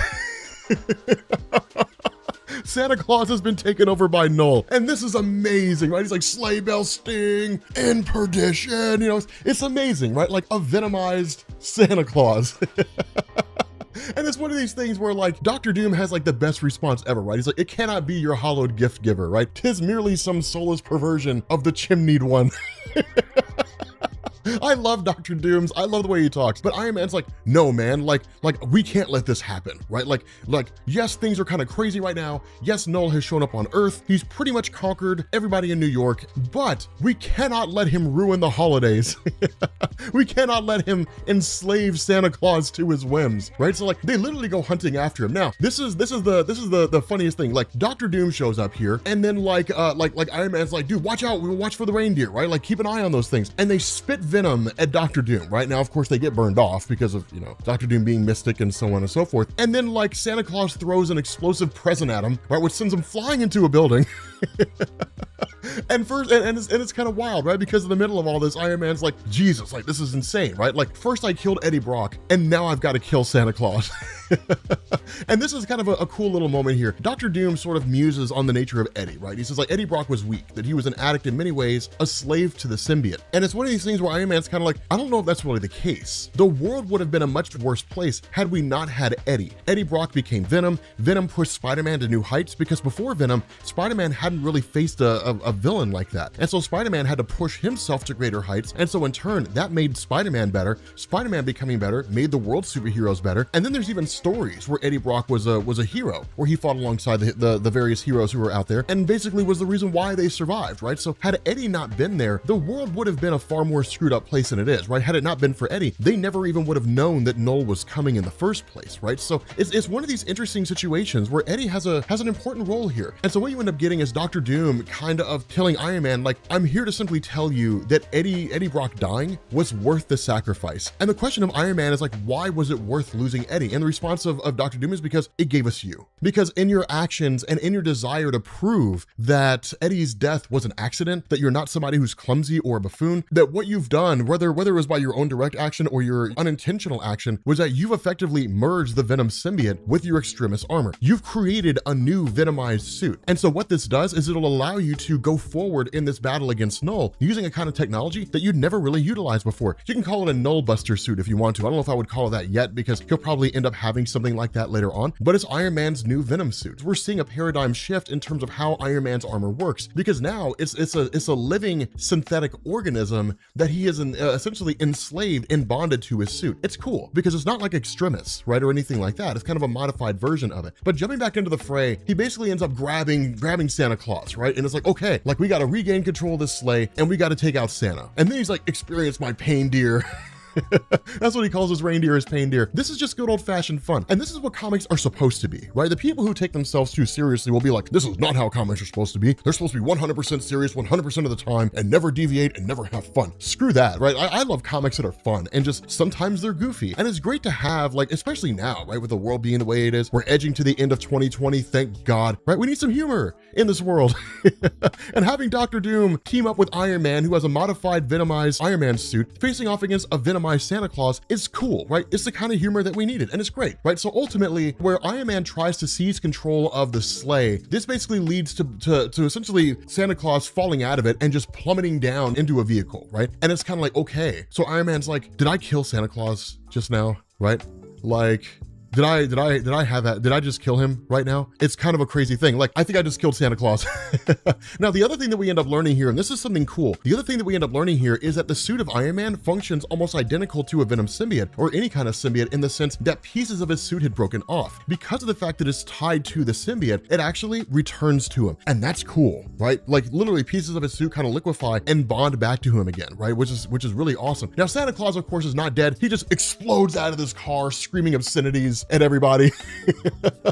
You know, and he's like, don't you believe in me, you know, and that kind of a thing, you know, and it's kind of nuts. He says like, you know, nothing's gonna go back to normal, right? Like this Christmas and for all time forward, every Christmas will be a black Christmas, right? And then like just goes on the attack against, you know, Iron Man and Dr. Doom. Now, of course, Iron Man gets the upper hand, and then in turn, what he actually ends up doing is it seems like he lets off this kind of repulsor blast that actually blows the symbiote directly off of Santa Claus, right? Like knocks the symbiote off of him. So now Iron Man looks like he has a kind of modified modified version of Dylan's abilities. Probably not in the same extreme, right? He can't really control symbiotes. He can't destroy them on a whim, but he has the ability to kind of knock them off, right? To basically blow them off of an individual and kind of remove them in that way, right? So the ability to remove a symbiote from somebody else. Now, this is something that's noticed by Dr. Doom, right? This is something that's noticed by him. And it's like, this is cool, man, right? This is interesting. But it's kind of a funny line because Dr. Doom's like, you have eradicated Nicholas, the jolliest of men.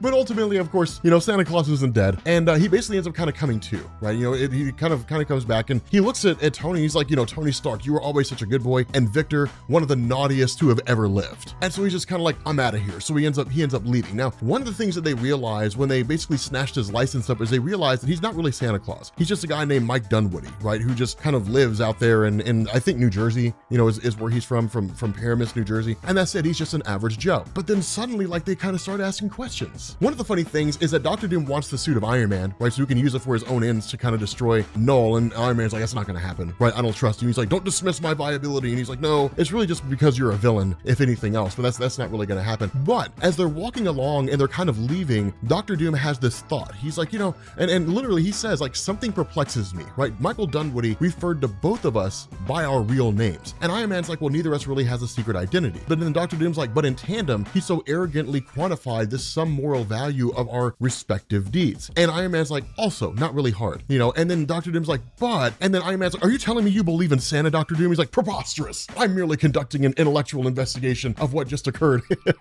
Dr. Doom believes in Santa. That needs to be said.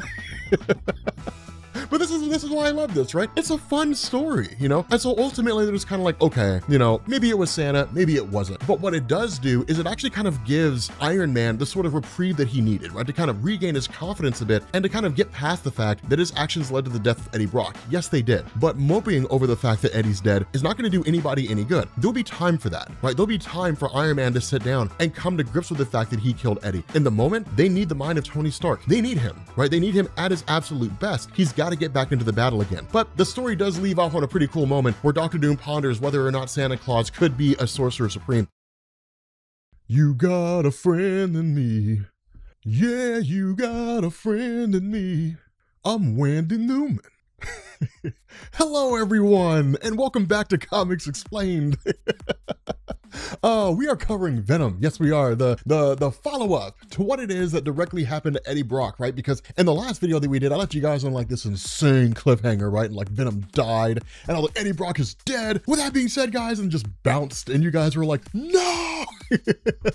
It was kind of amazing. But in this video, we find out what actually happened to Eddie Brock, right? So the cool thing about this is we would largely assume that Eddie Brock had died, but the way that Donny Cates plays this is amazing. And this is why Donny Cates, this is why I'm really liking Donny Cates. When he first took over Venom, and even when he wrote Thanos and things like that, it was kind of hard to get a gauge of what kind of writer Donny Cates was. You knew he was a great writer, but you didn't know the nuances behind his writing style. And what we're kind of learning here is Donny Cates is almost kind of like this perfect blend between like Jonathan Hickman and Scott Snyder and Jeff Johns, where he plants these little seeds, these little tidbits of things that might become important later on, and they actually do, right? So in this instance, Eddie Brock, when his body basically dies, right, when he's effectively killed, that he just kind of comes falling down into this place called the Abyss, right? Now, this happens immediately as soon as he hits the vehicle, right? So this is before he dies at the end of the last video, that he was technically, quote unquote, dead before that happened, that his body just kind of fallen, you know, into this sort of underbelly, right? This sort of abyss. And he kind of talks about these things, right? Like, you know, he's fallen before and there's only darkness and things like that, that he can see his physical form, you know, that it's kind of in the world above him, but it's almost like on a spiritual level, he's kind of losing himself. And Donny Cates almost kind of plays it fast and loose with the idea of like what happens when a person dies, because Marvel doesn't really give us any sort of consistent explanation on that, right? Like if you go and you read the old Chris Claremont X-Men stories, for example, you get a depiction of what the realm of Mistress Death actually looks like, right? Where it's basically just all these really tall pillars and each one represents somebody's afterlife. But then you have like the realm of Mephisto, where you have, you know, one of the versions of hell that's basically kept by the various hell lords. And then you have like the realm of Hela, right? Which is called hell in and of itself, you know, and that's where people who are dead go. And you have all these different indications and depictions of like where the soul goes when a person dies. But for Eddie here, you know, in the midst of this place that he's in, it's not really recognizable to him. But then he kind of hears this disembodied voice and it's just like, Brock, right? It's just, you know, and it just literally like jars him, right? Like that. And he's just like, wake up.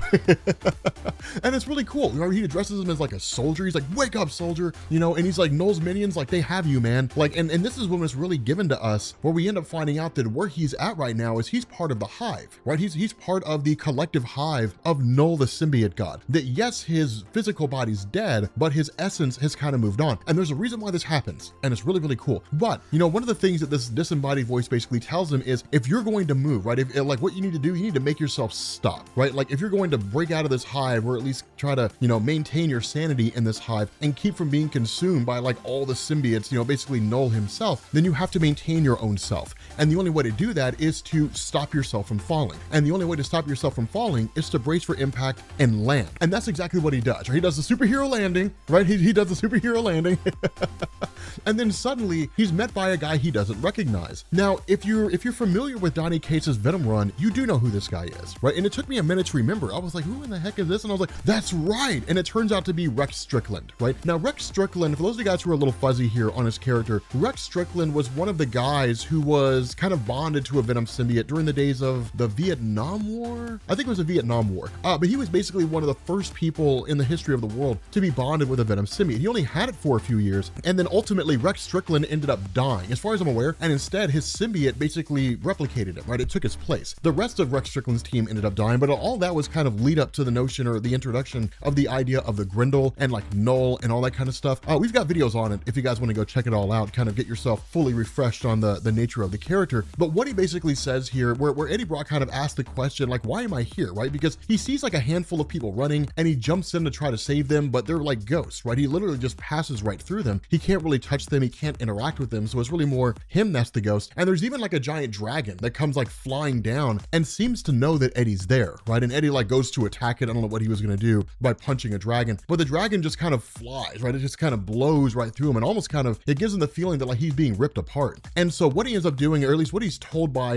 Rex here, is that the reason why he's in this place is because of the Codex. Because if you guys remember that one of the things that Donny Cates established is that every time a symbiote bonds itself to a host, that when the symbiote leaves that host, it leaves behind a kind of codex inside that host. And so what this is, to make this a lot easier to understand, this is just one small aspect of Eddie Brock's consciousness, essentially, right? If you could break his consciousness down to like an almost biotechnological organism, it would be the codex. And that's where it is now, right? His consciousness has been absorbed into Knull by virtue of the codex, because he was a symbiote at one point in time. And it's one of these things where it almost seems to point to this idea that whenever a person who is a host for a symbiote dies, that they almost kind of join this black abyss, right? It's almost like the afterlife, like where speedsters join the Speed Force. This is where symbiote hosts go. Now, it's not absolute, it's not concrete, because we see people here who have basically been absorbed by Knull when they were consumed by symbiotes, but it all almost kind of lends credence to it, right? It's not like somebody out there was shot in the head and some mugging gone wrong, and then now they're part of Knull, right? Like every single person that you see here, every single body that you see here is a person who was contacted with a symbiote and then absorbed into Knull. Well, the question becomes, if that's the case, if Rex Strickland is here because of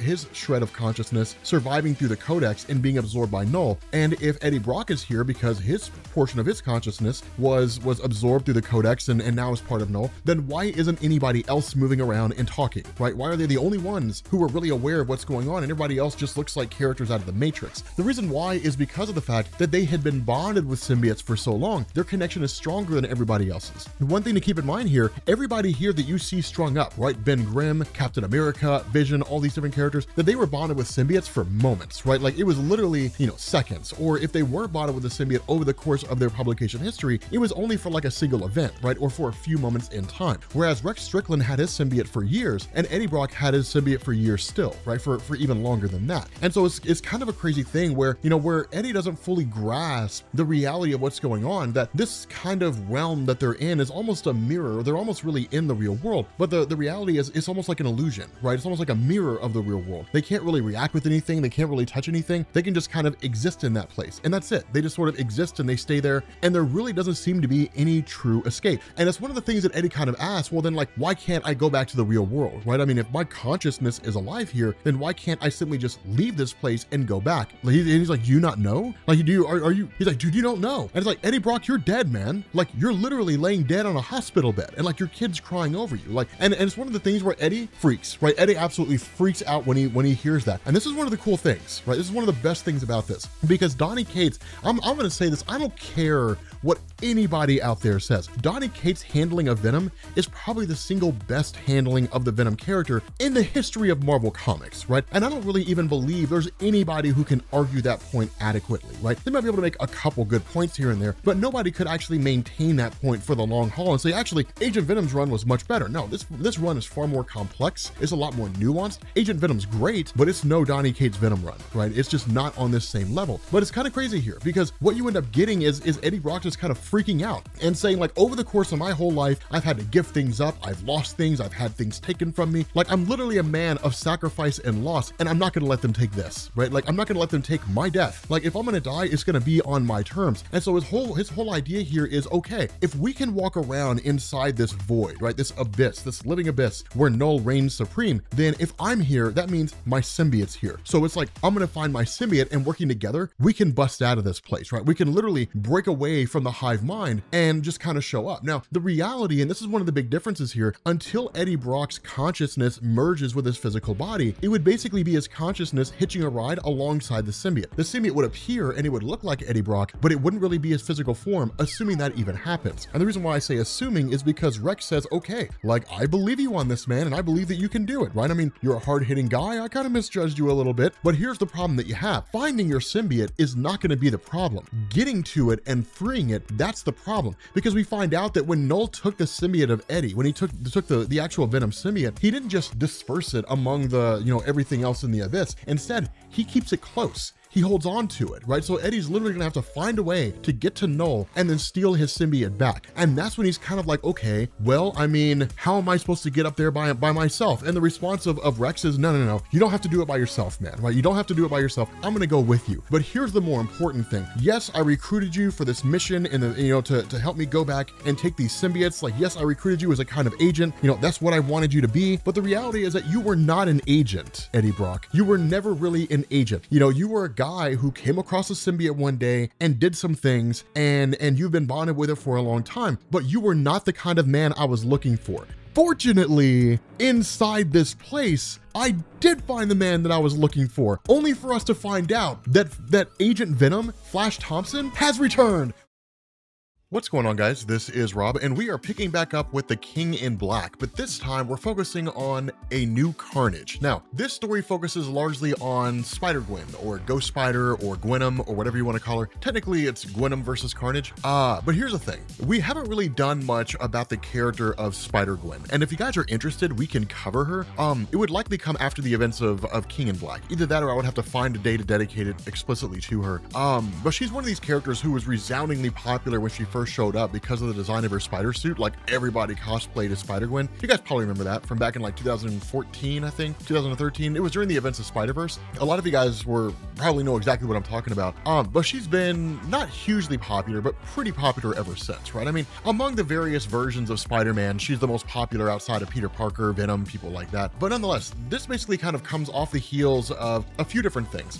For the character of Spider-Gwen, she's effectively exiled outside of her own universe, right? She's actually she spent a little while traveling the multiverse, and that goes through a combination of things: the trial of Spider-Gwen, the events of Spider-Geddon. It comes after a few different things, but in effect, she's in the main Marvel universe, and she's been operating here for quite some time. The reality is that Marvel have been looking for a way to do that for a little while. They never really seem to fully flesh out her universe. They just kind of focus on the characters that we were familiar with from the main Marvel universe, and just gave us like different depictions of those characters. So like Matt Murdock's a bad guy, different things like that. But the overall gist here is that she's currently operating in in the universe, but for the most part isn't fully aware of everything that goes on here. For example, when this initially picks up, she's kind of talking about the idea of being in the city of New York with like Knull having essentially taken over. And she's not really familiar with everything regarding the whole history of like Venom, Eddie Brock, Flash Thompson, the nature of the symbiotes themselves, because how symbiotes function in her universe is a little bit different than how they function here.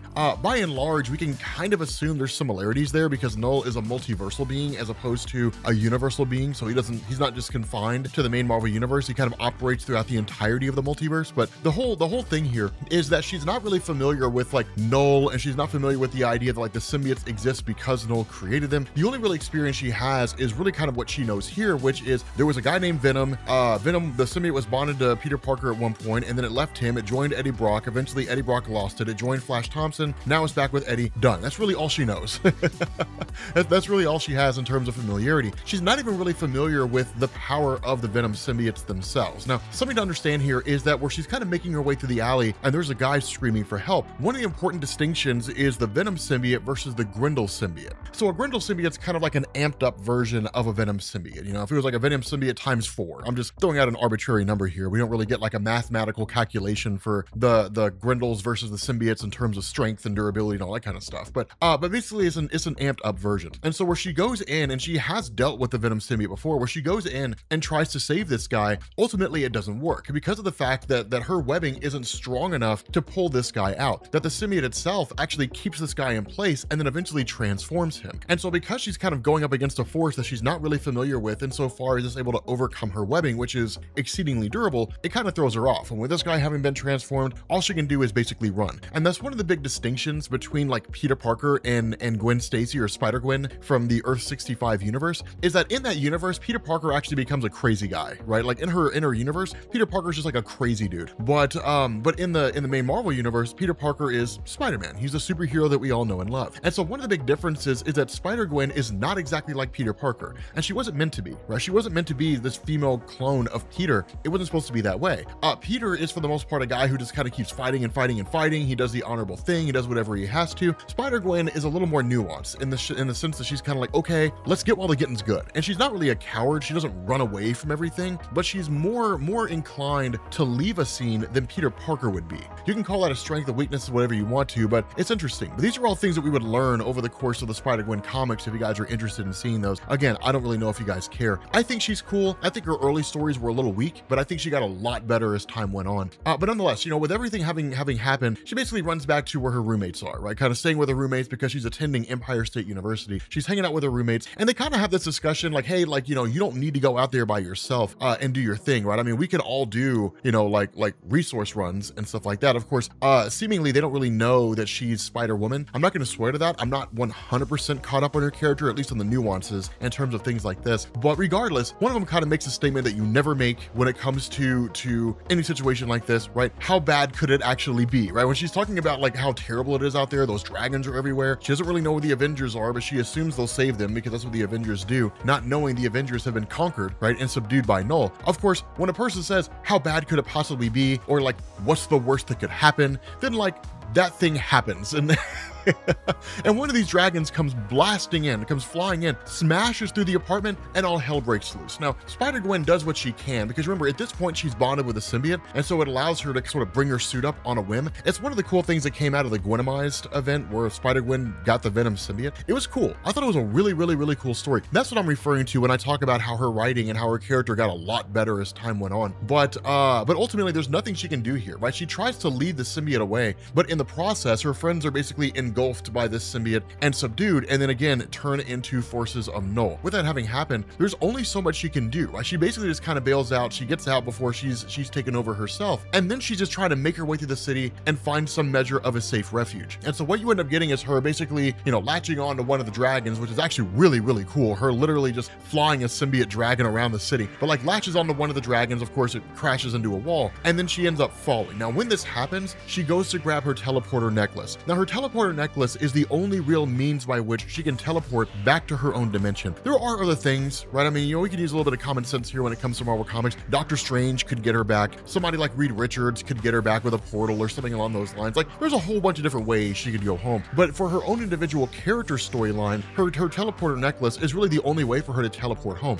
But she won't do it unless it's an absolute emergency. And this counts as one. So she's like, time to go. And like she goes to hit her necklace, but when she does, the unexpected happens. And the reason why is because what we end up doing is jumping back to the Earth 65 universe, the home universe of Spider-Gwen, and we basically pick up with Mary Jane Watson. Now, the reason why Mary Jane Watson matters here is because in the early stories, Spider-Gwen was part of a band called the Mary Janes, which, as you can imagine, was formed by Mary Jane Watson. And so because of that, it was a cool little bit of a story here where you kind of got them, you know, they were friends and they had a little bit of beef, and then they were friends again, then they beefed and they were friends again. Your typical girl stuff, right? You know, girls do stuff like that, right? When girls hold grudges, they hold grudges forever. And so because of that, it was a little bit of off and on stuff. But Mary Jane Watson and really the Mary Janes are important because they were the first, or really the most significant moment of Spider-Gwen revealing her identity to other people. It was a very significant moment because it was one of these things where her career as Spider-Gwen, combined with trying to be part of a band, ended up bumping up against each other. And her bandmates largely believed she was just flaky, or she didn't really care, or she had just kind of lost interest and was going through the paces, and they felt disrespected. They felt abandoned in a lot of ways. And so her kind of coming out and saying, okay, look, I'm not being flaky, I'm not abandoning you guys, it's just like, I'm a superhero, Spider-Gwen, ta-da! And like that was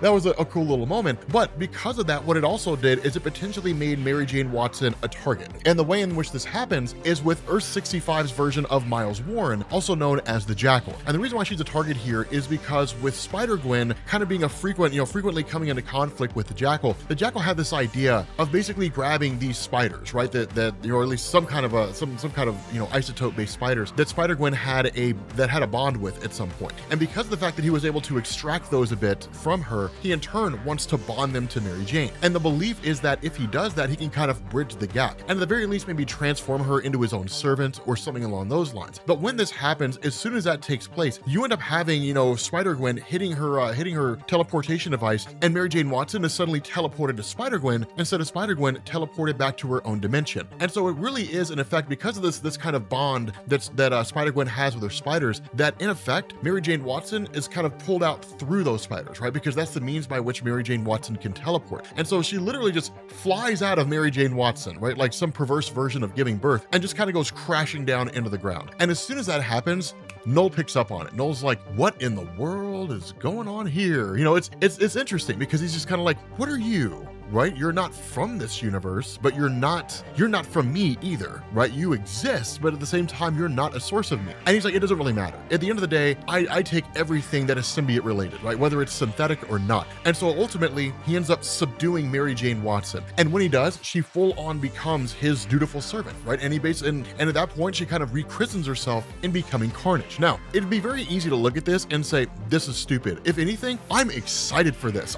Here's the biggest gripe I had with the Spider-Gwen comics. The single biggest gripe I had is they never did much to expand Spider-Gwen's own universe, right? I mean, they did a few things here and there, but it was a whole universe, and she was super popular. They could have done a lot to expand it. And granted, you don't want to expand too much too fast because it feels like it's too much to take in, and people get turned off by the sheer overwhelming amount of what's happening. But like over the course of the last 6 or 7 years, they could have done more than they did, you know. And so it's kind of cool. You know, I'm digging the idea of like the Earth 65 version of Mary Jane Watson becoming Carnage. It fits in perfectly with the Spider-Gwen mythos.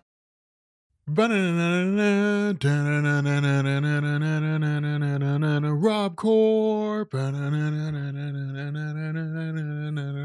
Rob Core. What's going on, guys? This is Rob, and I realized about 5 minutes ago that you can replace Batman with Rob Core in the old Adam West Batman theme song, and it's amazing. But how's everybody doing? Right? How's everybody doing?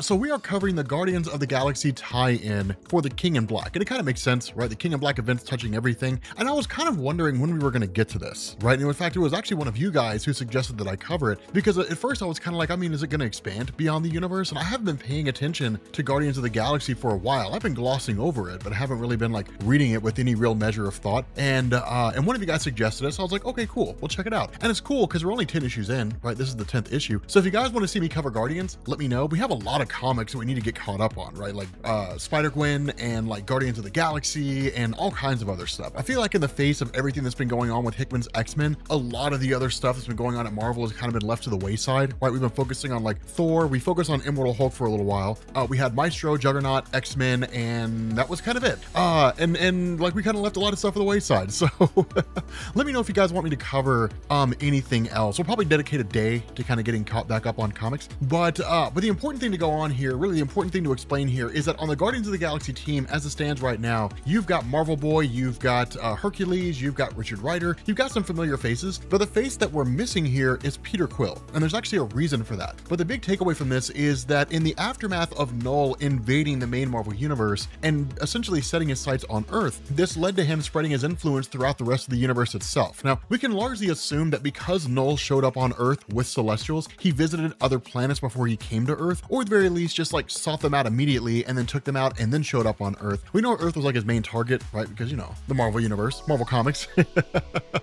You know, the idea here is that with him having more or less conquered the world, that he looks to be kind of expanding his sphere of influence out more and more. And the way to do this, and really the smartest way to do this, is to go after the homeworlds of the various races that exist out there, right? The powerhouse races. For those of you guys who don't know, in Marvel Comics, when it comes to their cosmic landscape, you have like maybe 4 or 5 different races that are kind of above everybody else, right? I mean, you've got all kinds of races out there, right? You got hundreds of thousands of different races that are out there, if not millions or trillions or whatever, but you only have like empires, right? Like a handful of empires, right? So you've got the Badoon, who are basically really great at making guns. You've got the Shi'ar, which are an amalgamation of different races that have all sworn loyalty to the Shi'ar Empire. You've got the Kree race, you got the Skrull race, you've got the human race on Earth, but you've got different groups out there that function in different purposes. And what Knull seems to have been doing is going after these various empires. And we find this out from a couple of different things. The first is that where Richard Rider kind of looks to Hercules and is like, do you know of any god like this, right? Like, you're familiar with gods. And the response of Hercules is, never heard of him.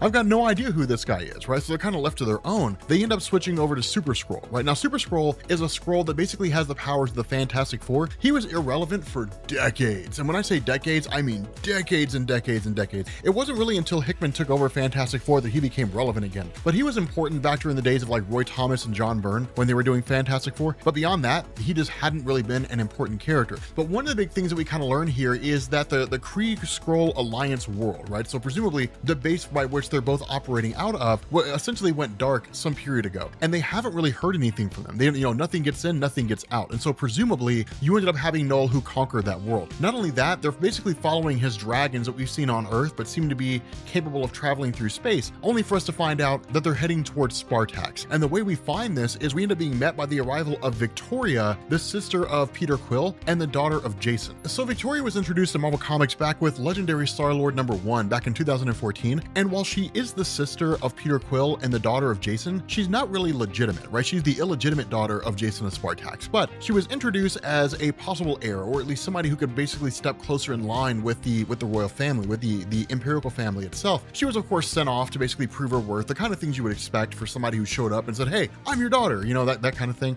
But in the aftermath of the event whereby Jason of Spartax was frozen in amber in a fight between Carol Danvers, Jason, and Thane, as well as the events that led to Peter Quill being basically missing in action, which we'll cover here in a little bit, she ended up becoming the Empress, right? The person who's currently ruling the planet of Spartax in his stead. Now, again, we can cover that stuff. I feel like that kind of thing needs a little more explanation that we really, you know, more than we really have time for here. But we can cover it in videos if you guys are interested. Just let me know down in the comment section. But she basically comes running in and says, yes, like the forces of Knull are basically showing up on Spartax. And so what we end up doing is picking up on that planet about 4 standard hours later. And what you have is just a massive evacuation, right? You've got 9 billion people on this planet, and they're just evacuating them as best they can. And the reason why is it really seems to kind of happen off panel between the pages, and it really kind of seems to come by way of Moondragon herself, right? Of Heather Douglas, the daughter of Drax, a long-standing member of Marvel Comics. Those of you guys who have been reading Marvel Comics for a long time, you know exactly who she is. For those of you guys who've never heard of Moondragon, 1, I can almost guarantee we're going to see her in the Marvel Cinematic Universe, and 2, she's the daughter of Drax, before Drax became Drax, right? Back when he was just a regular human, when he was a normal human being. His name was Arthur. Ultimately, he was killed alongside his wife, and then Heather was basically taken by the father of Thanos, and her telepathic abilities were developed. But what they also seem to have picked up on is that the forces of Knull are not something that's easily overcome, right? You don't just show up on a world where Knull is currently, you know, laying, you know, kind of attacking, and then have like some battle cruisers and fire some shots, and like the day saves 6 hours later. Doesn't really work that way, right? It's just one of these things where he's effectively just like conquering this world as fast as he can, because he's got this dragon flying around up there, and the dragon just keeps dropping these giant piles of goo, which in turn infect the planet. Very similar to what we saw on Earth at the very beginning of the King in Black event. The big takeaway from this, though, is that initially, where you end up having Heather hit up by Nova and kind of asking like where are we at? How are we doing? You know, Heather's response is, we're at 2 billion. And he's like, 2 billion evacuated? That's not enough. She's like, no. We've evacuated 30,000. 2 billion are dead, right? People are dying fast. They're dying so incredibly quickly. And that's what's so insane about this is, you know, it's one of these things you kind of have to put it into perspective. When you look at the idea of what's going on here, just in this little tidbit of a story that we're seeing in relation to like a lot of the other events that are going on, the King in Black event is huge, right? Do I think that it's going to stand the test of time as being an event that's as grandiose in scale as like Annihilation or Annihilation Conquest? No, because those stories just felt different, right? There was just a feeling that Dan Abnett brought to those stories that just nobody else could really duplicate, right? I mean, it felt like it was a spacefaring escapade. This feels like it's an Earth-based event that happens to involve the rest of space, right? So it's just a totally different feeling that goes on. But the long and short of this is that there's not really much they can do here except try to keep evacuating as best as they possibly can. The other part of that is you've got Rocket Raccoon who kind of chimes in and is like, look, we're doing what we can, but there's only so much we can do here. We just got to get people out of here as fast as we can. But then suddenly, like a few minutes later, you effectively got this kind of portal that opens up, this kind of screaming sound. This portal that opens up, Rocket Raccoon sniffs and realizes it's Peter Quill. And when he races over to him, he actually finds Peter standing there. Now, this is a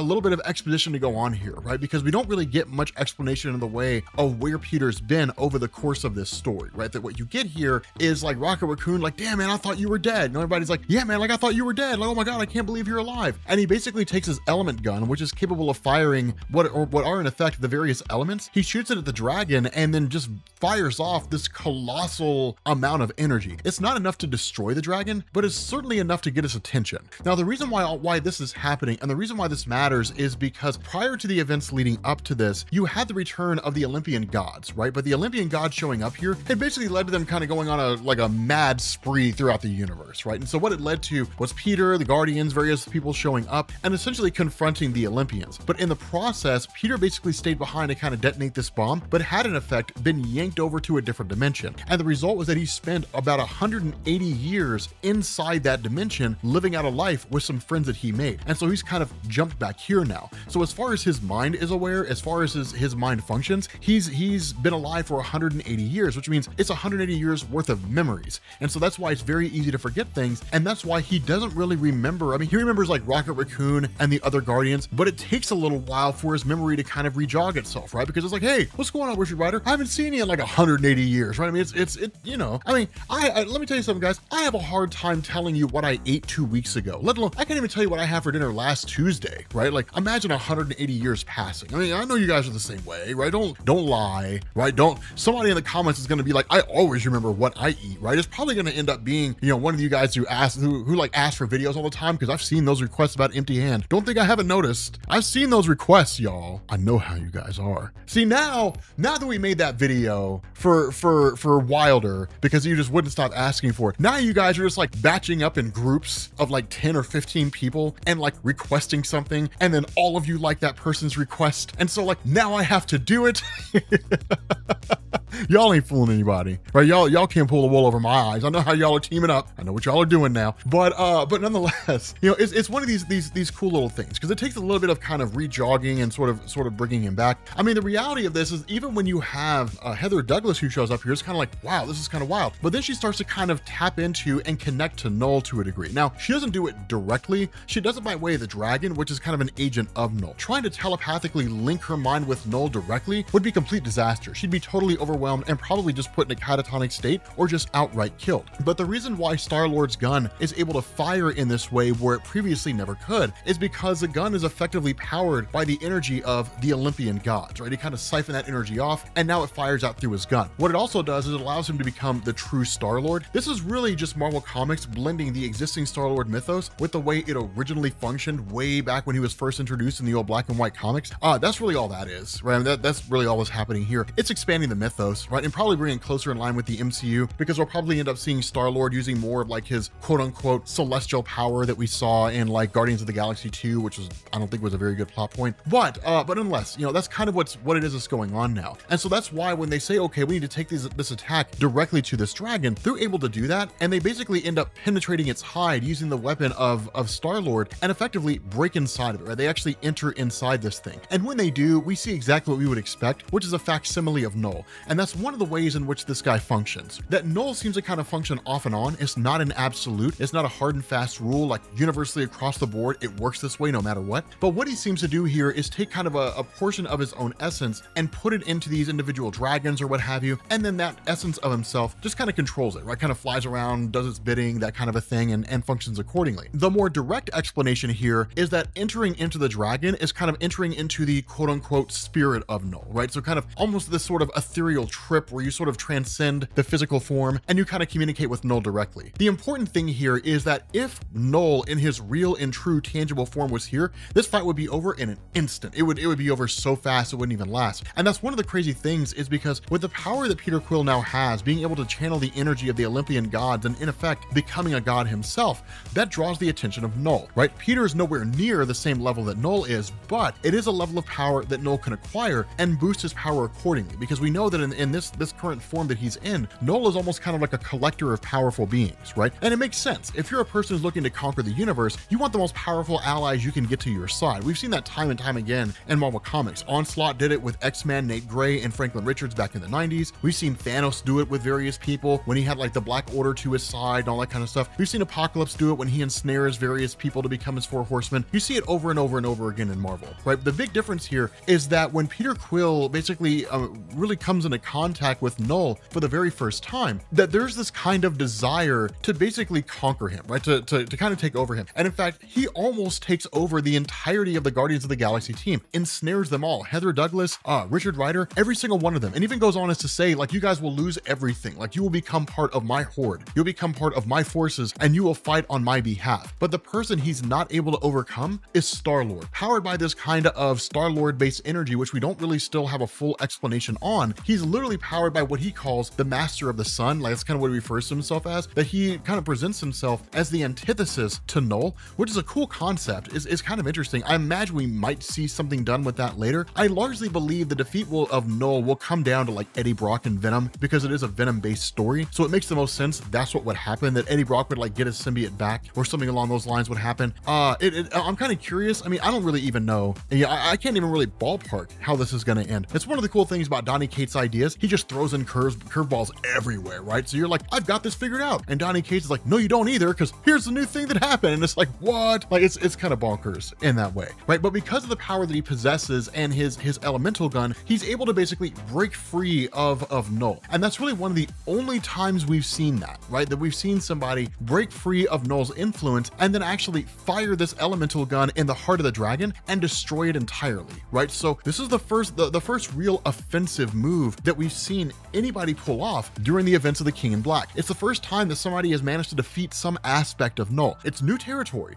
and it's cool to see. That's why I say it's kind of a big deal. And it's something that we might end up seeing more of. The problem with this is that they ultimately try to get Peter Quill to stay, but his answer is, I can't, right? That's not going to happen. And when they ask him why, he says, because I essentially stole the power of the Olympian gods. And because I stole their power, because I killed Hephaestus in the process, because I have their energy and their power now, they're going to be coming for it, right? They're coming back and they're coming for me. And so I have to go back to this dimension that I was at and effectively save my friends. It's a cool idea. What's going on in Guardians of the Galaxy right now is actually amazing. From what I've skimmed and what I've seen, again, I haven't really read it with any real measure of seriousness. It looks cool. And it makes sense because Al Ewing's the one writing it, right? Al Ewing is just kind of a wizard when it comes to comic books. Sometimes what he does doesn't really make sense in the beginning, but give it enough time and it will. The guy's kind of nuts, right? But it's a cool little tidbit here, right? I mean, the big takeaway is that 1, Peter Quill is basically in a god state at the moment, and then 2, he's the first person to successfully overpower Knull. So, I mean, what do we do here? We give everybody the power of God. There we go. Story over. What's going on, guys? This is Rob, and apparently a lot of you guys didn't know that I have the Pop Culture Explained channel and that we're actually on TikTok as well, because we had a video, the video that we were talking about with WandaVision. We took a segment of it, put it on TikTok, and it went viral. It got something like 80,000 views, at least at the moment that we're recording this right now. And the comments were full of people like, this sounds like Rob from Comics Explained. Are you Rob from Comics Explained? So yeah, guys, keep in mind, we have the Pop Culture Explained channel. I think right now we just crossed, we crossed 10,000 subscribers. I think we're at almost 10,500 now. And the TikTok's blowing up as well, right? At Pop Culture Explained on TikTok. But it's cool, man. I love doing the Pop Culture Explained channel. It's literally everything I hoped it would be. It's amazing. Plus all the WandaVision theories are fun. But we're covering the King in Black Part 3. Man, let me tell you something. Okay, here's the thing, man. Okay, here's the thing. This story is legit. I don't know if you guys heard, but Donny Cates and Ryan Stegman are leaving Venom with issue number 200. They're gonna be done. And I was so disappointed because this is one of those things where I kind of wish they just write it forever, right? It's kind of disappointing to know they're gonna be leaving, but it's okay, right? All good things must come to an end, as disappointing as it may be. So what this does is this initially picks up kind of in the aftermath, right? And we get this sort of monologue, right? Now, for those of you guys who know who this monologue is coming from, please do not tell anybody because it's not coming from Thor. It's cool, but please don't tell anybody. Dude, the reveal at the end is amazing. It's absolutely amazing. But this monologue kind of tells us that, like, in the universe, there's always like a light and a dark, right? There's always opposing forces, good versus evil, light versus dark, right versus wrong. And it's one of these things that's kind of iconic of this particular character, right? Offering these just amazing monologues. And one of the things that it talks about is that on this singular world out there in this infinitely expanding universe is a young kid who lost his dad, right? A single fatherless boy. And he, of course, is referring to Dylan. But while that's going on, one of the things to keep in mind is they're literally, like, the superheroes who are there basically have their backs against the wall. Remember, like, Eddie Brock was believed to have been their ace in the hole, right? The hope was that Eddie Brock would be able to overcome Knull. Dylan does possess the ability to do it, but nobody really knows if Dylan's powers are expanded enough or if he's strong enough to be able to overcome Knull. So if he goes out there, who knows how things may go, right? But the other thing that we also know from going on from the story with Iron Man and Doctor Doom is that Tony Stark now has a symbiote armor. He's got a new suit of armor that's based off a combination of extremis and symbiote tech, right? So he can basically manipulate and seemingly control the various symbiotes of Knull, or at the very least influence them. We don't really know the full limitations of it, but we'll actually find out in the story some of the stuff that he can do. And so while that's going on, you end up having Reed Richards, who's doing a little bit of investigation on his own, in the sense that there's a character called Wraith. He doesn't really matter, but he basically gave Eddie Brock this kind of encrypted drive that has all this information and basically points to where Dylan's powers are coming from, right? So we may cover that. If you guys really want to see it, we can, but I don't really think it's important that we do. Wraith is a character who pops up from time to time. He was in like Annihilation Conquest, I think, or like Annihilation. He's one of these guys that shows up every once in a while, and Marvel just kind of uses him for exposition, and then that's it, right? So he doesn't really serve any useful purpose. But while all that's going on, they're kind of investigating, they're trying to figure things out. What's left of the superhuman community? You've got Iron Man, you've got Magneto, you've got Charles Xavier. So basically, Iron Man and then the mutants on Krakoa. You've got Namor the Submariner, you've got Carol Danvers, you've got Susan Storm, who are all basically talking to Reed. And the reality is they're only some of the few that are left, right? You've got Susan Storm alongside Blade, and she's of course using her force field to hold off these symbiote guys as best she can. That Blade's got his vampire army that's fighting these guys off as best they can. But at the end of the day, it's only really a stopgap measure, because this is really just a battle of attrition. That's all it is, right? The forces of Knull number in the millions, if not the billions at this point, because the symbiotes are just bonding to so many people all over the world. And so fighting against such overwhelming odds pushes people's powers to the extreme. As strong as Susan Storm is with her force field, she can't hold it forever. Now, if I'm being honest with you guys, I feel like this is a little bit of inconsistency with her character, right? Because if we read Jonathan Hickman's Fantastic Four, you guys remember that in that story, she held her force field up against the power of the Celestials. These are basically guys bonded to symbiotes, right? So it stands to reason if we take that ability, her ability to withstand the power of Celestials, and bring it here, then she should be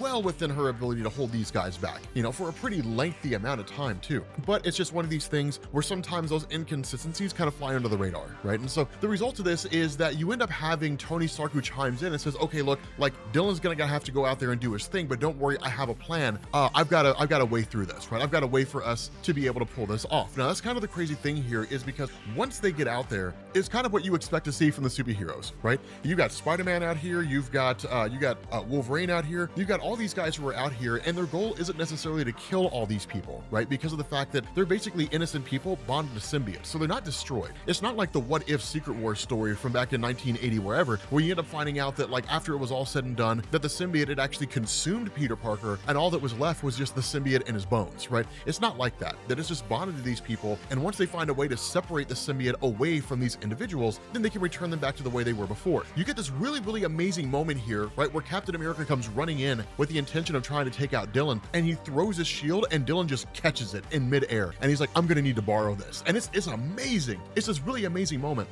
because you got this little kid Dylan running around with like Captain America's shield, right, and he just like blasts the symbiote off Captain America, right, and it's one of these things where he reaches out to Knull, and he's like, Knull, I know you're out there, I know you're watching this, let me know if you can feel this, and if you can, I hope it hurts, and like blows the symbiote off of Captain America, right? So like right there, he makes his presence known to Knull, and Knull's like, there you are, like I've been looking for you all this time, there you are, right? So immediately finds this kid, and that's when it all pops off, because as soon as he realizes Dylan's there, he immediately goes after him. And while Captain America has returned back to his normal self, Dylan is not able to hold off against the power of Knull, right? He's not able to pull this off. It's not able to happen. And so because of that, in this moment when Knull is basically getting ready to subdue Dylan, this lightning comes flying out of nowhere. It's like, right? This lightning comes flying out of nowhere, and then here comes Thor. And it's like, oh my God. It's like the most Thor entrance ever. Thor showing up here is one of these things where he's like, how do I help? And Dylan's like, just have my back. Now, the crazy thing is that while this happens, we get another monologue from like this mystery guy. And this mystery guy is like, again, like every good out there, there's an evil, right? For every source out there, there's this opposite. And because of the fact that Thor has the power of lightning, he literally uses it and just starts blowing the symbiotes off of all these different guys, or at least alongside Dylan, right? Like Thor's the one that kind of incapacitates them with his lightning, and then Dylan's the one who blows the symbiotes off of them, right? But basically bringing back all these different superheroes that we've seen fall to the power of Knull. But the crazy thing is that as that happens and those symbiotes are basically destroyed, you end up having Knull, who finally makes his presence known, who finally comes down. And this is a big deal, right? Because with Knull, he only ever really like comes in and deals with things personally if things are popping off in a really bad way, right? Like if he's losing the upper hand is the only time he really does it, right? So Knull comes like showing up here and immediately starts talking trash, right? Because at a previous point in time, Thor had destroyed one of the Grendel dragons of Knull, which is how Knull became aware of who Thor was. Now, they've never really encountered each other properly before. They've never actually met. This is the first time they're actually meeting each other. But the crazy thing is Knull starts going on this rant about, you know, I'm a god from the void and all that kind of stuff, a king of the abyss and so on. And he's like, I am, and Thor's like, quiet, right? Like, I'm the last person that you're ever going to impress with your pitiful, stupid titles, so you may as well stop now, right? Like, you're a god, you're a king, that's cool, so am I. And like the two of them just go crashing headlong into each other. The crazy thing about that is, again, we're talking about Knull. This is a guy who subdued Celestials. He's not your villain of the week, right? So as powerful as Thor is, he's subdued immediately. And what this shows us is that with regards to the power of Knull, he transcends the abilities of a Skyfather, right? Like the Thor Force, the equivalent of the Odin Force for Thor, that kind of a thing. How this translates to whether or not Knull will be able to defeat Odin, don't really know, right? We don't have an answer to that. Somebody would have to write that comic in order to give us an answer. Otherwise, we're just cooking the books, right? We're just making up things and so on, and I'm not really a huge fan of that. But it's one of these crazy situations because with Thor basically being subdued, Knull actually kind of ignores Dylan for a second and then continues to take out Thor. And the reason for that, the reason why this is so important is because Thor's a credible threat to Knull, right? Thor's the first time that we've seen somebody show up and actually start giving Knull a run for his money. And that's what really worries him, that behind the siege, behind the facade of, you know, I'm Knull and all that kind of stuff, there's fear there, right? There's fear. Like he's afraid of the fact that Thor could take him out, right? Because Thor has Mjolnir, he's got the Thor Force, right? Like he's kind of afraid of that. But ultimately, you end up having Knull who kind of gets the upper hand here. And that's kind of the crazy thing is because in this process, Knull basically dons the Necro Sword, right? Like he literally creates the Necro Sword, but it happens after this amazing moment, right? So with Thor going after Knull, he comes charging at him with like the full brunt of his hammer and literally knocks the jaw off Knull's face. Like he literally knocks off the bottom half of his jaw, knocks the jaw off his face. And it's like, holy hell, right? Like it's one of these things like if it bleeds, we can kill it, right? Arnold Schwarzenegger from Predator. That's basically what this is. And so in response to that, Knull's like, fine, enough. If that's the kind of game you want to play, then I can play that game. And he activates the Celestials, right? And says, okay, like we're waking the Celestials up. It's time to start using them. While that happens, he draws the Necro Sword. And in this moment, when Thor's back is turned, Knull stabs him through the back, right? He just Bah! He just stabs him right through the back. So like Thor, just like that, seemingly taken out. And in that moment, all hell, like it all just seems lost, right? Reed's like, okay, I have no idea what we're gonna do now. Thor's down. We have some of the superheroes who are back, but they weren't enough to take out Knull, hence the reason why they were captured in the first place. Like the Celestials are activated now. What do we do here? Cue Iron Man, right? Iron Man comes swooping in with his literally with his suit. And it's one of these things where he's like, because this is a blend between the symbiotes and extremis, I can basically create my own symbiotes now, right? And that's what he does. He creates like this giant dragon. He's like, I can just create my own thing, right? This symbiote does whatever I command it to, right? It does whatever it is that I want it to. And so he's like, what I'm gonna do is I'm gonna come in there as fast as I can. But at the end of the day, like I'm just gonna take over one of these Celestials, right? I'm gonna take over a Celestial armor using my symbiote suit, and then I'm basically gonna beat up the other Celestial. Iron Man basically creates his own Celestial Buster armor. That's crazy, right? Like it's the craziest thing, right? To literally take over an entire Celestial and then use them for your own ends, right? Like you guys see how ridiculously epic this story is, dude. It's nuts. I told you guys, Donny Cates, man, this guy is a wizard. When it comes to writing stories, this guy is nuts. It's absolutely bonkers. But that's kind of the crazy thing, is that with Thor incapacitated, kind of, you know, essentially down for the count, that you end up having Knull, who basically tries to make his move for Dylan, right? In that moment, you have Thor, who sends the Ravens out, and he says, like, he's like, go and find them, right? Like fly as fast as you can and go and find him. And that's the person who's narrating, right? Because this guy comes in and like we get this monologue is amazing, right? He says, for every darkness there is a light, an opposite, an equal. There is another, an opposite of Knull, a god of light, the source of Dylan's power. But while Knull's dome still stands, it cannot break through. But I can. And we find out the mystery person that's basically doing this monologue is none other than the Silver Surfer. What's going on, guys? This is Rob, and we are picking back up again with the King in Black. This time we're focusing on Venom, but I do have a question for you guys. Right now, we're covering Miles Morales Spider-Man here on Comics Explained, and we don't really have a schedule for him, right? It's just kind of fitting him in wherever we really have space on the channel. It used to be that we had like different days dedicated to different things, so that people who wanted to see Miles Morales comics could come in on a certain day, people who wanted to see Spider-Man could come in on a certain day, things like that. And I've thought about returning to that as opposed to the kind of hodgepodge uploading schedule that we have at the moment. So let me know if you guys are interested in seeing that return, where like we dedicate a single day to Miles Morales. Like Sunday would be Miles Morales Comics Day. And also, a lot of you guys have asked for Agent Venom. Is that still something you guys want to see, right? Do you guys still want to see a series on Agent Venom? Because we can dedicate like Saturday to Agent Venom or something along those lines, right? So just let me know if that's something you guys are interested in seeing down in the comment section. But this basically picks up kind of really between like the last video that we did, the main King in Black story, and this tie-in right here, right? This Venom story. And it really picks up with Spider-Man talking to Dylan, the son of Eddie Brock, in the aftermath of Dylan basically losing his dad, losing Eddie Brock. And one of the things that Spider-Man says here, and this is one of the reasons why I feel like Donny Cates would have an amazing Spider-Man run. One of the things that Spider-Man says here to Dylan is that he understands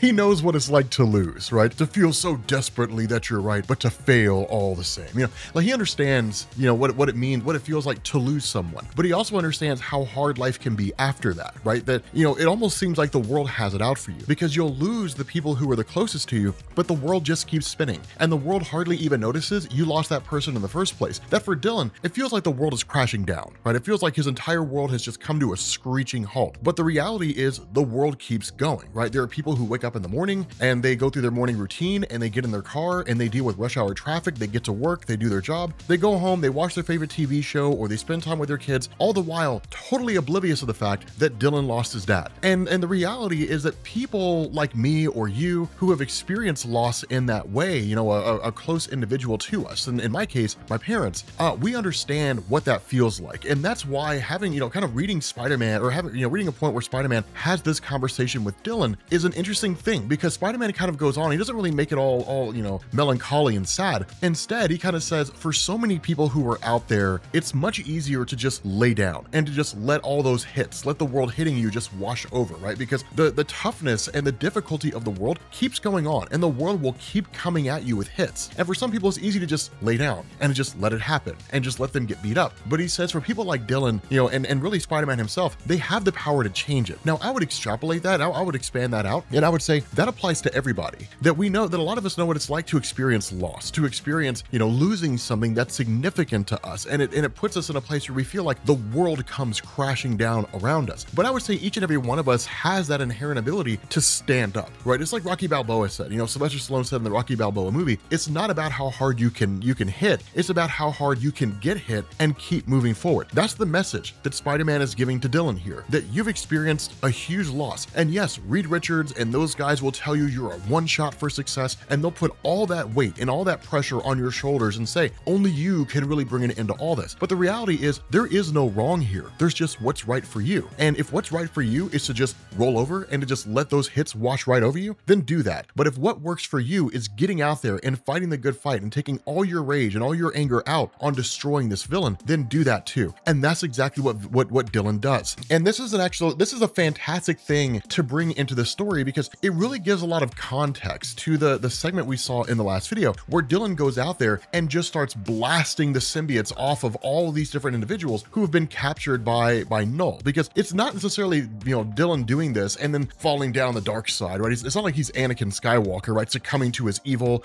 and falling down the dark side, and eventually he's going to become a Sith Lord. It's not like that, right? It's him basically saying, like, if the world is going to feel my pain, then at least I'll do some good with it, right? And I'll take out this villain and I'll save all these different heroes who are out there. Now, while that's going on, switching over to Eddie Brock, there's an interesting kind of connection here. And the reason why is because as Knull is losing these individuals who have been bonded to him, right? Captain America and the various X-Men who were there and so on and so forth, that Eddie Brock actually feels it. Notice that Flash Thompson, Agent Venom, and Rex Strickland do not experience this in the same way. And this is really kind of Donny Cates saying, like, there is a unique connection between Eddie Brock and Knull the symbiote god, right? There's a unique connection between these two. And it's really kind of his way of saying, like, in the end, it's all going to come down to Eddie. But one of the things is when he's asked, like, what's going on here, Eddie's response is, like, Knull is being hurt. Like somebody out there is hurting Knull. Now, you also get this funny moment, right? I mean, what would a Venom comic be without Agent Venom having some kind of comedic element? And so it's one of these things where Eddie Brock believed that, like, Flash Thompson was just gone forever. That when he was effectively killed off, that he was gone, that he was never going to come back. And so where Flash says, hey man, like, understand that when you absorb my codex, I mean, sure, you absorbed that part of me, but my essence was still alive. This place, this kind of hive, is essentially the afterlife for individuals who were bonded to a symbiote, right? It's effectively where they go when they die, or at least that seems to be the case. And in fact, Donny Cates is actually going to expand on this here in a minute, but it's kind of like this way station, right? It's where they go when they end up passing on. And so Flash Thompson was there when Eddie Brock went to Flash's grave. And Eddie asked him that. He's like, were you there? Like, were you able to see me when I went to your grave? And he's like, yeah, man, when you were talking about how, like, I was the best Venom ever, and I was better than you, and I was the greatest hero ever in the history of anybody who's ever been Venom. You know, and Eddie's like, well, I mean, you know, I wouldn't get all carried away. And he's like, yeah, man, I heard all that, man. I heard how I was just a much better Venom than you are. But it's a little bit of humor here, right? A little bit of comedy kind of going back. And that's one of the things that's so great about this is I would love to see, like, a legitimate actual team up, you know, like a team up comic between, like, Eddie Brock as Venom and Flash Thompson as Agent Venom, right? Like, I mean, like an actual ongoing series, like a buddy cop series. I would love to see that, right? I think it would be absolutely amazing, though, you know, with that kind of a story. Let me know if you guys would want to see something like that, because I feel like that would be legit, right? I feel like that'd be absolutely awesome. I'm actually going to post that question in the community section of the YouTube channel. For those of you guys who don't know, I've taken to the community section more frequently, which is basically a way for me to, like, talk to you guys directly, to do polls, different things like that. And so I think I'm going to ask that question in the community section on my YouTube channel. Like, should we get an Agent Venom Flash Thompson and Eddie Brock Venom team up book, like a buddy cop book? And I feel like people are going to be like, yes, we should definitely get that. But one of the things that they really begin to pick up on is that all these individuals who have basically been ensnared by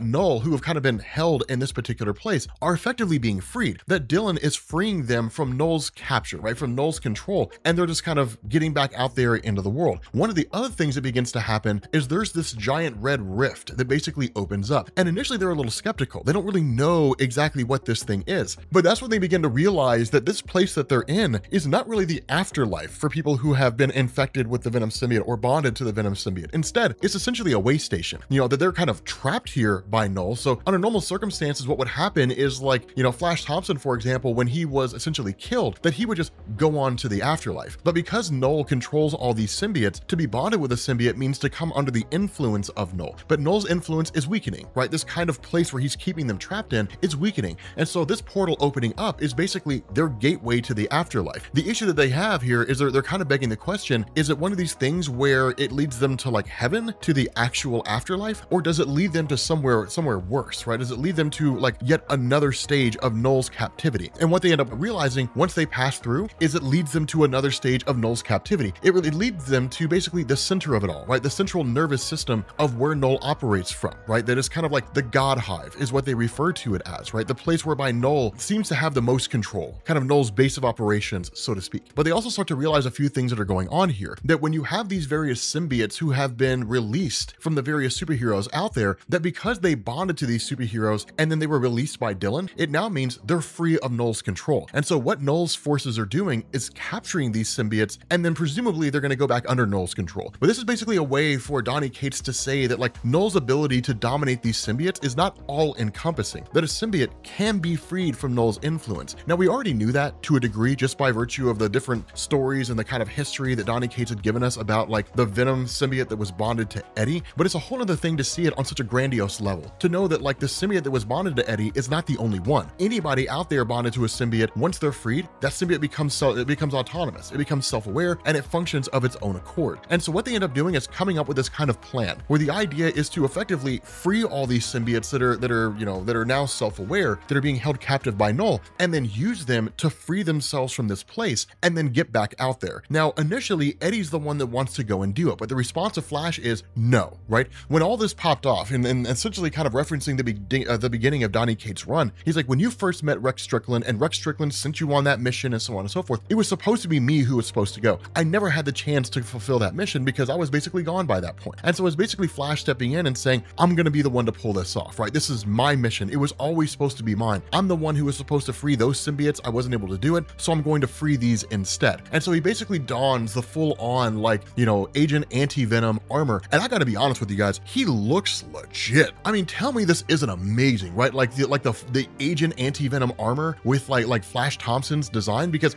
the last time we saw Anti-Venom, I'm pretty sure it was Eddie Brock. So like I don't think we've really seen like Flash Thompson as Agent Anti-Venom, which is amazing. Like it looks amazing. It looks so cool. It's one of these things where Eddie's like, okay, like, you know, this is kind of like the final request of Flash Thompson before he passes on to whatever his life is supposed to be. And I'm not going to deny a dying man's last request. So he's like, okay, fine. If this is what you want to be, then go do your thing. And it's kind of a funny situation here because, you know, Flash Thompson tells Eddie the one thing that made him weaker than Flash Thompson himself, right? And what he basically says is, you always questioned yourself. You always questioned whether or not you were an actual hero. And that's one of the reasons why people loved Agent Venom so much, is because you kind of had that little beginning segment where Flash Thompson questioned himself and wasn't really sure whether or not he was the best person for the job. But as time went on, he really came into his own. That was the evolution of his character, the way that Rick Remender wrote him. He was just coming into his own and eventually becoming the hero that fans just grew to love. And that's what he tells Eddie, you know, tells Eddie his weaknesses. You question yourself all the time, every step of the way. You never allow yourself to just accept the fact that you're a hero now. Sure, you've made mistakes, but so have I. I literally spent my high school years beating the hell out of Peter Parker. Like, I was a dick, and then I went into the military, I lost my legs, I learned to be humble, and then I accepted the fact that just because we start our life out on a certain path does not mean we're predestined to remain on that path. We can change our fate. We can become something better than what we are. And that's where Eddie really begins to accept the fact that, yeah, man, he is a hero, right? Like, sure, he's made mistakes. Yes, he was the arch nemesis of Peter Parker for a long, long time. Yes, he tried to kill Spider-Man. Yes, he's killed people in the past, but just because he's done these terrible things does not mean that he's destined to always be a bad guy. That he is, by all standards of measurement, a hero, right? He was willing to sacrifice his life to save the world. And so because of that allows him to kind of evolve and basically say, okay, fine, you be the soldier and I'll be the hero. And so the result of that is you have Agent Venom, right? Flash Thompson, who just goes running in, right? Who just goes flying into this whole thing. It's like the coolest thing ever, right? It's like Flash Thompson, Agent Venom on full display. It's the coolest thing. He goes running in, guns blazing, shooting up all these symbiotes, and then one of them manages to knock the guns out of his hand, and he's like, okay, fine, then we'll do the Hail Mary. Like, he pulls a grenade, throws it, and then blows up this kind of nervous system area, and then of course he's basically ensnared by all these symbiotes, and where you would think that he was gonna die, because the response of Rex Strickland is, oh my god, they're gonna kill him. The response of Eddie is, no, like, they're not going to kill him. All these different symbiotes bond directly to Flash Thompson, and he emerges as just this gigantic symbiote dragon. It's his new powers, right? The next stage of Flash Thompson. And it even looks awesome. He's like an Agent anti-venom dragon. It's amazing. Like, it's it looks legit. And stuff like this is why the storytelling of Donny Cates in Venom is so landmark and so incredible, because he broke the symbiotes out of Knull's control. He downloaded all the codexes into himself, and now he's up there fighting, right? Now, this is a very important thing, because what this looks like Donny Cates is hitting at is Flash Thompson's gonna come back, that he's not gonna stay dead, right? He's gonna re-emerge and come back out into the real world. Whether that's true or not, I don't really know. And we'll just kind of have to wait until the end of King in Black to find out, because it may be that he just legitimately dies, right? He just passes on to the afterlife, and the story of Flash Thompson as Agent Venom is officially over, right? We'll just never see him again until some other writer decides to just bring him back for some reason. But while all that's going on, you end up having Eddie Brock, who is kind of talking to Rex Strickland and saying, okay, like, this is our chance, right? We don't have a whole lot of time before Knull figures out what's going on here, but like, we'll bond to these symbiotes that are rescued, and we'll get the heck out of this place. Only for Eddie to turn around and realize Rex Strickland has totally been taken over by Knull, the symbiote god. Knull's returned. He's aware of what it is that Flash Thompson and Eddie are doing, and he gets Eddie Brock in his clutches with every intention of killing him in this final place. All right, what's going on, guys? This is Rob, and I have my morning voice on. Yes, I do. How's everybody doing? You guys having a good morning this morning? I'd like to welcome you all to Comics Explained. On this channel, we're going to be explaining comic books in a way that makes them easy for you to understand. Everything the light touches is our kingdom, Simba. So what's up, guys? We're covering part 2 of Venom versus Carnage, and now that my sultry voice has massaged your ears adequately, here's the thing about this, and this is what's so cool. I wasn't really sure if it was going to be the case going into the second issue, but I have a feeling that this modification to Mary Jane Watson is going to stay, right? The fact that Mary Jane Watson from the Venom universe has become Carnage is going to be a mainstay thing, and she's going to become the arch nemesis of Gwen Stacy. And it makes the most sense, because usually arch nemesis in some form or fashion, at least if you follow the old school format when it came to comics, were in some way related to or a close friend of the main superhero character, you know, as part of that story. And so what we end up having here is Mary Jane Watson going directly after Gwen Stacy, right? And attacking her on every front that she possibly can. But one thing to notice about this is that it's not necessarily some basic run-of-the-mill villain thing, right? Like, now that I'm a villain, I'm going to kill you, and then I'm going to become the new, you know, Spider-Gwen or something like that. Instead, there's a lot of personal animosity here. And that's one of the reasons why I say I think this is going to work. I think this is going to work, because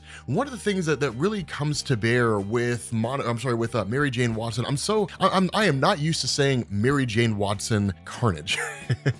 I'm not used to saying that. But one of the things that kind of goes on here is that when you initially have Gwen Stacy trying to appeal to the friendship the two of them shared, because they were bandmates for a long time, Carnage rejects it, right? Mary Jane Watson rejects it. And the reason why is because while they have been friends since the 6th grade, all she really recalls are the instances when Spider-Gwen, I don't know, we can kind of call her Spider-Gwen. All she really recalls are the instances when Gwenom basically let her down, right? Gwen Stacy, Spider-Gwen, Gwenom, whatever you want to call her. They're all interchangeable names at this point. But all she really recalls are the times when Gwenom just let her down, right? In the sense that when Peter Parker died in her arms, died in the arms of Spider-Gwen, and then basically, like, she just left everybody, right? She just took off and left everybody, right? Allowed her friends to be kidnapped by a madman. Now, the reality of this situation, and this is kind of the issue that goes on here, is what you have are two different recollections of a particular series of events. The problem with this is that Mary Jane Watson doesn't really seem to recall, or is refusing to recall, things as they truly happen. Which is to say, we as the reader know what went on, right? That Gwen Stacy's Spider-Gwen, right? She's a superhero, and she kind of has this torn allegiance between saving the city of New York, doing what she can to fight off villains like Matt Murdock, and then at the same time to also, like, maintain her friendships and her allegiances. And this is one of those things that really made her character popular. For those of you guys who never really read Spider-Gwen, it's one of the things that made her character the most popular, because when you looked at Spider-Man, the struggle of Spider-Man did come somewhat in the early days, but he also revealed his identity to the people who were important to him somewhat relatively fast. It wasn't done right off the bat, but there was a kind of balancing act that was struck there. The way that Stan Lee and Steve Ditko and even later writers handled that balancing act was that it was always on a knife's edge, but somehow Peter was always able to sort of maintain this balance to a degree. He did run into a few hiccups and a few bumps every now and then, but one of the big things that went on with Spider-Gwen is that she was never really able to maintain that balance. She was never really able to keep that kind of work-life balance intact, right? Like, it was just these times where she would have to go be Spider-Gwen in the most inconvenient circumstances. This was especially prominent when it came to the Mary Janes, right? The band that she was in that was led by Mary Jane Watson. And that's the thing that kind of happens here. We are given a few little Easter eggs, or not really Easter eggs, but a few little revelations. For example, that the little tiny spiders that normally make up Spider-Gwen's suit are now part of Mary Jane Watson's suit. She can rematerialize things and change things. So like she turns a guitar into like a giant axe, right? That kind of a thing. And we also end up learning that the spiders that make up the Carnage suit cannot be controlled by Gwen Stacy, right? So that's one of those other instances where I think that Mary Jane being Carnage is going to be something here to stay, right? But regardless of the situation, what ends up happening here is that Mary Jane ends up getting the upper hand on Gwen Stacy. And when she does, she effectively sends her to meet Knull. And when she travels to meet Knull, this is kind of an interesting encounter because she's not from this universe. And this is one of those things where it seems a little wonky the way that Knull is being done, because he's kind of being shown inconsistently in Marvel Comics, right? He's a person who existed before the current universe took form, but then you read back and it's also he existed before anything took form. He was just kind of existing in this giant void of empty space. And then somewhere along the line, the Celestials popped up, they started creating life, it pissed him off, they got into a fight, and then Knull was banished from the universe. And he just kind of, you know, eventually returned, and then he was locked inside the symbiote planet. Done, right? It's a pretty simple and straightforward idea behind his character, but he's kind of given to us as both a multiversal and a universal character. Now, it could just be that he just hasn't stumbled across Gwen Stacy's universe yet, that he's conquered other universes, there are other places under his control, something along those lines. We're not really given a whole lot of information insofar as like the grand scheme and everything he'd done in the time that he was actually operating out in existence and so on. But regardless, the idea here is that when he really appears before Gwen Stacy, that he finds her curious, right? He's like, I don't know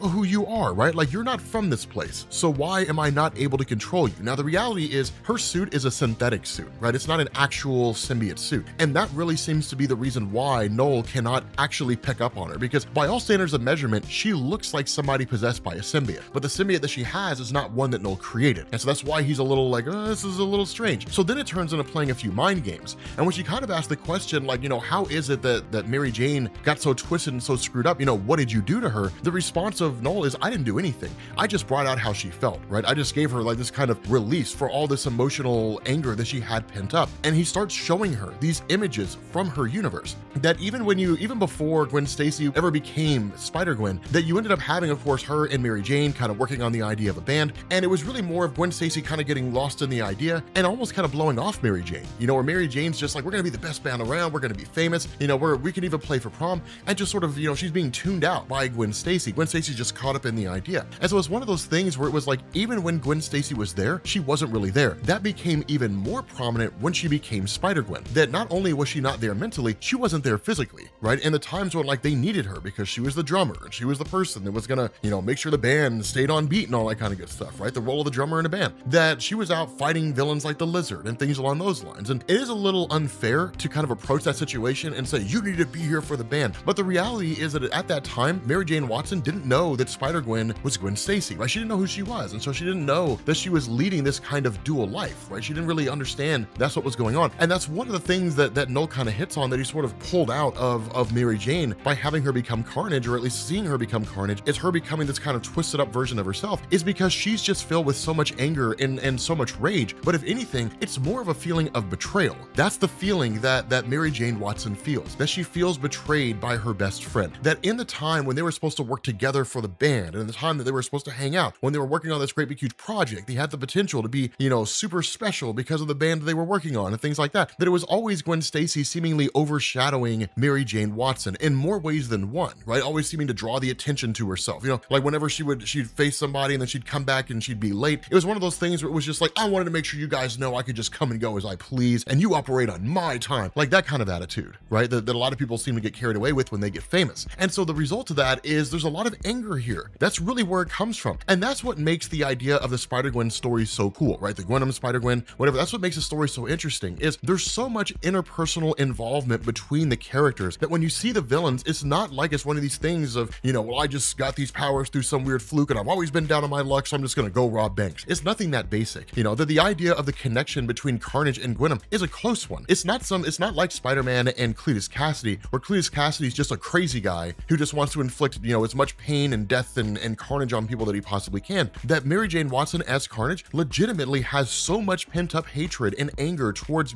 Gwen Stacy that has driven her to the point that, one, she's lost her mind, two, she's allowed herself to be possessed by a multiversal symbiote god, and three, she's trying to kill her best friend. I don't know about you guys, but that sounds like a lot of anger to me. It's the interpersonal stories that take place, the connection between the characters that take place in the Spider-Gwen stories that make them so good, right? That's what makes her character so cool. That and like the costume, right? The outfit that she has, which is really amazing. Now, there is a moment where she does manage to connect with Mary Jane on a personal level, right? There's this really, really brief moment here when she tells her that the Carnage suit is an extension of the suit that Gwen wears. And because it's synthetic, the suit is constantly consuming, right? Constantly feeding. And that she doesn't really have the ability to keep the suit at bay the same way Gwen Stacy does. And the suit will consume her. It will eat her. It'll kill her, right? It'll destroy her physical body. And while there is this brief moment where Mary Jane's like, what? You know, like, no, like, I don't want to die. Like the Carnage suit takes right back over again. And so it's one of these things where I wouldn't go as far as to say that it looks like you've got a kind of like rogue Carol Danvers situation going on where like one consciousness is trying to dominate the other. I don't really think it's anything like that, but it is one of these things where for a brief moment, she was able to talk her down, and then her anger took back over again, and it's like, no, you're lying. You're just trying to take away my ability to be special, right? That kind of a thing. And so of course, this basically leads to the fight essentially ending, and then you have, or at least ending temporarily, you have Mary Jane who takes off to kind of take her place next to Knull, and kind of makes this argument that Knull is going to make me, you know, the most special person there ever was, right? And I've got houses to rock, and I've got people to kill, all kinds of crazy stuff. But I'm sure, you know, of course, we have one issue left, right? This is only a 3-issue series. I don't really know exactly how it's going to wrap up, but again, my money is on the idea that Mary Jane Watson is going to somehow be teleported back to the Earth 65 universe, and she's going to end up becoming Carnage. She's going to end up becoming the main villain of Spider-Gwen. And it makes perfect sense, right? Given the evolution of the relationship between the two, the evolution of their characters, it makes perfect sense that's what would happen. What's going on, guys? This is Rob, and just a little bit of an update. I'm actually going out of town this weekend, starting on Friday, I think it is. Myself and Mariah are going out of town for Valentine's Day weekend. So I've been looking for comics that I want to cover to kind of make up for stuff that we didn't finish and different things like that. And I know it sounds weird and kind of out in left field, but we're going to do more of the Alien comics, because I don't know about you guys, but I kind of get tired of doing Marvel and DC. And I love the idea of covering a story that basically talks about what happens after all the xenomorphs from like the Alien versus Predator series, after all the xenomorphs conquer Earth, because they did. They basically took over the world in the Alien comics. You guys will find a link down to the Alien videos in the description for like Nightmare Asylum, Earth War, Female War, all that kind of stuff. Like Ripley and Hicks and everybody, it's all just like popping off. It's the craziest thing. It's amazing. Like it's an amazing, I'm getting excited just thinking about it. And here's the thing. All right, so getting into Black Panther, here's the thing, man, let me tell you something. Here's the thing, man. Black Panther is one of these characters that if he's written poorly, it's bad. But if he's written correctly, it's some of the best comic book storytelling in existence, right? Now here's the thing, Jeffrey Thorne is writing this. He's the guy who took over after Ta-Nehisi Coates, and I was a little skeptical, I'm not gonna lie. I was like, I don't know. I mean, Ta-Nehisi Coates' run was amazing, right? The Intergalactic Empire of Wakanda. It was cool. Like, he had a really, really great run. And so then I get into this issue. Dude, Jeffrey Thorne knocked it out of the park. Dude, this guy absolutely killed it. So here's the thing. This initially opens up with a lot of the Black Panther stories where you get a kind of monologue or inner discussion to a degree, but it focuses on a combination of Storm and Black Panther. Now, a lot of this was based on the idea that that really Black Panther himself is kind of racing off to face off against the forces of Knull within Wakanda, and that Storm herself has basically been overtaken, right? Now, one of the things to keep in mind is that when it comes to Black Panther, despite his marriage to Storm, at the end of the day, his role as a king comes first. So I wouldn't wouldn't go as far as to say he would leave Storm to die, but I will go as far as to say that if he has to make the choice between saving the world or saving Wakanda, that he'll save Wakanda if he believes he can keep it safe from whatever is out there in the world. And that's what's going on here right now, right? That Knull has shown up on Earth. He's basically conquering the world, and Black Panther's like Wakanda. Like he immediately just like starts fighting alongside his own forces back home. Now the biggest problem with this is that it's one of these things where the different energy shields and so on and stuff they have just aren't working. That nothing they have really seems to be able to keep the forces of Knull at bay. And so at the end of the day, it just comes down to good old-fashioned hand-to-hand combat. Now here's a cool kind of a little tidbit that we get here, right? This will be kind of a running theme throughout this, but we get this line, right? And we have this scenario where like T'Challa's talking to his dad in the past, but he kind of asks, he says, you know, T'Challa, take heed of what I say, right? He says, every problem that you may face, every obstacle in your way is susceptible to proper planning. Plan, my son, plan well, with a sober mind, with an icy eye.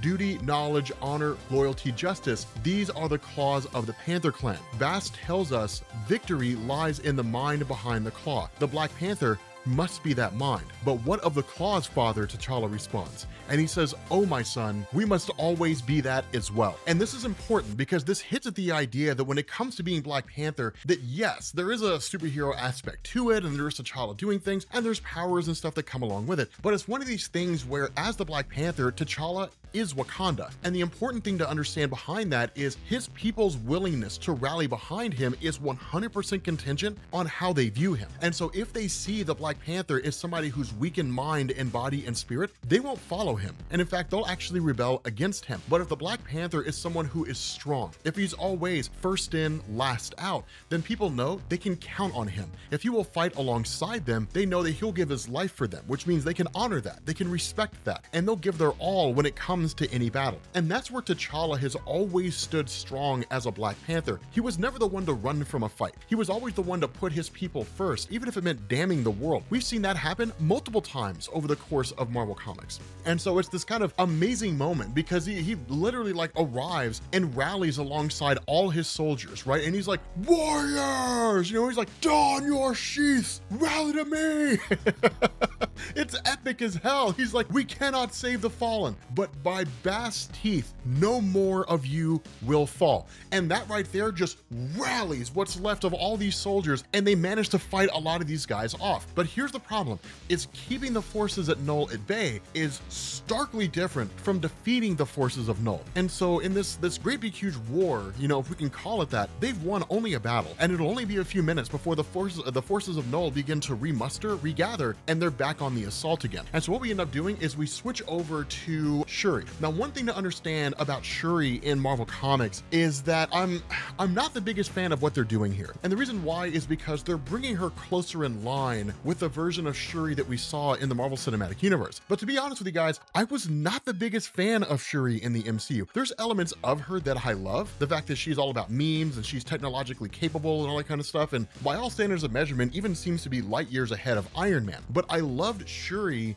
in Marvel Comics because she was battle hardened. She was hardcore. Granted, a lot of that didn't really happen until Doom War. T'Challa lost the ability to become Black Panther. She took his place, and then T'Challa went on to become the King of the Dead. So a lot of that didn't really happen until you got to the tail end of Hickman's run, or at least some of the events that were coming into the tail end of Hickman's run. So it kind of makes sense to a degree, but I'd really love to see a blend of the two. Now, we kind of get this part with her to a degree. She is out there fighting, but in a lot of ways, it's kind of like she's using technology, different things like that. And it makes sense because she doesn't really have the Panther powers in the traditional sense. I really do enjoy the Shuri of yesteryear, right? This just hardcore, battle-hardened chick, right? It was amazing the way that she played out. But using the technology available to her alongside Okoye, she's basically watching everything go down, right? And she's kind of picking up on these small little things where she's trying to mathematically understand the best way to topple, or at least for the forces of Wakanda to come out on top. And one of the things she realizes is that because the symbiotes intend to basically spread themselves as opposed to arbitrarily killing, then as the numbers of Wakandans decrease, the number of the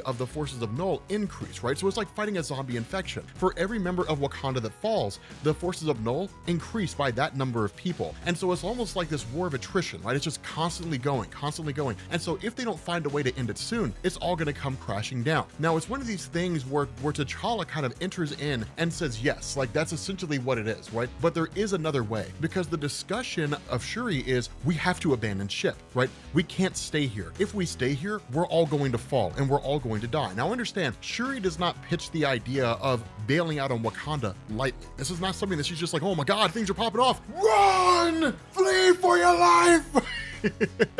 That's not really what she does, right? She doesn't really throw it out there in that way. It's just one of these things where it's like, we don't, like, from a mathematical perspective, from my knowledge of science and alchemy, understanding all that kind of stuff, we just don't really have any way to overcome this. But notice that as Shuri, in the time that T'Challa has returned to being Black Panther, there's a lot of tools and things that he has at his disposal that she doesn't have. And one of the things that made T'Challa so capable is holding all these pieces and having the mind to use them in the right way makes a person wildly capable. And that's why he comes in and he's like, no, there is another way, right? There's another way for us to basically win. Now, of course, he's greeted by Shuri, who's like, yeah, you survived, you know, and Okoye is like, my king, you know, I'm glad you're alive, right? You know, he's basically asked, while he's talking to Okoye and he's just like right into the business of everything and trying to figure out what they have to do and saying, we need to get all those survivors here to the royal city, into the royal chambers to keep them protected from the forces of Knull and all that kind of stuff. Shuri starts to pick up on something and she starts to realize Storm's not there. And she asks, where's Storm? And T'Challa turns around and just kind of says, Aurora's no longer a factor. Now, the look of shock on the face of Okoye and the look on Shuri, they know what it means. But here's the thing to understand. If you're new to the Black Panther mythos, it's not like T'Challa's just like, Storm's dead, screw it, I got better things to do anyway. It's a crushing experience to know that the woman that he loves is not, that she's basically been conquered by Knull. But in this moment, and given what we talked about in the beginning, that little bit of a monologue where he was talking to his dad and things like that, that it's focus on the task at hand. Do not allow your mind to get lost in what you could have done, how you could have achieved things, all that kind of stuff. Focus on the task. And that's one of the beauty of the Black Panther stories, right? Because I don't know if you guys are anywhere like me, but here's the thing, like, I struggle with that, right? And I know there's some merit to the statement, you know, if you look at your past and you don't cringe, you never really lived. And that's kind of a joking thing, but like, for real and for true, all of us are haunted by decisions we've made over the course of our lives, things that we should have done that we didn't do, things that we did that we shouldn't have done. And in a lot of ways, it just seems to turn us upside down, right? And it just rips us inside out. And that kind of anxiety and that kind of adherence to decisions that were made in the past that aren't really relevant anymore unless they have a direct effect on what's happening right now seems to anchor us to this place where we're not really able to move forward. But the beauty of the Black Panther mythos, and with T'Challa himself, the kind of words of wisdom he got from his father is,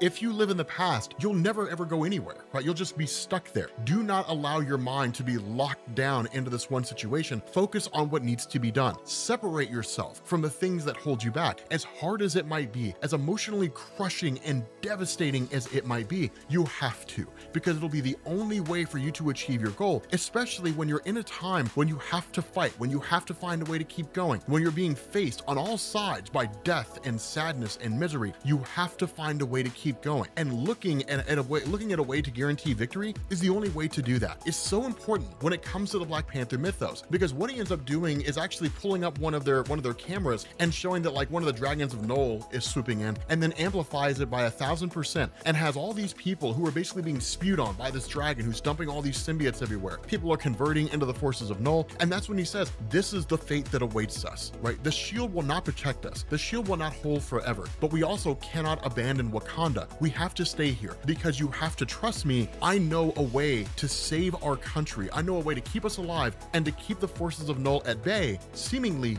indefinitely. And so what you end up getting is this situation where he kind of sends them off into various schemes, right? He tells Shuri, go to the vault, right? Go to the vault and do your thing inside the vault. You know, once the plan's kind of told to them, because it's not really told to us directly, but he's like, go to the vault, do your thing. And then he in turn tells Okoye that she's going to pilot something called the claws of Bast, right? The hand of Bast. And let me tell you something, man, the hand of Bast, dude, it's amazing. It's like this ridiculously amazing thing. I hope we get it in the Marvel Cinematic Universe, because it is beast, right? But in that moment, Okoye brings down the shield, right? She steps into the room, she brings up the light, she starts donning or she picks up this kind of artifact, and then you have T'Challa, who actually goes to a box in kind of the throne room area and pulls out what is basically the sonic wave device of Ulysses' claw. On the surface, we look at that and it might just be like, okay, so that's his plan as a sonic device. He's literally gonna blast the symbiotes with sonics. Well, sure, it could defeat Venom, but against the forces of Knull, it's not gonna do anything. And you would be 100% right for believing that. But don't concern concern yourself with that, because it's actually not really what he's planning. He's planning for something much grander. And so what we end up doing here is switching over to the Jabari people, and you've got them just fleeing for their lives, right? All these Knull forces are just coming in. They're just trying to live, man. They're just fleeing for their lives. I don't mean it's funny that like they're dying. It's not funny that they're dying, but like they're just running all over the place. And then suddenly one of the forces there are met by the arrival of Shuri. But the cool thing here is she's appearing everywhere. That she's got these kind of little dolls, so to speak. There's really more magic and science blended together in the form of alchemy, but she can basically cast her presence in multiple places and fight in multiple places. And the reason why this is so important is because having Shuri there, the sister of Black Panther there, helps to rally those forces. Sure, it's not as great as having T'Challa there, but they also recognize if he's not there, it's probably because he's working on something else, which Shuri also solidifies. The problem with this, and the thing about this, is that Shuri out there fighting was only ever meant to be a temporary measure. That when she went out there and got engaged in this conflict, she knew that a time would likely come when she would be taken over by Knull, and that's exactly what happens. And so when that takes place, Black Panther, T'Challa, chimes in directly to Okoye and says, "Are you monitoring everything? Shuri's fallen." And she's like, "Yes." Is it time? And he's like, "Yes. Deploy the Hand of Bast." Dude, the Hand of Bast comes out. Dude, the Hand of Bast comes out. It's the most beast ever, man. It's the most beast thing ever. She's literally piloting this giant hard light, like, Panther, man. It's amazing.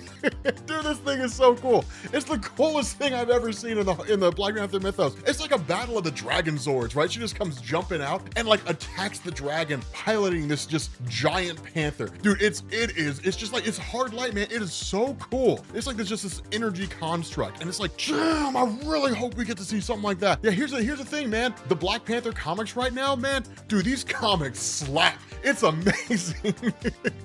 These comics absolutely slap. I'm sorry, I'm so excited, people. I'm sorry, I'm so excited, but it is an exciting moment. It is an exciting moment in the Black Panther comics, man. It is lit, dude.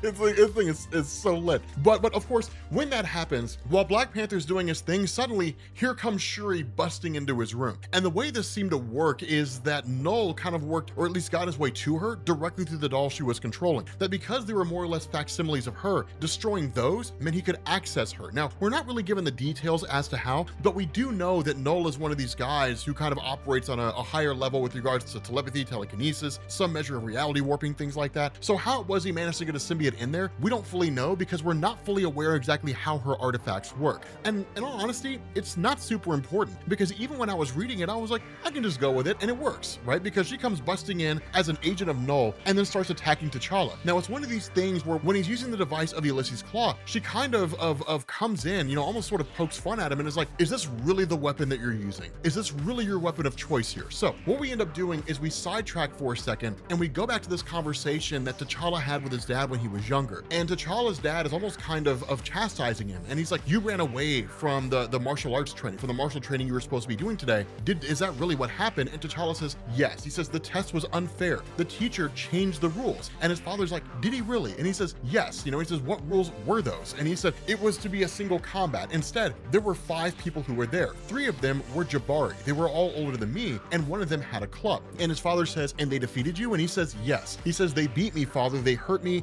They cheated. And he says, you fought your best though, right? One of the boys even had to go to the healers, did he not? And the response to T'Challa is, I lost. I am the prince. One day I will be king. I cannot allow. And his father stops him. And he says, do you know the tale of Bast and the Anansi drum? And he says, yes. He says, of course. And so this is when the story gets really cool, right? He says, it is known that Bast was always jealous of her younger brother Anansi, the maker of secrets and stories. Bast is the goddess of many things, but also she's curious as a cat. She was forever sneaking into Anansi's workshop, spying on his creations. One day, Anansi had enough. He played a trick on his sister. Anansi wove a great drum made of silk and stars and stories. Dazzled by the sight of it, Bast could not help herself. She pounced upon the drum, hoping to learn what Anansi had hidden there, but the drum was not a drum. Bast soon found herself trapped inside. The more she struggled, the more she was covered in the threads of spider silk. Soon, she was wrapped all over it, stuck inside Anansi's drum. Bast thrashed and screamed, but Anansi's silk was strong. As powerful as she was, Bast nearly gave up. But then she realized Anansi's web had not covered her entire body. One claw on one paw had been left free. And so that's when you get into the craziness of this, right? The craziness, that's when things get bonkers. Because when Shuri was making fun of T'Challa with him having this thing, he's like, no, I mean, that's not the case. This is not designed to be used as some kind of a weapon, some kind of a sonic device, and that's where it ends. That's not the basis behind this. He says, you are a very powerful being, Knull. You have all kinds of abilities at your disposal. This is true, but you also have vulnerabilities, electromagnetism, high frequency vibration. Wakanda mastered both of those centuries ago. And Knull kind of blows him off. You know, Knull operating through his sister kind of blows him off, which I guess really at this point is just Black Panther versus Knull, right? That's basically what it is, right? Knull possessing his sister and then facing off against Black Panther. And he's like, it doesn't matter, right? I'm going to destroy you and consume you the same way I consumed your sister. And he says, I think not, right? The barrier failed as a shield. That's true. But the shield itself will make as an excellent amplifier. And then he does the coolest thing ever, without a shred of fear, without a shred of worry. He just points this claw at the sky and just says, goodbye, Knull. And that's when you pick back up with the story, right? That Bast had stopped screaming, that Bast had stopped twisting, Bast stopped thrashing. With her one claw, she began to scratch Anansi's web, cutting through it bit by bit until she was free. And so literally using this amplifier, he just basically amplifies the power of the shield, which between its electromagnetic properties and the sonic vibrations of Ulysses' weapon, basically creates a giant electromagnetic sound barrier that Knull can't get through, that Knull cannot penetrate, that all the symbiotes consumed inside of Wakanda are affected by this barrier, and every single person who was bonded to a symbiote is freed. The symbiotes in that space are totally destroyed. As insane as it sounds, as absolutely crazy and amazing as it sounds, Black Panther has not only overpowered Knull, the symbiote god, he's also turned Wakanda into the only safe refuge on the face of the planet. Robcore. Let me tell y'all something. Let me tell y'all something, man. Let me tell y'all something. Y'all remember when we did Jonathan Hickman's Avengers and New Avengers? And like, I was standing up, like I got out of my seat. I'm holding my microphone in my hand right now. I don't even know if you can hear it. I got up out of my seat and I was like, man, let me tell y'all something. You guys remember that? Do you guys remember that? When it was just like, damn, son. That's what this is, guys. That's what this is. That is what this is. That's what this is, right? That's what this is. Let me get back here. Let me get back in my chair.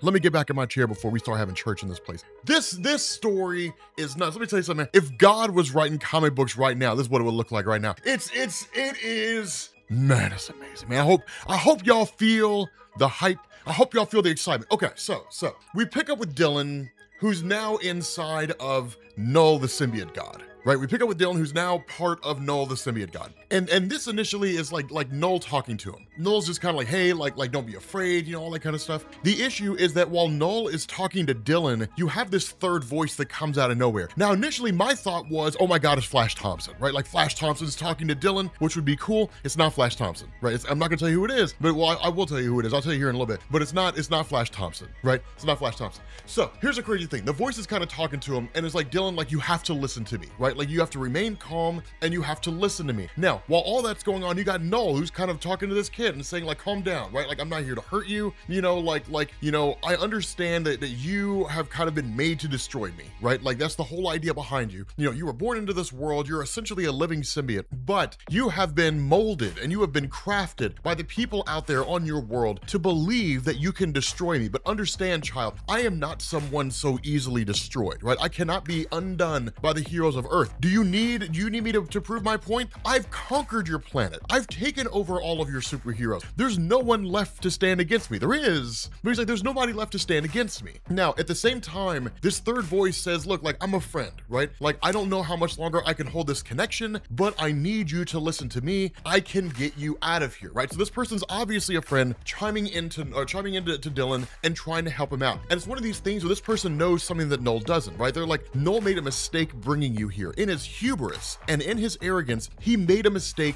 bringing you here, right? And you can use that to your advantage. You can focus and you can basically control his powers by using your own. Because if Knull is the one who created the All Black and Knull is basically the person who controls all the symbiotes, then it makes sense that if Dylan can manipulate symbiotes, that Dylan can in turn control the symbiotes through Knull. Because Knull's basically given the ability to do so. Like, Knull has essentially put him in a position to where he can take control of the wheel. That's basically what he's done. And so it's kind of like, okay, like he tells the voice in his head to shut up, right? To just like leave him alone. And Knull finally approaches him and says like, I will give you the darkness. I will give you the all black. Join me, and then like, and we'll burn this world to the ground, and we'll move on into the universe, and we'll conquer everything else, right? And my initial thought was, oh my God, Dylan's gonna side with him. Like, oh my God, because here's the thing, in the alternate reality he did, in the alternate reality Venom story he did, so I was like, oh my God, he's gonna side with Knull. And I was like, why in the world would he, right? Like, why would he side with Knull? And ultimately, like, he goes to take Knull's hand, and then he's like, you killed my dad, and then like immediately just like seizes control of Knull, and then just starts control, like literally freeing all the different superheroes who were under control of the symbiotes. Man, let me tell you something, right? Like Cyclops, Susan Storm,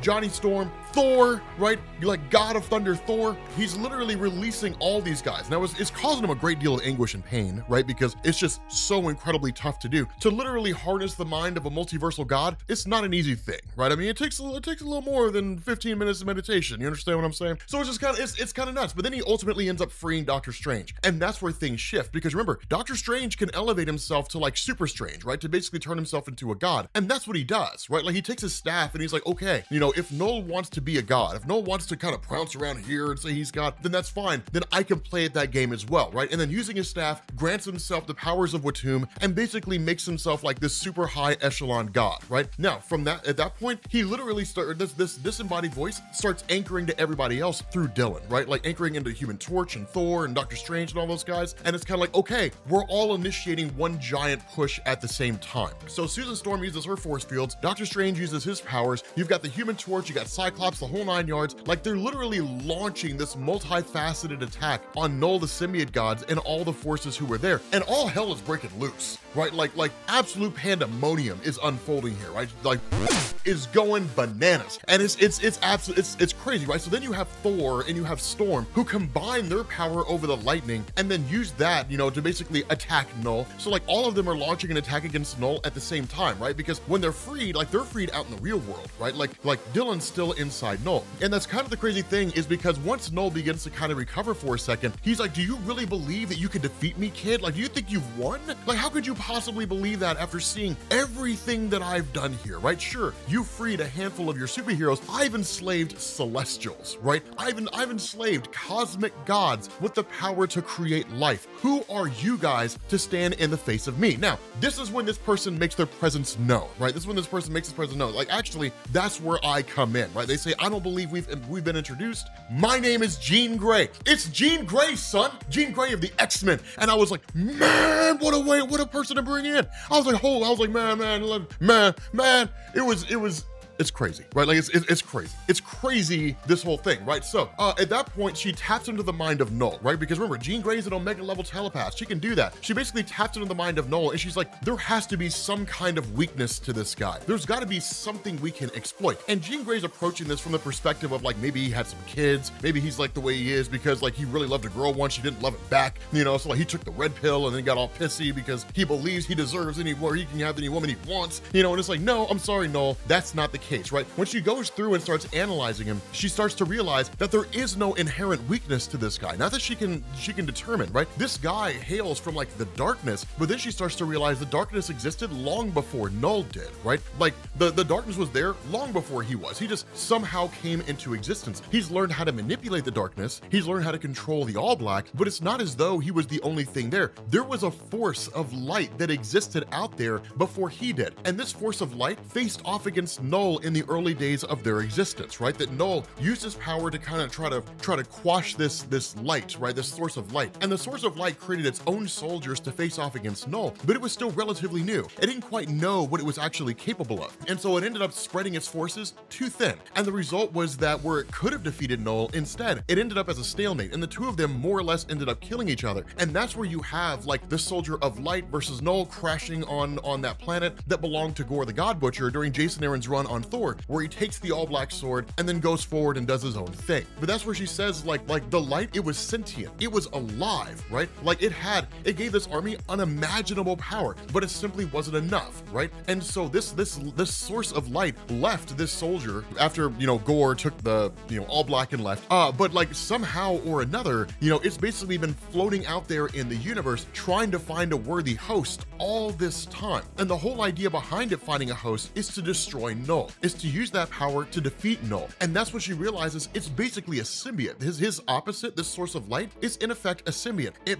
bonds itself to a host, and then it gives that host a huge amount of power. And so she's like, the light, it's on its way here. Like it's coming here right now, but it can't get through Earth. And so while Jean Grey's trying to cope with this insanely overwhelming amount of power and this realization, this disembodied voice chimes in and says, Jean, do not worry, I am here, right? The Silver Surfer has arrived, man. The Silver Surfer is here, right? The Silver Surfer's arrived. The Silver Surfer shows up here and says like, I see this light trying to get into Earth, trying to bond itself to a host on Earth. It cannot get through, but I can, right? Because it cannot penetrate the darkness of Knull. So it's like, I can, right? So literally the Silver Surfer bonds with the light and then blows a hole through like the forces, like the atmosphere of the Earth, right? Where like Knull's symbiotes are like covering the world, all that kind of stuff. Manages to blow a hole through. Knull loses his shit because he's like, no, right? This light comes flying in. And then when Silver Surfer arrives, the light leaves him. And he's like, oh no, you're not looking for me. Okay, then fine, go and find your chosen warrior, right? Switch over to Reed Richards. And when you basically pick up with this energy source that arrives to Reed Richards, then he's like, okay, like I'm doing all these readings, I'm conducting all these experiments. I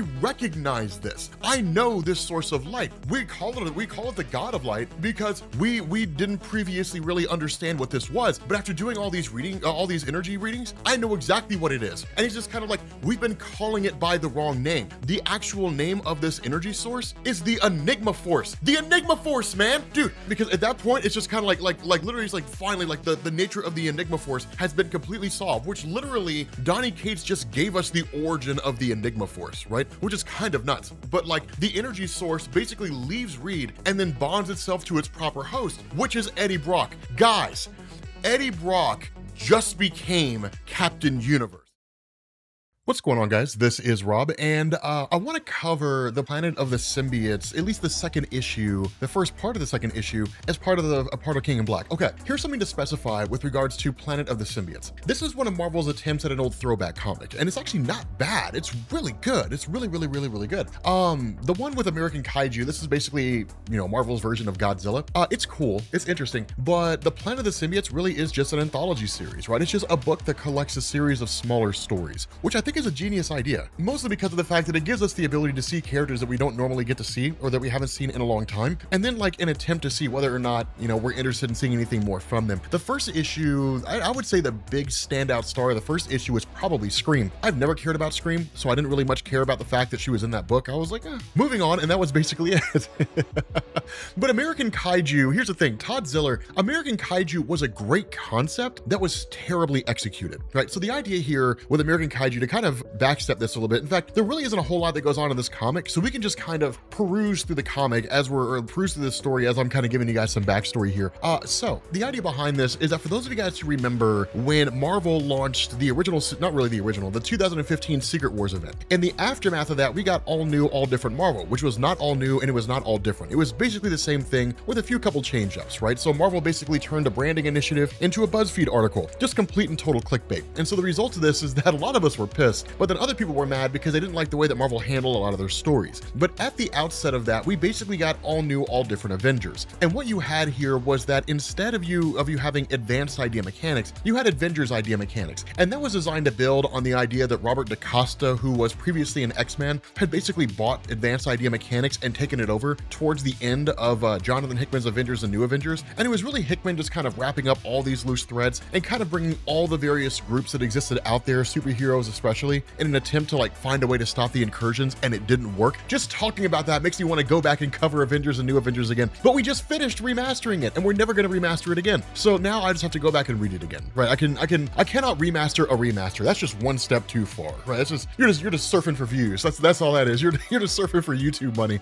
But nonetheless, the idea was that with this particular team functioning the way that it was, there was yet another attempt at Marvel to bring back the Super Soldier program. Now, Marvel does that occasionally originally. You go back to the old like Abraham Erskine Captain America comics, and you have the idea that like, Steve Rogers was injected with the super soldier serum, and then Abraham Erskine died with the formula before it could be passed on to anybody else, and so the formula itself was essentially lost. After that, you just had like a whole host of attempts to duplicate the super soldier serum or make something similar to it. So like that's where the Sentry Robert Reynolds comes from. That's how you got all the Weapons Plus weapon programs, right? So like Weapons 2, 3, 4, 5, 6, all the way up to like Weapon X or Weapon 10 with Wolverine, and even the ones beyond that, Phantom X, the Stevra-Cuckoos, who are just clones of Emma Frost, different things like that. The problem that the all-new Avengers ran into was that with all the knowledge of Abraham Erskine gone, and even the people who came after Abraham Erskine, so like Carol Hines and Professor Thornton and Abraham Cornelius, who were the three individuals that were the most responsible for turning Wolverine from Logan into Wolverine and the Weapon X project, and even as part of Weapons Plus, Canada's Department K, all that kind of stuff. Because all that information was gone, what the all-new Avengers basically had to do was kind of Frankenstein together a super soldier serum of sorts. And so what they ended up doing was combining the knowledge they did have of the super soldier serum, what limited knowledge they did have, alongside the mutant growth hormone, Pym particles, and the Connors formula, which turned Doc Connors into the Lizard, and then basically injecting this crazy cocktail into Todd Ziegler, which turned him into this Godzilla-esque character. Now, one of the reasons why you never really saw anything come after that, or really come out of his character, is you did have the storyline in issue number 9, which ran into issues 10, and I think even as far back as issue number 7, is that he did go on a mission to like rescue Rick Jones, right, the friends of the Incredible Hulk, and so on and so forth. But for the most part, there was a lot of disdain towards all new, all different Marvel from a lot of older fans who felt betrayed, and a lot of newer fans who had no idea what the heck was going on because it just felt so far removed from what they expected to see in Marvel Comics, especially those coming from the movies who expected like the movie adaptation in comics, and then taking their lead from a lot of fans who didn't really like all new, all different Marvel. It turned people off to the concept. And so it was kind of like, okay, this thing exists, moving on, and just sort of running on to the next thing. Now, I personally didn't have a whole lot of grudge with all new, all different Marvel. I really didn't have a lot of beef with it. It was just kind of a thing that was there, and so I enjoyed it. It was fun. It had great moments and it had bad moments, just like every single comic book era in the history of comic books in general. But that was kind of the story of Todd Ziller. Right now, in terms of this, right, like what's going on here and why he's in this place, it's pretty simple and pretty straightforward, right? He was basically just released by the federal government because he's one of the few beings that looks like he can stand against the power of the dragons of Knull. Now, a lot of this comes down to like the nature of the powers he possesses, right? So because he's essentially kind of a Frankenstein of these different elements of Marvel's science division, more or less, he has kind of like the healing ability of the Lizard. He's got the ability, or at least he does grow in size, like we see with Hank, with Pym particles, when Hank Pym or Scott Lang or any one of those guys ends up becoming like Giant Man, more or less. But he's also got powers that are similar but not exact to Abomination and the Hulk, right? So he has like the strength level of the Hulk along with like the aggression and rage of Abomination, but it's not limitless strength, right? It's not like the angrier he gets, the stronger he gets. It doesn't necessarily include that thing, just because of the fact that he was exposed to gamma radiation treatments, right? So he doesn't really have the same exact principles of the Incredible Hulk. But just by sheer size and strength alone, he's more than enough to go against these dragons. Now, at the end of the day, it doesn't really make a whole lot of difference here because we know that like the guy who's leading all this Knull is powerful enough to conscript, celestials into his bidding, right? So anybody who can conscript celestials, these cosmic gods that create life, is certainly going to be far more powerful than a hybrid of Giant Man and the Incredible Hulk and Abomination and somebody who's on mutant growth hormone to like amplify their powers even further, right? So, the guy's strong, he's wildly capable, but he's basically just Marvel's version of Godzilla. Now, I doubt you're gonna see anything more from him out of this, right? You may see a little bit more over the course of King in Black, but this little book here is not written by Donny Cates. So it's not as though Donny Cates sees American Kaiju Todd Ziller as somebody akin that can actually like show up consistently over the course of the Venom run. And even if he did, the Venom run's coming to an end, right? We know it's coming to a close with like maybe a story arc after the end of King in Black, and then that's basically it. That's it for Donny Cates' run. What he works on next, I don't know. I don't care. I'll read it regardless. But yeah, this is basically the idea behind Todd Ziller. I mean, he is like super hyper patriotic, which you guys can tell just by looking at what's going on here. He's like a hyper patriot, right? So he's like, America never makes any mistakes or anything like that. America's always, the way to go. He's very similar to Frank Simpson to Nuke in that way. But again, there's not a whole lot going with this story. It's literally literally just like, it's like a 7-issue story where it's like, we have Marvel's version of Godzilla who's just in New York tearing some stuff up, and he feels a little bit bad that he's destroying things that belong to people, but it's all in greater service, it's all in service of a greater whole because he's just destroying the symbiote dragons of Knull, and that's cool. I will say this, his design is amazing, and one of the big shames is you never really see anything come out of him. It'd be different if this was back in like the 1970s when like Fin Fang Foom was like a great big huge deal. Then sure, if you had been created back then, you'd see a lot of prominence with his character, but for the most part, you don't really see anything going on with him, right? He's just kind of here and he's doing some things, and then that's basically it, and then the story basically just kind of ends, right? It's like ending ... and that's basically it. We might see a follow-up, I'm not really sure, but I doubt it, right? Because he ends up just kind of reverting back into his human form, and then that's effectively it. Okay, so I asked a lot of you guys if you wanted us to continue doing any of like the tie-ins for the King in Black, because one thing to keep in mind, the conclusion for King in Black and the conclusion for, I guess really the Venom part of King in Black, those were pushed back by like 2 or 3 weeks by Marvel, right? So it's out of my hands. Like a lot of you guys have been like, when are you gonna cover King in Black again? I have to wait for those stories to come out, guys. I can't cover them before they come out because I haven't read them yet. So I asked you guys if you wanted me to cover tie-ins. A lot of you guys are like, sure, right? I mean, it's a great way to kind of keep King in Black going while we're just waiting for the other stuff to come out. So in this one, we're covering the Captain America one-shot that comes during King in Black. And this is amazing, right? This one-shot's really good because it kind of deals with the struggle of Captain America right now. Initially, this focuses on the Winter Soldier, Bucky Barnes, and Sam Wilson essentially facing off against, some of Knull's forces. There's a little bit to see here, but the reality when it comes to Falcon and the Winter Soldier is we're getting this because of the show. That's really the biggest reason why you see them here. Otherwise, it would focus almost exclusively on Steve Rogers, and you'll understand why once we actually get to his character. But for the most part, they're just kind of fighting out on the fringes, right? And what this means, for those guys who don't know, the way the King in Black event is unfolded is you have Knull, the symbiote god, the person who created like all the symbiotes that more or less exist across the Marvel multiverse, who's arrived here on Earth for the purpose of taking it over and essentially ensnaring it and just calling it another conquered world and another conquered universe. And so what you have is basically the fringe battles where you've got people who are helping civilians get out of New York and trying to avoid whatever threats happen to be in this immediate area. Then you've got those who are trying to face off against Knull directly, right? And so what you have with Winter Soldier and Sam Wilson is they're facing off or I guess they're really doing the fringe conflict, right? So kind of taking these little pot shots at these small little forces that Knull has and trying to get people out of danger, right? Trying to get them away. The reason why you have this is because these guys don't really have any unique or special abilities, right? Bucky Barnes is a really cool fighter. Sam Wilson flies, and that's really all you have, right? I mean, there's really not much doing there. So in terms of it being powerful enough to like possess Celestials and bend them to his will, a guy who by all standards of measurement seems in some form or fashion to even be beyond Galactus, yeah, you're not gonna have a whole lot doing here in terms of like Bucky Barnes and Sam Wilson. They're not gonna win the fight, you know what I mean? And so while they're facing off against these guys, they are kind of being overwhelmed initially, but then here comes Steve Rogers to save the day. Now, the important thing to understand here is that Steve Rogers was one of the first superheroes that was taken by Knull and conscripted into his forces and possessed by a symbiote. But because of the actions of Eddie Brock, Venom's son, Dylan, basically freeing Captain America alongside a handful of others, Steve Rogers is back into the fray again. The cool thing about this is that even though his mind and body have been freed from Knull, he still has the influence of Knull in him, in the sense that there's still a tether there, and Knull is still able to basically talk to him, right, to mess with his mind. And that's one of the things that he struggles with, right? Knull kind of says things all the time, that where Steve Rogers sort of muses to himself about how he doesn't really have any extraordinary abilities, but his ability to rally people, right, his ability to organize war fronts and to move people in this kind of forward direction to constantly win the battle is a kind of ability that very few people have. And so people see him with respect, right? That when Captain America arrives on the scenes, their hearts bolster a little bit. And it's like, okay, we can win this, right? Captain America's here. That he's really in a lot of ways there for moral support. And I don't really say that to kind of tear him down, like Captain America's a cheerleader for the Avengers because his powers suck. I don't really mean to say that.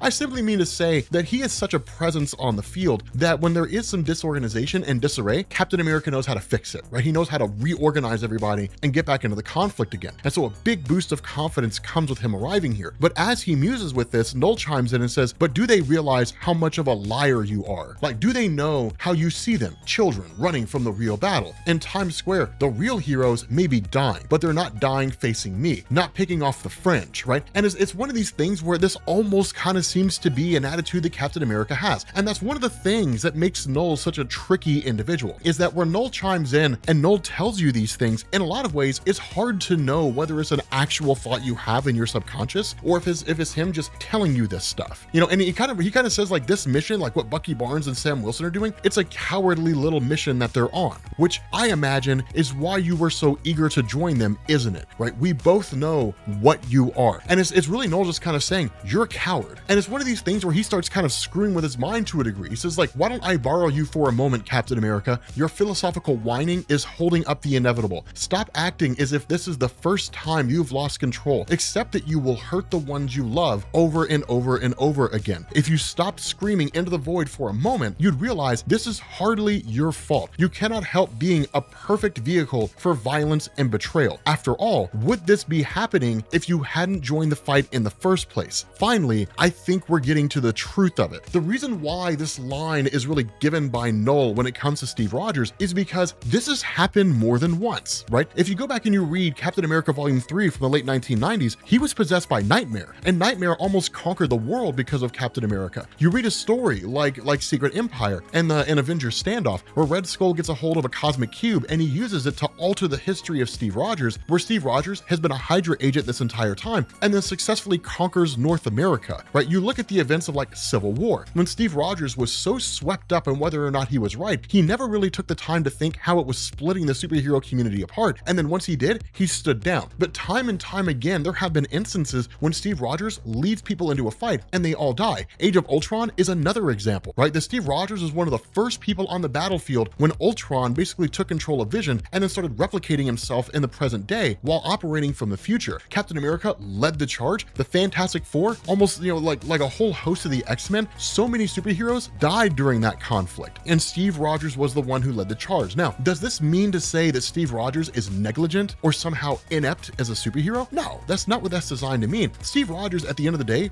really is only human, and he cannot see what's coming later on down the road. He does what he does because he believes it's the right thing to do, and even if only on some level, because it's always worked before. But there have been multiple instances where because of his actions, superheroes have been killed, or they've been captured, or the battle's gone south, or something like that. And that's what Knull ties into. That's what Knull feeds on, that self-doubt, those instances when it's kind of like, you know, like, am I really doing the right thing? That's what he feeds on. And that's really one of the things that Steve Rogers kind of chimes on here, that if Steve Rogers is this sort of nerve center of the superhero community, he knows everybody's strengths, he knows everybody's weaknesses, and that's how he's able to function in the way that he is in terms of galvanizing people towards a particular goal, or being this individual that everybody can rally around. Then what happens when that guy who knows so much about the superhero community becomes a bad guy? And he kind of, you know, reminisces on this when he was possessed by Knull, right? He says like, for a brief moment, Knull is silent again, but there is no relief. All I have is shaken horror. The uncertainty almost was. It's one of these things where he almost kind of looks to Bucky, right? Where Bucky's kind of like, okay, me and Sam Wilson are gonna go do this thing. And he's like, no, you know, I'm gonna go take care of this, right? Just kind of this effort to demonstrate that he's not really as fearful as he feels. And when Bucky says like, if you're not ready to be out here, Steve, tell me now. His whole stance is, there's no good answer to that, right? Bucky knows part of it. All three of us know what happens when Captain America isn't ready, but I'm not sure that they aren't in any more danger because of the man wearing the suit. One of the things to keep in mind here, when Bucky Barnes became Captain America, he wasn't ready for it. When Sam Wilson became Captain America, he wasn't ready for it, right? Sam Wilson, even like with the AmeriCops, right? The fact that he like allowed his emotions to get the better of his judgment and pummeled those guys, created this image that Captain America stands against authority, right? The Captain America is a revolutionary, right? He's a rebel, he's inciting rebellion and insurrection against the US government. That's the image that was painted of Sam Wilson. And it was the position the US government used to strip him from the position of Captain America, which is when they sent John Walker, US agent, to take the shield from him. Now, of course, that whole thing was instigated by Steve Rogers when he was a Hydra agent, but the fact remains, like, each one of these guys has donned the Captain America suit, the Captain America role, and all the authority and respect that goes with it. And in more than one instance, they have demonstrated that there have been times when the role got the better of them. And that's when Knull starts to chime back in, right? Captain America kind of says, like, suit up, right? I got this. There's nothing wrong with me. I'm okay. And he says, I lied to them. And in turn, Knull says, you lied to yourself. You are disgustingly dramatic. Do you think that if you put on a theater of saving these worthless creatures, you'll somehow become what they think you are? The man who does what needs doing. You perform a role for them, even when no one applauds. How many times have you said those words? Do you believe them? I've got you. I've got you. Don't worry. Everything's going to be okay. Do you know that no amount of repetition makes your triteness a reality? Did you forget already how little it takes to slither in, to control you, to make you a lie? You're a fool. How dare you tell anyone you've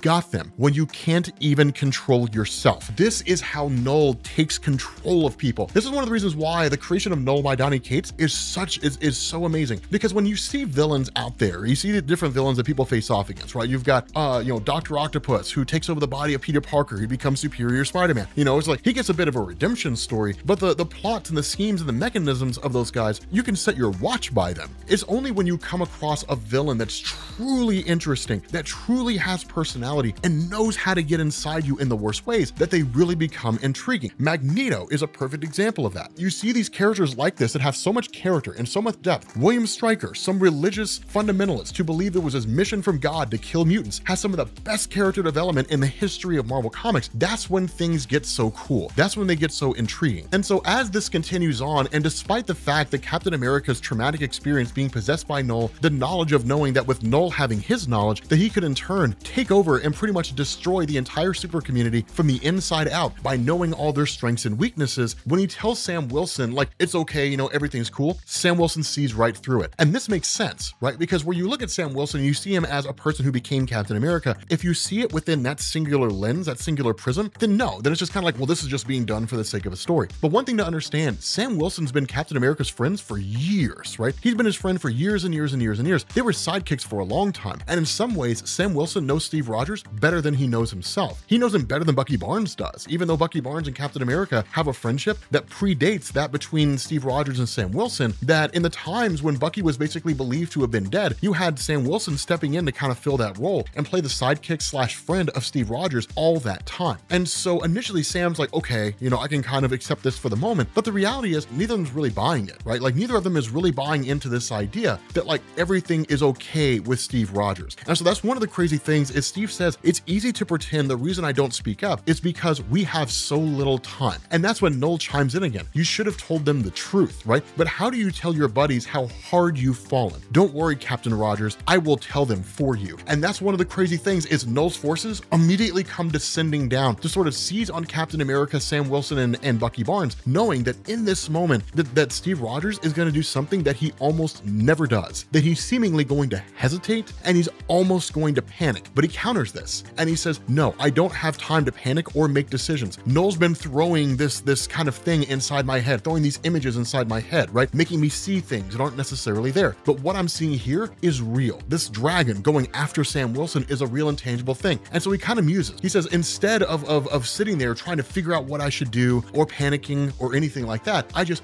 go into action, right? Like I grab sound grenades, I ignore the sounds of Knull, right? I drop grenades as automatically as I pick them up. The symbiote mass recoils from the vibrations. I don't look below me, right? Even as Knull's snarling taunts grow in my ears, I keep moving. In order for Steve Rogers to operate at his most effective, he almost has to be on autopilot here. And that's when Knull finally chimes back in again. It says, how many times must you fall before you understand? You slip and everything falls apart. Everything goes to pieces. And it's almost as though he kind of makes fun of him, right? He says like, if you didn't insist on being on the front line leading the battle, I never would have gotten my hooks in. What a hero you are, Steve Rogers, leading your friends into their own demise, leading your friends into their own death to be captured, to be tortured by me, subdued, and drawn into my forces. What a hero you are. And that's the crazy thing is at the end of the day, Steve Rogers really is doing the right thing here, right? He's fighting the good fight against these guys. But that's what makes this story of Captain America so wildly intriguing, is because Knull is presented to us here as self-doubt, anxiety, fear, all the negative emotions that paralyze us as people, that shut us down. In those moments when we look to a situation and we're not entirely certain of what to do, and that fear starts to creep in, that small little voice in the back of your head, well, what if this goes wrong? What if this is the wrong call? What if this is a mistake? Imagine what your life is going to look like. Imagine how terrible everything is going going to be. That's what Knull is, right? He represents that fear, that doubt, that anxiety, those moments when you just want to stop and just sit down and do nothing because the fear of doing something and doing the wrong thing is almost crippling. And the great thing about this is what's so significant about this, is that Captain America does the only thing he can do, and he reaches out, right? He reaches out to Sam Wilson and to Bucky Barnes, and he says, like, I can't, right? I can't reach for the shield. I can't keep going anymore. And they're like, yes, you can, right? Like, that you're Captain America, man. We've all been down this road. We've all been down this path. Sam even goes as far as to say, like, whatever you're about to say, ask yourself, is it what you want to say, or is it what he'd want you to say? And the question Steve asks is, how did you know? Right? How did you know I was struggling in this way? And they're all like, because we've all struggled in that way. And that's true, right? That's the important thing to understand here. Bucky Barnes was literally tortured and brainwashed constantly by the Russians and used as an assassin, killing however many untold numbers of people, not because he wanted to, but because he was made to, right? They've all got their own demons. Sam Wilson has his own demons. Everybody has skeletons in the closet, but you can't let that cripple you, right? You can't let the mistakes that you've made in the past determine what decisions you're going to make in the future. To a degree, they do, sure. But just because you screwed up before does not guarantee that you're going to screw up again. And that's the important thing to get here. That's why this story is so great. That yes, Captain America led the charge, and the risk he took in leading that charge against Knull's forces when this whole conflict went off is that he would be captured, and his knowledge of the superhero community would be used against the superhero community. But everybody knew that was the risk. It's not as though he was the only one who knew. Everybody knew what they were doing, and they understood the risk that they were taking. Not only could something like that happen, they could die, but the risk of being destroyed or the risk of being manipulated and tricked by Captain America who had been possessed was worth destroying Knull, or the possibility of defeating and destroying Knull. That's the price you pay as you become a hero. And so with Steve Rogers able to kind of regain himself, right, relying on his friends to kind of bolster him back up again, then as Captain America, back to business as usual, right? So he helps to save basically a handful of people. He destroys some of the symbiotes in the tunnel, and is like, okay guys, like, this is it, right? Like, this is it. And it's one of the cool things because he basically says, like, we've all gone through enough hell that it's easy for them to go back and forth. It's a comfort, at least for me, right? Bucky said my convictions had to be louder, stronger, but their belief in me drives back the darkness just as much. And he says, I don't know what monster will try to slip through the cracks of self-doubt next, use us for their own cause. All I know is this, it's time to get back into the fight. And that's the conviction and the nature of Steve Rogers. That yes, there's self-doubt. Steve Rogers struggles just like everybody else. He's not some guy that has this immutable, unshakable conviction on the right thing to do, and he knows the right thing to do every time, and he never doubts the decisions that he makes. That he's a man who doubts himself just as much as anybody else does. But what makes Captain America so different than your average Joe running around who's muscle clad and so on is that he understands that while there is self-doubt, what's more important than that is conquering that self-doubt and looking at that and saying, one, where's it coming from? And two, is it right? And if doubting myself in that way is the right thing to do, then I'll take time to answer those questions. But if doubting myself comes from fear and is unfounded, then the hell with it. We got more important things to do. All right, what's going on, guys? This is Rob, and I'll be honest with you guys, I have not really been reading the Savage Avengers, and I know a lot of you guys have suggested it. A lot of you guys have said that, like, Savage Avengers is a really good story. I read the first arc, City of Sickles, because I usually try to give every single story that comes out like one single story arc to see whether or not I like it, but then I kind of dropped off after that. And a lot of you guys said it was amazing, and you're like, you need to cover Savage Avengers, or at least read more of it. And so we're gonna cover the King in Black tie-in for Savage Avengers. Here's the funny thing about this, though. In this story, Iceman becomes God. Like, he becomes a god. Like, it's kind of nuts, right? Just like reaching this insane level of power. And it really looks like he's like this one-man army, right? It's just kind of nuts, right? We'll talk about that once we get to it. The funny thing about this is that what you end up having here is Conan the Barbarian, who's basically thrown in jail. For those of you guys who don't know, the Savage Avengers largely focuses on Conan the Barbarian with a few other people. The roster's kind of shifting around a little bit, so I wouldn't say it's a rotating ensemble cast, but at the moment it kind of is, right? But he's basically thrown in jail because he apparently attacked a police dog. But the funny thing about this is that, you know, him being thrown in jail also lands him in jail with Deadpool, because Deadpool's already there. And as most of you guys know, not the biggest Deadpool fan in the world, Deadpool in this story is amazing. He's hilarious in Savage Avengers. But the funny thing about this is that Deadpool, he initially goes to steal the keys from a cop, which he's successful in doing. Ultimately, he ends up stealing his personal keys instead of the keys to basically unlock the cell. His hand is like smashed, and then when it heals, Conan realizes, oh my god, this guy has a healing factor. And so he's like, your hand heals just like Logan's does. And he's like, Logan, yeah, I know him. Like, I know that guy, right? I only ever hear of him when he needs like some sales or something like that, right? Like when he needs his comics to sell, he comes and talks to me. But nonetheless, he's like, okay, Logan is the guy that I want to talk to, right? Like, I need to speak to Logan again, right? Because Logan and Conan have met previously and kind of teamed up, but not really in the past. But it's one of these things where he's kind of like, okay, so you heal. What I want to do is like, I want to get basically like the claws that Logan has, right? Like those retractable blades. And he's like, snicked.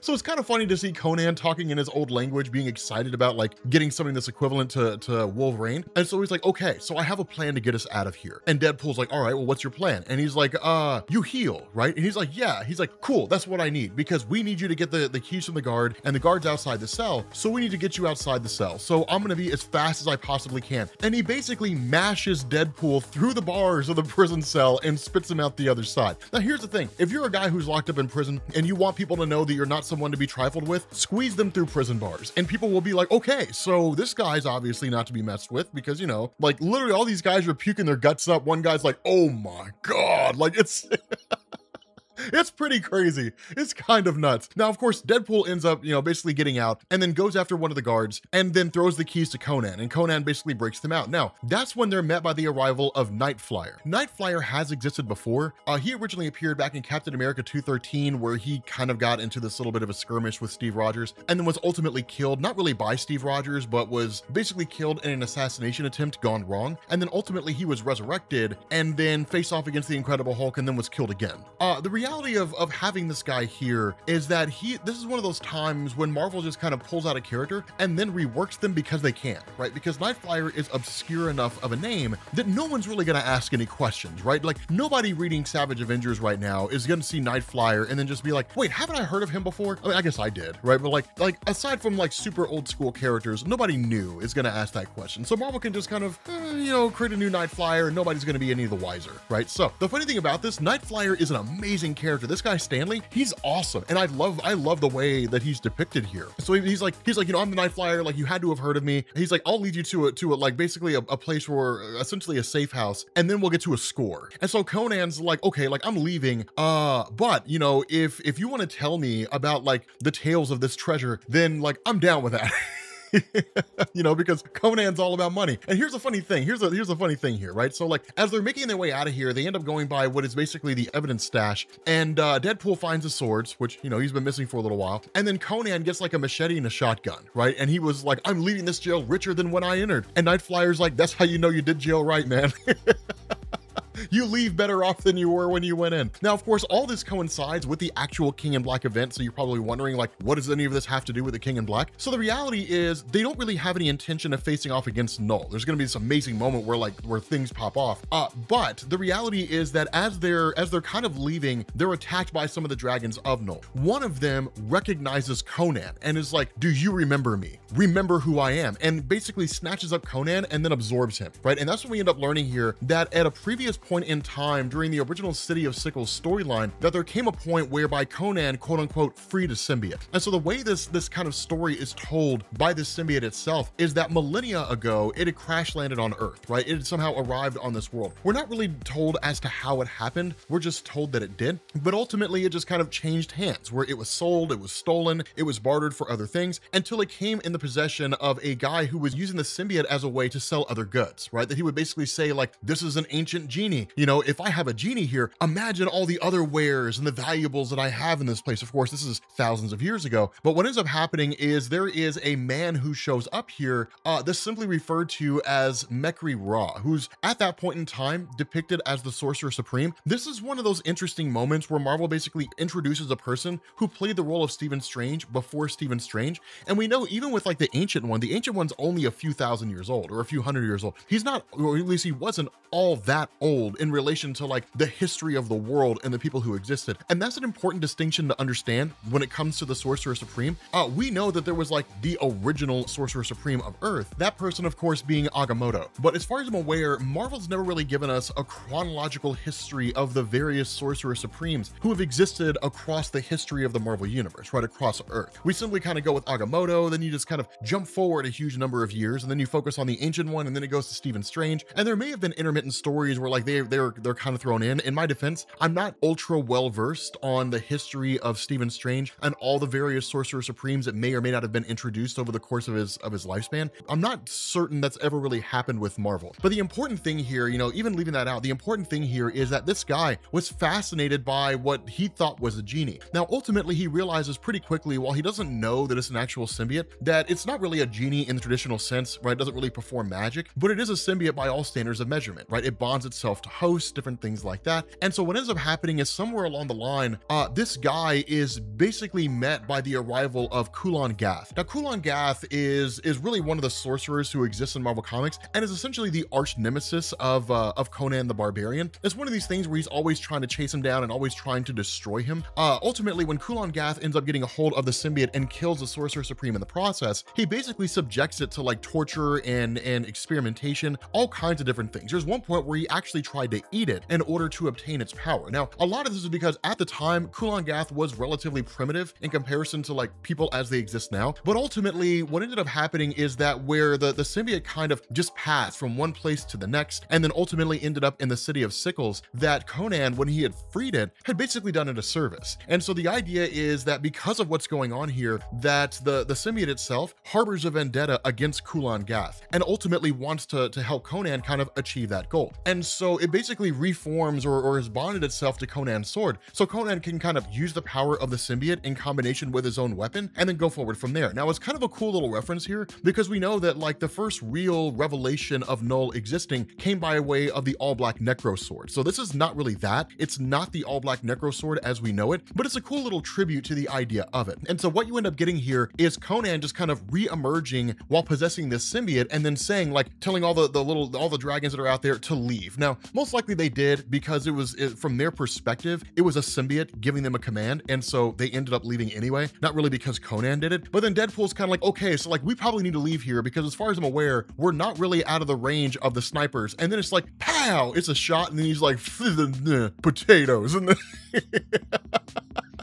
he literally got sniped in the head. And so initially they were going to leave Deadpool behind, right? Nightflyer's like, dude, leave him, man. And Conan's like, no, right? He helped us to get out. He's done his part. His fate will be the same as ours, right? So they end up basically racing off and then go to what is in effect the bar with no name. And from here, it's just kind of arranging the business venture and getting things sorted out. Not a whole lot doing there, right? Just kind of a couple things here and there. But ultimately, when they get to the location of where the heist is going to be, we find out it's the Hellfire Club. Now, the Hellfire Club, they've got hands in everything, but the important thing to understand, the Hellfire Club as it used to exist when it was originally created under Chris Claremont doesn't really exist that way anymore. That the Hellfire Club and all the various mutants involved are essentially an extension of Krakoa, right? So it's kind of been reworked. The original building itself is more or less abandoned, right? There really isn't anybody who operates out of there anymore. All the mutants that normally would have been here all basically, you know, delve or exist in the realm of Krakoa. But the funny thing about this is that Krakoa, despite everything going on there with the mutant population, would largely be a foolish place to keep everything. And so what they've been doing is all the black market money that Krakoa makes, that they literally just use this place as a slush fund and a safe house for all the money they have. Now, the reality is it's also kind of a dumb decision too. I mean, they've got a gate there, but it's also kind of a dumb decision because it's like, what if somebody does exactly what they're doing here, which is showing up here and then basically trying to rob the joint? And so when that happens, immediately the gate opens and like you literally have Deadpool and you've got Nightflyer and you've got Conan, who are met by the arrival of Callisto,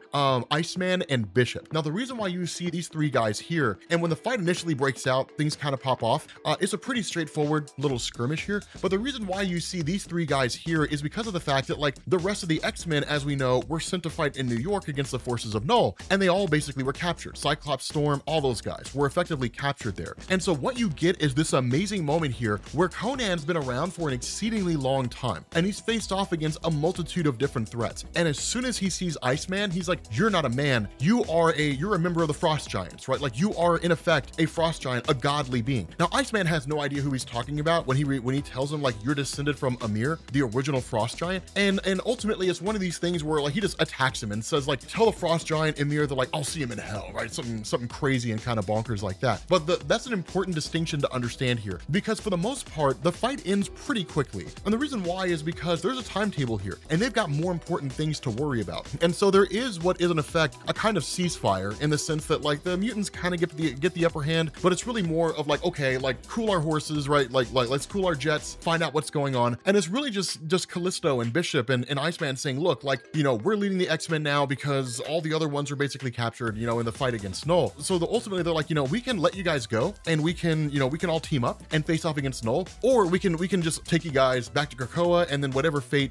resides you, or whatever fate, you know, goes on there, right? We can just kill you, whatever it is. So they kind of force their hand. And so ultimately the group more or less teams up, right? And they end up going to face off against the forces of Knull. Now, here's the cool thing that happens here. As soon as they arrive there, you immediately have Cyclops who shows up, right? Or really just kind of appears. And when they try to talk him down, of course, the control that Knull has over Cyclops, because he's not one of the individuals who was freed by Dylan, is really just too strong. And so there's no way they can just kind of talk him down from being who he is, right? From being possessed by Knull. The other crazy thing that happens is Storm enters the fray. Now, the funny thing is that Callisto realizes Storm's there, and then she's looking at Deadpool, who has two swords, and she's like, you idiot, you're holding lightning rods, and like she kicks him out of the way.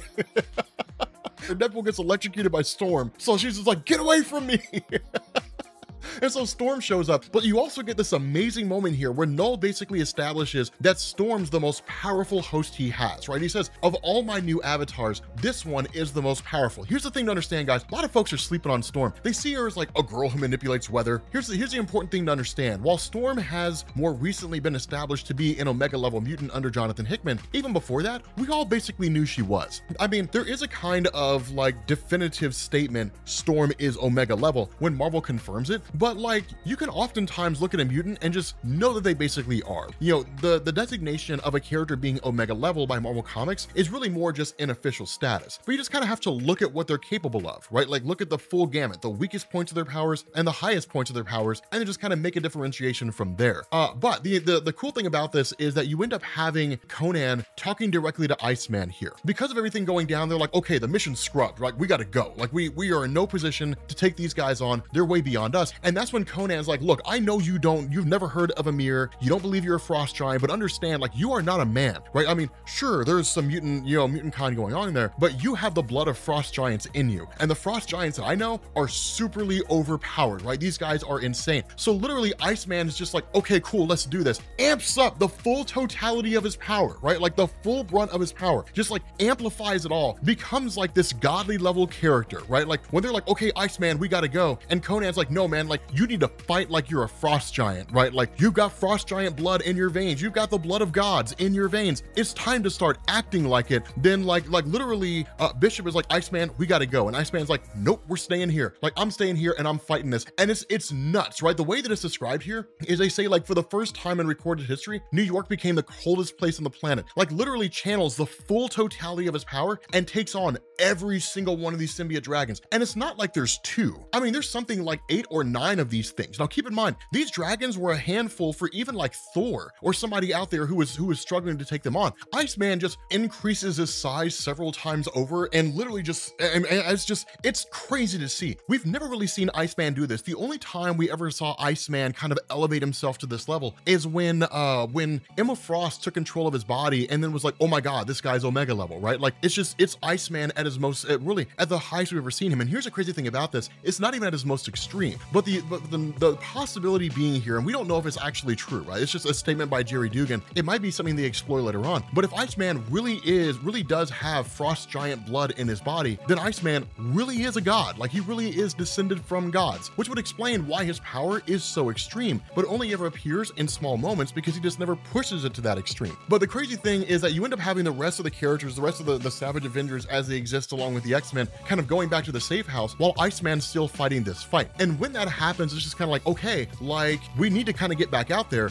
But ultimately Conan's like, I still want to speak with Logan, right? So Logan, of course, shows up here and meets with Conan, and it's kind of like, okay, like what did you want to talk to me about, right? Like what did you want me for? And he's like, no, I'm just here out of respect. I wanted you to know this place is now mine, right? This base for the Hellfire Club, this is now my house, right? I'm taking this place over. This is going to be my base of operations. We're going to operate out of here, right? Formerly it was controlled by your guys, but no more. And if anybody has any questions about that, then let them know what I'm capable of, and let them know to expect a massive fight when they get here. And so it's like, I'm just letting you know, right? This is like, I am the new king here. So it's an interesting thing because it's really more of just kind of Jerry Dugan doing this for the purpose of just being like, here's Conan's new base of operations. But something else to understand here, Conan's going forward with the possession of a symbiote. Like Conan is going to have a symbiote as part of his weapons cache. So like, that's really going to change and elevate his power. What's going on, guys? This is Rob, and we are covering the Beta Ray Bill tie-in for the King in Black. It's kind of a tie-in, but kind of not. Marvel's actually launching a Beta Ray Bill miniseries. It's going to be like a 5-issue limited series. Now, here's the thing to understand going into this. This is what we call a proving ground story. For those of you guys who have, I mean, that's not really a technical name, but for those of you guys who are new to comics, whenever Marvel and DC bring in somebody, usually somebody who does indie comics, they give them like a proving ground story, right? So in DC Comics, Daniel Warren Johnson wrote Wonder Woman, Dead Earth. And he actually drew it too. And then in Marvel, he's doing this with Beta Ray Bill. Now, they do this because they just want to see if a writer is basically capable of drawing and writing, or possibly just writing, or possibly just drawing a particular comic that is not a huge landmark comic, right? So you wouldn't really see Marvel give a proving ground comic like the Fantastic Four to someone like Daniel Warren Johnson, right? And if they did, it would be an out-of-continuity story that if it was poorly received due to the writing and the art or whatever, Marvel could just kind of throw it away, right? Now, having said that, I'm not the biggest fan of Daniel Warren Johnson's art. His writing's fantastic.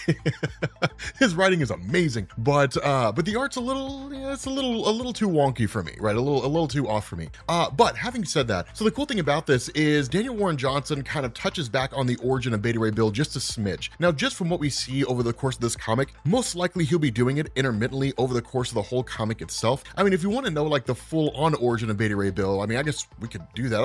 I don't remember if we have a Beta Ray Bill explained video. Like, I don't know if we ever explained Beta Ray Bill, right? If we didn't, then we definitely need to. But the long and short of this is that Beta Ray Bill's planet was basically destroyed by Surtur. And so that's why when this comic opens up, you have one of the Corbinites using a giant telescope basically and asking, what do you see? And you know, what's coming? And they say fire, right? So basically Surtur's on his way to wipe out Beta Ray Bill's world. Now, having said that, one of the things that happens here is you basically have the Corbinites that are, you know, at least the science division as they're kind of established, or the police force more or less, essentially the government, visiting a woman and then telling her her child has been chosen, right? Now, the reason why this matters, for those of you guys who are unfamiliar with Beta Ray Bill, the reason why this matters is because what you had was Beta Ray Bill being selected to essentially undergo a process that turned him into a cyborg. And so he was effectively established as the protector of the Corbinite race when they fled their planet and then took off into space trying to find a new place to live. Now, in the original introduction that we were given by Walt Simonson, and then later on in some other appearances that we saw in Marvel Comics, that's when he came into contact with Thor, right? That he, you know, the spaceship Scuttlebutt, which he uses to, you know, as well, at least that was the vessel that was being used to kind of pilot his race and so on. When it came across Earth, Nick Fury realized there was a vessel there, contacted Thor, asked him to go visit. Him and Beta Ray Bill got into a fight. Bill lifted the hammer, Mjolnir, and then, of course, that led to Odin basically giving him Stormbreaker. So that's how all that stuff kind of unfolds. A quick, super simple synopsis of Beta Ray Bill. The important thing here is that Beta Ray Bill's Stormbreaker has been broken, right? It was broken by Thor during the first story arc by Donny Cates, when you had like the Black Winter and all that kind of stuff. Now, this is an important thing to understand here when it comes to Bill. And this is why Daniel Warren Johnson's handling of this character is so cool, is because it almost deals with a kind of PTSD for Beta Ray Bill. An important thing to grasp here is that Stormbreaker was part and parcel to Bill. You know, being able to lift Mjolnir, the hammer of Thor, while Bill didn't realize the significance of it when he immediately did it, that once he was basically, you know, at least once he spoke with Odin, and Odin kind of told him the enchantment of Mjolnir and the nature of it, it really kind of established the idea that Beta Ray Bill really is just one of the greatest warriors throughout the entirety of the universe. Over the course of the various stories that we've seen him involved in Marvel Comics, that belief and that identity that Bill developed for himself became even more and more significant, right? To the point that like him and Thor were effectively blood brothers. So what we're dealing with here is we're dealing with the idea that one, Beta Ray Bill's hammer is gone, right? Stormbreaker's gone. And then two, it was destroyed by his closest friend. And so there's a lot of feelings of betrayal and even probably depression that's kind of feeding into Beta Ray Bill in the aftermath of this. The other part of this though is that a romance has kind of been brooding, or kind of been growing between Sif and Beta Ray Bill, which good for you, Bill. Sif's pretty hot. But nonetheless, you know, a romance has kind of been growing between the two, right? And a lot of it comes out of mutual respect. Now, a lot of this is due to the events of the Donny Cates Thor story called Prey. If you're not currently reading that story, which we're on issue number 5, Prey is amazing. amazing. I'm so excited to cover that story. It's a ridiculously good Thor story. The important thing here is that a lot of respect has happened between Sif and Bill. Now, it wasn't just the Prey storyline that led to that, right? Remember, Bill's been fighting alongside Thor for years and years and years and years and years. And Sif is not blind to that, right? I mean, Thor, Beta Ray Bill has proven himself as a capable warrior over and over again. And so with this force that's essentially arriving here, Bill's kind of like, okay, then let's marshal the forces, right? Because Bill's basically the one, he's essentially a steward for Asgard right now, right? That you have Thor on Earth, who was fighting during the King in Black event and was essentially taken by Knull, right? And so as the steward, he's basically the guy kind of keeping an eye on the kingdom while the king is away. And so with that being the case, like once this force basically makes itself apparent, it turns out to be Fin Fang Foom. Now, before you guys turn the video off, because I know some people are going to be like, man. Okay, Fin Fang Foom is one of these guys, right? I don't really know why Daniel Warren Johnson chose Fin Fang Foom, but he's basically a throwaway character. He used to be awesome back in the day. Like back in the day when he first showed up, he was awesome, right? It's just Marvel has just kind of reduced him down to the villain of the week kind of thing, right? He shows up, fights somebody, and then leaves. And he's kind of a villain / anti-hero depending on the story. He's never really been a good guy. Like he's never really been a hero. But the reality is that he was taken by Knull and just kind of brought here, and then, all hell's breaking loose. Now, the reality of this is the fight's pretty straightforward, right? There's not a whole lot going on here. He calls on the help of Scuttlebutt, using its weapons on board the ship to attack Fin Fang Foom to kind of bolster the forces of the Asgardians, and Fin Fang Foom kind of gets the upper hand on all of them, right? And some stuff happens, so people fight, and it's not the greatest thing ever. That's kind of the nature of Fin Fang Foom when you see him fight. What's important is what comes after this. And so ultimately, where Fin Fang Foom's able to kind of overtake these guys and essentially like sending the Asgardians cowering in fear, right? Just totally trashing Asgard. Do not let the fact that it's Fin Fang Foom and he hasn't been relevant in 15 years. Do not let that fact lose you on the fact that he's literally single-handedly destroying Asgard, right? Like Fin Fang Foom is trashing Asgard. We've only ever seen that happen a couple of times. Now, this is happening because Thor's not here, if I'm being honest with you guys. If this was a time when like Odin was here, Odin would be like, no, and then he would just destroy Fin Fang Foom, and he'd be like, dude, he'd be like, man, like you've interrupted my breakfast, right? Like that's the thing about Odin, man, right? Odin would crush Fin Fang Foom and be back to his castle in time for cornflakes. Fin Fang Foom, in the grand scheme of things, is not by any standard of measurement a colossal villain that like sends heroes cowering in fear. The cool thing is, while he is able to get the upper hand on Bill and all of them, which, the fact that Bill's losing here is because he doesn't have Stormbreaker, Thor shows up with his hammer and then basically overtakes the day, right? Overtakes everything, and then is kind of considered the champion by the Asgardians, who welcome him back, and Beta Ray Bill's kind of left hanging. Now, that's where the downward spiral begins, right? Because Beta Ray Bill is the one who marshaled these forces. He's the one who fought, in the most hard way. But Thor is the king of Asgard. And it's one of these things where when he shows up, because of the name recognition, because of the fact that he is the king, he's always kind of been the greatest warrior of Asgard after Odin stepped down as like a fighter and basically became a king, that when Thor wins, and it's just kind of like, cool, Thor saved us, right? And everybody just kind of goes and hangs out with Thor. So it's almost like all the accomplishments of Bill throughout all of this are largely just being ignored. And that's something that kind of bothers him, right? Because Thor doesn't really do anything to step up and say, hey, had it not been for Beta Ray Bill marshaling all of you guys, you would have been destroyed, right? Like I came in here and kind of mopped up, but like the glory belongs to Bill. None of that happens. Thor's like, yes, ladies, it's because of me that the day is saved, and we must go to my chambers. And that's basically how Thor's acting at the moment, right? Which, I mean, that's the spoils of being a king, right? That's just the way it goes when you're king.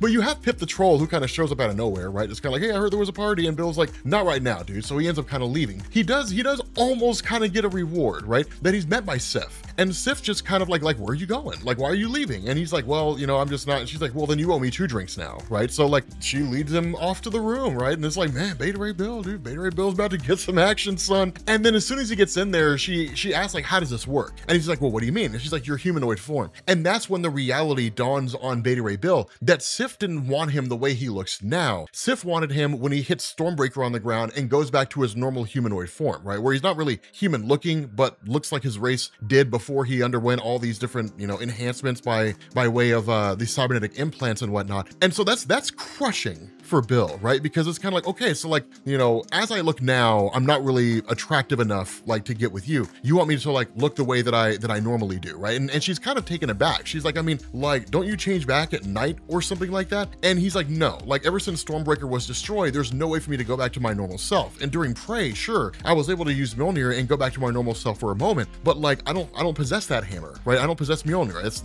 not for me, right? Stormbreaker is the hammer for me, and Thor destroyed it. So I'm basically stuck in this form. And then she's just kind of like, oh. So basically it's like, okay, well, like we're not gonna bang. Like that's kind of what it is. So literally Beta Ray Bill just experienced sexual rejection from Sif. Ask any man out there who's experienced that, and if he tells you, man, it's no big deal, he's full of crap. Like any man who's ever been rejected in that moment is crushed. I promise you. As sure as the sun will rise, he may not show you, but he's totally crushed, right? That's just the way it goes. And so from there, it's one of these things where you kind of do a momentary flashback, right? To Beta Ray Bill when he was a little kid, and he was about to undergo this surgical process in order to become the hero of the Corbinites. And he's very, like, he's a little kid, right? He's horrified of what's about to happen, right? He's terrified. He has no idea what's going to come out of this, right? All he knows is he's going to experience these kind of enhancements, and that's basically it. But as a child, this is when he's met with Scuttlebutt. And so it's one of these things where the Scuttlebutt AI, which you think Walt Simonson could have chosen a better name, but the Scuttlebutt AI has basically been his partner ever since he was a little kid. It's the only real friend he's had over the course of his life until he met Thor. And now that Thor destroyed his hammer, that friendship's kind of broken on multiple levels. And so Scuttlebutt's his fallback. And so he's like, you know, what will happen to me? And Scuttlebutt's like, I don't really know what's going to happen, but no matter what, I will be with you through it all, right? No matter what happens, I will be with you every step of the way. And that's true. The Scuttlebutt AI has always been there for Beta Ray Bill, has always been a part of Beta Ray Bill's life. It's the one thing he can always count on. And so because of that, he's just kind of like, prep the engines,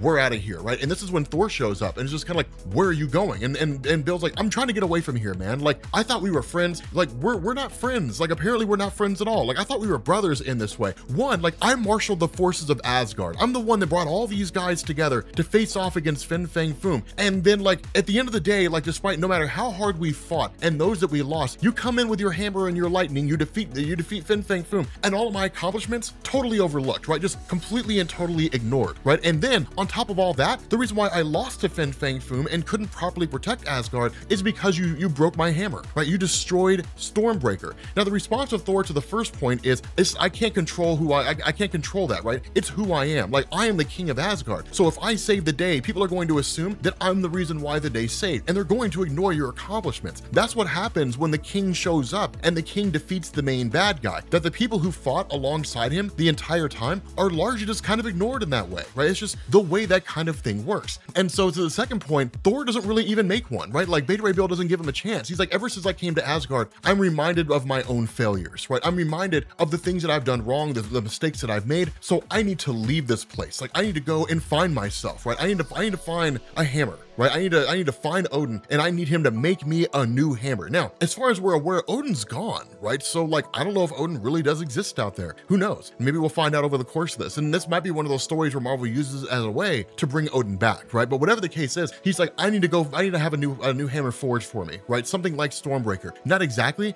but something similar. Because he wants to kind of go back to being normal, right? He wants to go back to being the person that he knew that he used to be, right? And that's one of the most important things to take away from all this, is that Beta Ray Bill looks at himself and is just kind of like, I'm an ugly person, like I'm an ugly thing, right? He's disgusted with the person that he sees, because everything that makes him who he is and that he uses to define himself is basically gone, right? Having success in his campaigns and saving Asgard, completely overlooked because Thor saved the day. The hammer Stormbreaker, right? His identity is tied into that hammer, is gone. He's experiencing an existential crisis. He doesn't know who he is, where he's going, or what he's about. And the current, I guess, basis behind the story is to go figure that out. What's going on, guys? This is Rob, and it's here. It is here, right? Man, let me tell you something. The ending, really, like, not really even the ending of Venom, right? Just like, we're here at the end of the King in Black, right? Not officially, right? This is Venom number 34. This is the last Venom story before King in Black ends. The very last Venom story comes out after this, dude, but this story is lit. All right, this story it's so good, right? It's so amazing. Okay, so to get you guys caught up, those of you guys who are a little bit behind here, right? To get you guys caught up, we're basically picking up up here with Flash Thompson. Right now, one of the things that was established here is that everybody who's ever been a host for a symbiote that was in some form or fashion tied to Knull. So in the case of Flash Thompson, he was actually a host for the Venom symbiote itself, that essentially a codex is left behind in your body. And so when you die, your essence, so to speak, kind of goes to the realm of Knull, right? And so that's why Flash Thompson is more or less alive, not in a literal form, but kind of in the sense that like his memory is basically what it is, was kind of reformed in the world of Knull, in the sense that he kind of was able to take on like a dragon form. It's a little weird, it's a little wonky. Watch the last video and it'll all make sense.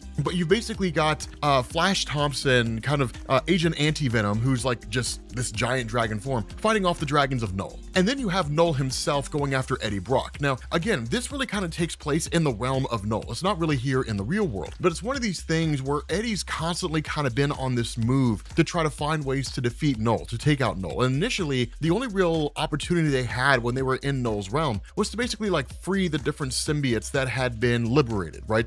Or at least been captured, right? To kind of free them and allow them to go forward and almost kind of try to turn the tables against Knull. But that was caught on super fast, and Knull immediately shows up and then goes to attack Eddie Brock. And so when that happens, Eddie's able to fight him off, at least for a moment or two, or at least create a distraction. But Knull, at the end of the day, kind of continues to get the upper hand, and we expect that, right? Knull's astronomically powerful. He's a guy with the ability to like ensnare celestials into his all black and all that kind of stuff. And so he basically tells Eddie, like, I've conquered your world, right? And then I'm going to destroy your world. There's nothing you can do to stop me, right? Like there really isn't, at least not for Eddie himself. And so when that happens, he starts bonding Eddie to a symbiote, right? And it's just kind of like, you know, this symbiote will take over you. I'm tired of playing these games. I'm tired of chasing after you and you somehow trying to get the upper hand on me. I'm going to do what I should have done in the beginning. My symbiote is going to take you over. And when it does, you are going to become one of my servants. And then when that happens, he just drops Eddie and allows the symbiote to take hold. Here's the funny thing about this, right? Like Eddie kind of has this amazing monologue when he says it, right? He says, every moment in my life repeats itself. When I walked into that church, the world fell black around me. And then I was beaten time and time again, like when I was a child. And now those sins, that darkness that lived inside me, that have now rained down on the earth like they did on me all those years ago, it will start again with the world, with my son. It's all part of the cycle, ashes to ashes, dust to dust. And as he's going through this monologue, and as he's really kind of musing this idea that his life struggle is almost kind of a reflection of what's happening out there, right? In the sense of like the world is falling apart, the world's being conquered by what seems to be this insurmountable force that nobody can stand against. Suddenly a voice chimes in. Eddie, are you there? Can you hear me? It's the Venom symbiote, man. Like the Venom symbiote found Eddie, right? Like it was originally taken by Knull, and it's just kind of been biding its time, waiting to find Eddie, and it broke free, right? So like now the Venom symbiote's bonded back to Eddie Brock's memory, and as soon as that happens, it bolts, and Knull's just like, no! Knull's so pissed, right? Because he thought it was destroyed. Like he thought that symbiote was kind of destroyed, captured, whatever. Now, the immediate question that's answered by Donny Cates in writing this is, how is it that the symbiote can bond itself to Eddie if Eddie's physical body is out there in the real world? And this is answered by saying like, it's basically just a memory, right? That's the nature of a codex. The codex is the memory of the person who was the host of the symbiote at one point in time. And so outside the realm of Knull and in the real world, this codex of Eddie Brock would be intangible, right? It wouldn't really be able to interact with anything. But inside the realm of Knull, and because of the fact that it's a symbiote, it basically bonds itself to the memory, right? So it's like bonding yourself to an intangible thing. And then in turn, it just kind of like breaks out into the real world and says like, we have to go to the real world. We have to find your physical body. We have to fight Knull out there. And so basically they leave the realm of Knull due to the power of the symbiote and then emerge out into the real world. And when that happens, Eddie Brock takes on this massive form. And when I say massive, I mean like enormous, right? He's got to be like 500 or 600 feet tall, right? He's huge. Now, size does not always equal strength, right? And so while he is huge and everything, in relation to Knull, he's still fairly weak. And that's the crazy thing, because Flash Thompson comes flying in and is like, dude, is that you? And he's like, yeah, man, it's me, dude. And he's like, okay, do you need some help? He's like, nope, I got this, right? I have this on my own. Eddie goes immediately after Knull and he tells Flash, he asks him like, do you remember what happened to Cletus when he got a dragon symbiote? And the response of Flash is like, I wasn't alive for that, right? Like I was dead when that happened. I wasn't here for that. And Eddie's like, go find out, right? Like, is like, believe me, you want to go find out what happened, I got this, right? So he kind of sends Flash Thompson on his own mission. At that point, Eddie immediately goes after Knull, and for the most part, like, the symbiote's telling him, like, no, like, do not go after Knull, and we don't get an initial reason why, right? The reality kind of seems to be that the symbiote's like, you're not in a position to face off against Knull yet, but the truth is that something's coming, right? The God of Light is coming, and we remember this from the last video, right? We remember this from the last video. Remember this from the last video. The God of Light is coming. And it comes swooping in, right? And the symbiote's like, look, right? Like this is it, Eddie. Like, this is what we were warned about, right? The God of Light is finally here. Like, I felt him, right? He's kind of like us, but different. His light is approaching, blinding, screaming, roaring, like just like literally just ripping right through there, right? And then as soon as that happens, it bonds itself to the memory of Eddie, and then the memory of Eddie is yanked away from the symbiote, and he's kind of like, do not leave me again, right? And the symbiote's like, no, I will find you, right? I always find you. I will find you, Eddie Brock. And then, like, the memory of Eddie is ripped apart, right? It's literally torn apart. And then at that moment, you switch back over to the body of Eddie that's in the possession of Reed Richards and all these other guys, and you jump back to the ending of the last video that we did, where you basically end up learning that this force of energy had always been misunderstood by the superheroes, right? That this energy source has recognized by Reed Richards. They've seen it a million times before. They've just been calling it by the wrong name. That the Enigma force has finally been solved. This is Eddie Brock becoming Captain Universe, and it's the craziest thing ever, son. Like, literally, it bonds itself, because the Captain Universe basically like talks to Eddie, right? It talks to him and says, like, you've been chosen to be the protector of your world and the savior of the universe, right? So what form do you want, Eddie Brock? Tell me the form that you want to choose, right? It's crazy, because he's like, there's only ever been one answer to that question. But before we find out what that answer is, we switch over to Flash Thompson. So Agent Anti-Venom Flash Thompson is just like flying, through the cemetery, finding out what happened to Cletus Cassidy when he was bonded to a dragon symbiote, and it's just kind of nuts, because when he's in Arlington, he talks about how, like, this power is kind of different, right? It's ancient, it's strange, and somehow it's a little bit familiar. This dragon goes diving down into one of the graves, and then it basically has like Flash Thompson talking about, like, he doesn't really know what he is. He doesn't know if it'll be enough to beat back the Void, but all he knows is that he's back, right? That win or lose, good or bad, light or dark, that everything is about to change. And what we end up having here is Flash Thompson's hand reaching out from the grave. Flash Thompson's coming back, y'all. Agent Venom is coming back, son, and I have no idea what it means. Y'all didn't really think I was gonna make you guys wait a day for the ending of King in Black, did you? I know that it's only a day, but with stories like this, man, it can feel like an eternity, right? That day can feel like an eternity. So I'm not gonna make you guys wait, right? Like, we gotta post this up as our second video. So here's the thing, right? The ending of King in Black is great. It is great. And I will say, this story is probably one of the best Venom stories that I think I've ever read, and probably the single best Venom story ever. This story took Venom from a character that just exists and has done some things to a character that I genuinely care about, and I'm super interested to see. Right, so the way this kicks off, the way this starts out, like, initially starts off with the Silver Surfer, only because of the fact that we saw the Silver Surfer arrive back on Earth and basically, intend to go toe-to-toe with Knull. Now, a lot of this comes from the fact that Silver Surfer and Knull had fought against each other. We covered that in the Silver Surfer Black story, the first time that he actually met Knull, and it was actually kind of sent back in time to the early days of the universe. But when he shows up here, it's really more of just biding time. And there's a bit of a funny discussion here, because the King in Black's like, we've met before, haven't we? And he's like, yes, indeed we have, right? And I still remain unimpressed. And because of the conflict the two initially shared, and the fact the Surfer was able to put up such a strong fight against Knull, Knull's like, you know what? I respect you. I mean, I'm still gonna kill you, but like, I respect you, right? Like, I will remember you. You won't just be a person that will just kind of be disregarded as just one of the many people that I've killed over the course of my existence and just don't really care anything about.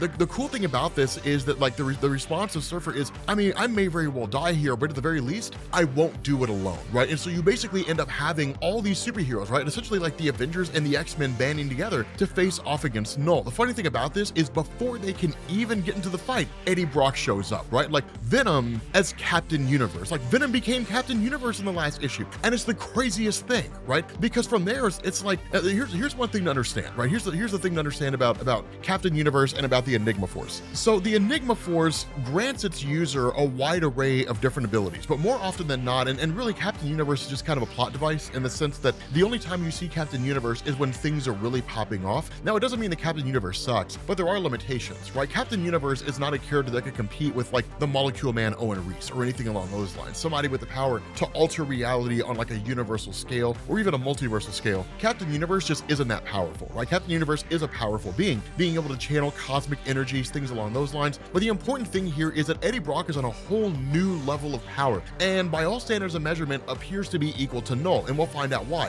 But it's kind of nuts because Knull initially looks at Eddie and says so this is it? This is what you brought to me? Like, this is the champion that's been selected by the light of the universe, a being that I've killed multiple times. This is the champion that you chose? Could you have chosen a worse person? The reality is that it was the best person to choose. And the reason why is because Eddie has a personal vendetta against Knull, but also having faced against him multiple times and lost, he knows how to win. But here's the craziest thing that happens here. Eddie Brock does two things. He basically summons the hammer of Mjolnir away from Thor. Now here's the thing. It's one thing to be able to lift Thor's hammer. We've seen that happen before, time and time again. It's another to summon it away from Thor. We've never seen that before. We've never really seen someone summon Thor's hammer away from him, right? Like where Thor is wielding it and someone's like, to me Mjolnir, and they just take it away from him. That's nuts, right? And that's supposed to be impossible. It's supposed to be an impossible feat to be able to summon his hammer away from him. I cannot stress that enough. The second thing that Venom does is he actually takes the surfboard of the Silver Surfer, which is also thought to be impossible because the surfboard answers to the surfer and the surfer only. There are individuals who can overpower the board and who can keep the board from returning to the Silver Surfer, but to just take it away from him like that, that's huge. And he basically ends up merging the hammer of Mjolnir and the surfboard of Surfer, which has been kind of been modified into a sword. He merges them together and creates a whole new weapon, right? This like cosmic battle axe, and it's amazing, dude. It looks legit. Like, dude, as soon as I saw that, I was like,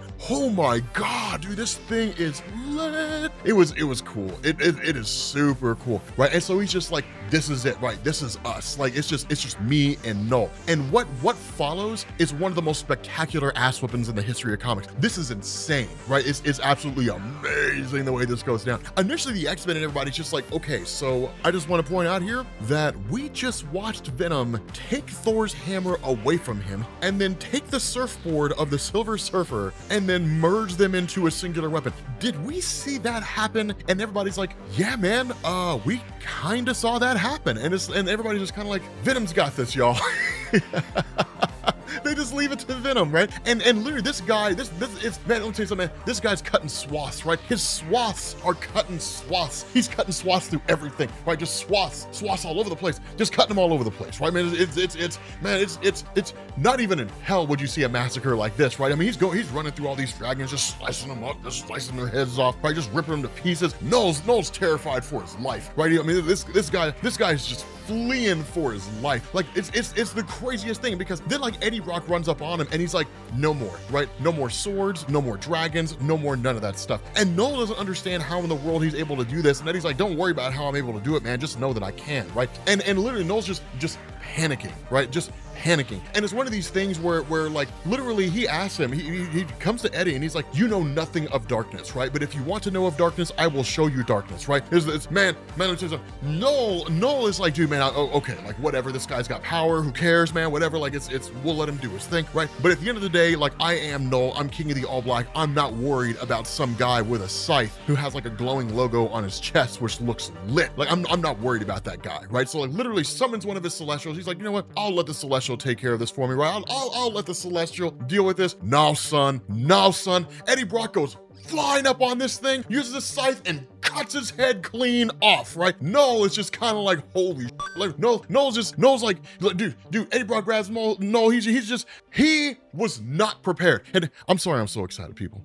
But it is an exciting moment in the story, right? It is an exciting moment in the story, man. It's nuts, because he literally, he tells him, he's like, I remember everything, right? I remember all the pain, all the anguish that I've been through, all the times that I died. I remember every single symbiote that was killed. I remember every single ounce of just horror and struggle that I've been through since you've shown up on this world and started unleashing your holy hell on everybody. Knull is in his pants, right? It's it, right? Eddie Brock takes that axe and just like sticks it right inside Knull, right? right? Just jams it right inside his chest and then strips him of his all black, right? Like strips him of his power, right? Just like takes his power away from him and then just drops him, right? And instead of just like leaving him to hit the ground, well, he just like comes racing down on top of him and he's like, oh, no. He's like, no, son, we ain't done yet, son. Like, it's an ass whooping, son. Like, it's nuts, man. It's just, it's wild. It's wild, right? So like the whole time Knull's like, man, you can't do this, man. You can't do this. And Eddie's like, oh, yes, I can. Yes, I can. He's like, Knull's like, dude, even if you kill me, that's like, it's not gonna end, right? The darkness will always live on, and the darkness lives on in your son. Wrong answer, son.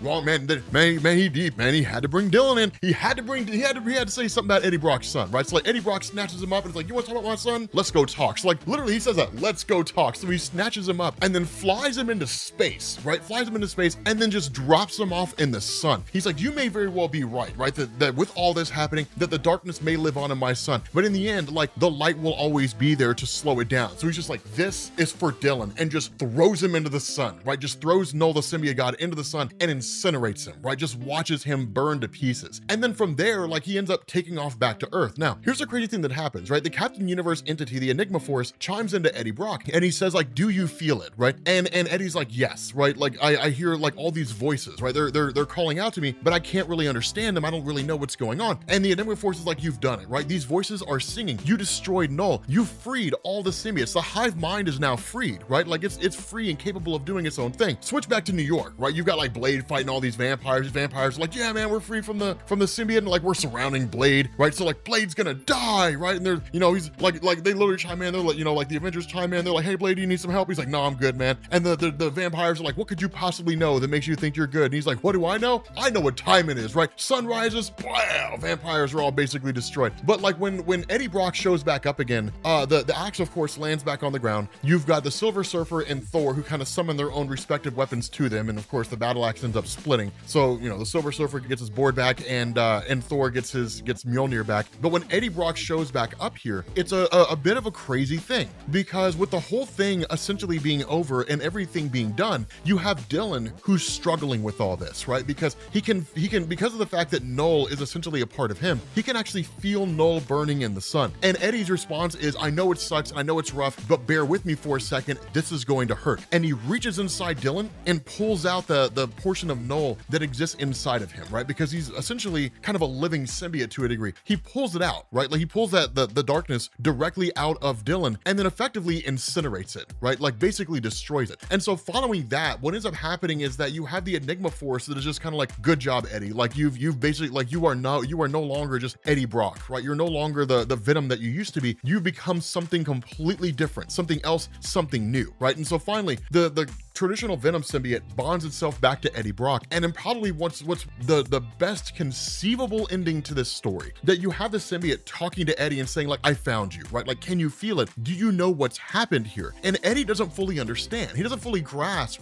what it is that's taken place, but all the symbiotes that are there are looking to Eddie now, right? And Eddie's like, stay here, right? I'll be right back. I need to understand what's going on. And the symbiote tells him, you destroyed Knull. You killed Knull. All these voices are speaking to you, and you can't understand them. They're the voices of the symbiotes. They're speaking to you in your ancient language, in your ancient tongue, that only a long-standing member of the symbiote race can truly understand. But you freed your kind. You're the hive mind now, right? You're the god of the symbiotes. You are the new king in black.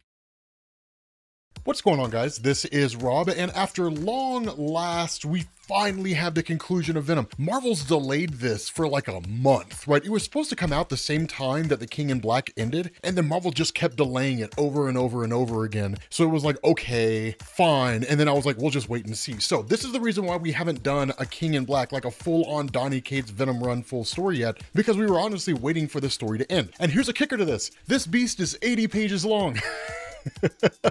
It's a gigantic conclusion to the end of Venom. So what this does, and we kind of get a little bit of a cursory glance here, not a whole lot doing. The first little bit that we get is really just kind of Venom running over a lot of what we already know, right? Which is, you know, once upon a time I was a villain, and then I was an anti-hero, then I became a hero, then I defeated Knull, and I got the powers of God, and now we're here. And that's basically it.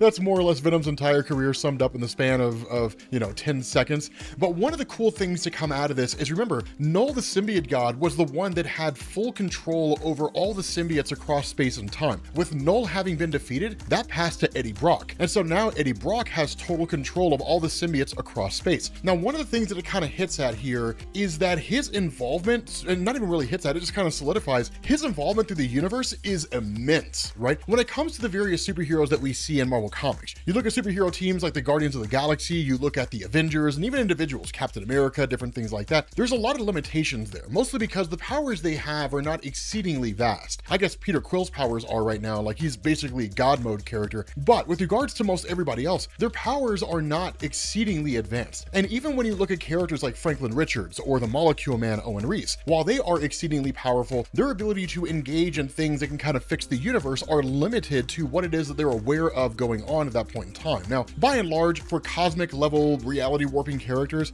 having a kind of cosmic awareness sort of goes hand in hand with that. But what Eddie Brock is basically doing here is healing the universe and really helping a lot of aspects of the universe. So on the planet Fallow, for example, he's basically helping to rebuild the empire of this place, following Knull basically tearing it down and leading to the ruin of this kingdom. One of the other things that's kind of hit on here, which is really, really cool, is this talks about a fissure, which can kind of go either way. I would say it's probably the fissure that was used by Knull to enter into space, but as far as I'm aware, that fissure that was opened during Thanos' imperative that led to like the arrival of the Cancerverse, while it was technically closed, I'm pretty sure it was reopened again. And so I think he's kind of closing it back off. And then of course you also end up having him meeting with the Avengers and meeting with Asgard and so on and so forth. But the funny thing about this is, despite all these things that he's doing, Eddie Brock is not actually there. Instead, Eddie Brock is having the Venom or the symbiotes act in his stead, that oftentimes they're taking on the appearance of him. And then in turn, they're just kind of going through and engaging in different acts. The other thing about this is that Eddie Brock's aged up and he's an older guy now, right? A little bit of time has passed here since the events of the conclusion of King in Black and Eddie Brock at the moment. And there's two major things going on. The first is that in his older age, it's very difficult for him to be able to basically function and control the hive mind, essentially control the species operating across the universe, and depending on the circumstance, because he kind of talks about different dimensions and so on. And Marvel's been using dimension and universe interchangeably recently, so we can either say it's dimensions inside a universe or we can say it's other universes. But regardless, controlling a hive of this size is a very difficult thing for him to do. And so it takes a huge physical toll on him. The other part of that is Dylan is in his teenage years. And it's one of the things that he says, right? Like just the difficulty of me focusing on the hive and trying to control all these different symbiotes and so on, and having an entire army at my fingertips. And even though I can see through 1 billion eyes and touch 1 trillion souls, fight infinite wars, there's no force powerful enough in the universe to control a teenager. And that's really what it is, right? I mean, that's the thing about teenagers. It's just one of these things, right? Teenagers, they push boundaries, they test limits, all that kind of stuff, just kind of the growing process. And so because of that, there's kind of a cool little bit of a conversation that goes on here, that one of the things that happens is that the other, right? It's one of the things that Eddie refers to as a symbiote, actually transforms into a kind of animal and accompanies Dylan. Now, this is kind of a two-part process. The first part of this is because the other wants to make sure that Dylan's protected. And the second part of this is because of the fact that Dylan is curious, and this thing's curious about Dylan. They're just trying to kind of get to know each other better. It's just forming a little bit of a relationship here, which is kind of a cool thing. Now, one of the other little tidbits that goes on here, and this is an exceedingly important moment, is Dylan actually asks the symbiote what its name is. And that's something that we've never really gotten before. The closest we ever got to anything like this was when we learned the name of the actual symbiote race is called the Clintard. But for this guy, we don't really know what his name is. And it's kind of smart for Donny Cates to not really give him a definitive name, because then it's etched in stone forever. Instead, the way this plays out is he kind of tells Dylan, you can't really pronounce my name in the human tongue. And the way that we symbiotes work is we don't really take names. Instead, the way we identify or differentiate one from the other is we latch onto a host, and then we become a reflection of that host's emotional state, which really kind of begs the question, if one symbiote latches on to like a psychopath and another symbiote latches on to another psychopath, are they basically twins?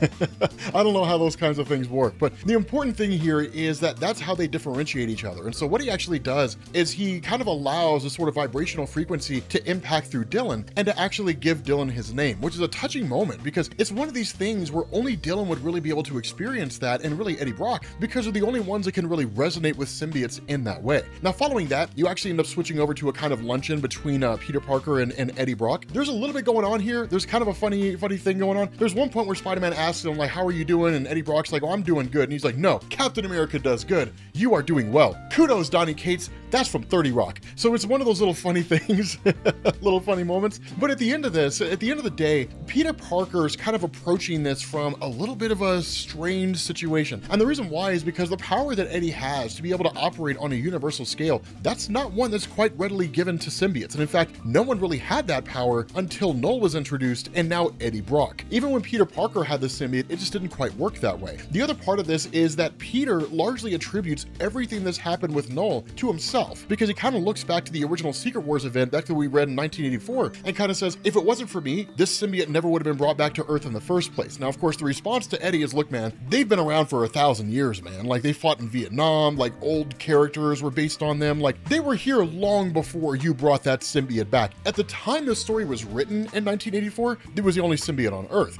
But by virtue of retcons, changing history in Marvel Comics, we know that they've been operating on Earth for quite some time. So the funny thing is, Peter's a little bit pissed off, right? Because Eddie's known this for a long time, and he's kind of like, I mean, you couldn't have told me I've been carrying this weight on all this time, and you couldn't have told me that, like, it was unnecessary for me to do it. And Eddie's like, but I'm telling you now. So it's like, you know, a small little thing. Now, in the middle of that, where you have Eddie who kind of goes into a trance, right? And he essentially has like one of his other symbiote duplicates kind of talking to the Avengers, which we'll jump to here in a minute. Somebody runs in to rob the place. And as soon as they do, right, they're like, all right, everybody, reach for the ceiling and keep reaching until you reach it. Then he sees Spider-Man. He's like, oh, come on.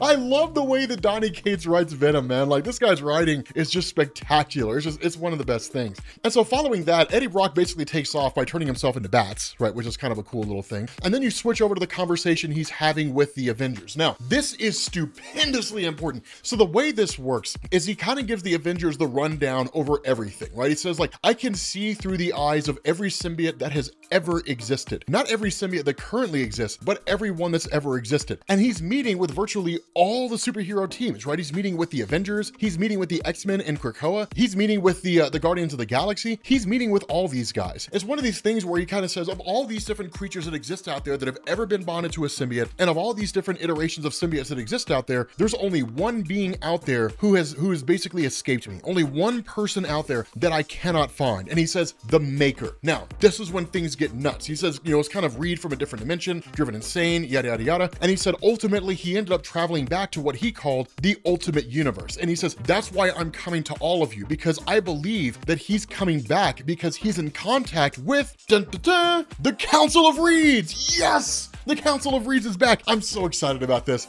I loved the Council of Reeds. Oh my God. But he says basically the whole idea behind this is to essentially, he has to fix his universe, right? He has to basically fix the ultimate universe in order to be able to officially join the Council of Reeds. Now, one of the things about the ultimate universe is the last time we saw that prior to its return was its destruction in really the launch of Secret Wars, right? The issue number 0 that officially set the whole Secret Wars event in motion when you saw the final incursion between the main Marvel universe and the ultimate universe. Following that, the ultimate universe came back in Spider-Man 2 by Brian Michael Bendis, the last story he wrote before he defected to DC and screwed up Superman. And then now we have the ultimate universe, which just kind of been appearing here and there, but we don't have a whole lot about it. We know the Maker's from there, the Maker went back there. It's only appeared a few times in Marvel Comics. And so because of that, what it looks like is happening here is the ultimate universe is kind of like an unstable universe. It exists, but it's almost like it's consistently on the verge of collapse. It's kind of hard to describe because we're not really given a good description of it. The only real assumption Eddie Brock can come to is that the only way for the Maker to fix his universe is to basically replace our universe with his. Now, exactly what forms this takes, we're not really sure. We have Eddie Brock talking about things like invasion, and so it may be one of these things where like the ultimate universe invades the main Marvel universe, and then that's basically it. It just kind of takes over. Like me coming in, kicking you out of your house, and then moving in myself. That's kind of what this seems like.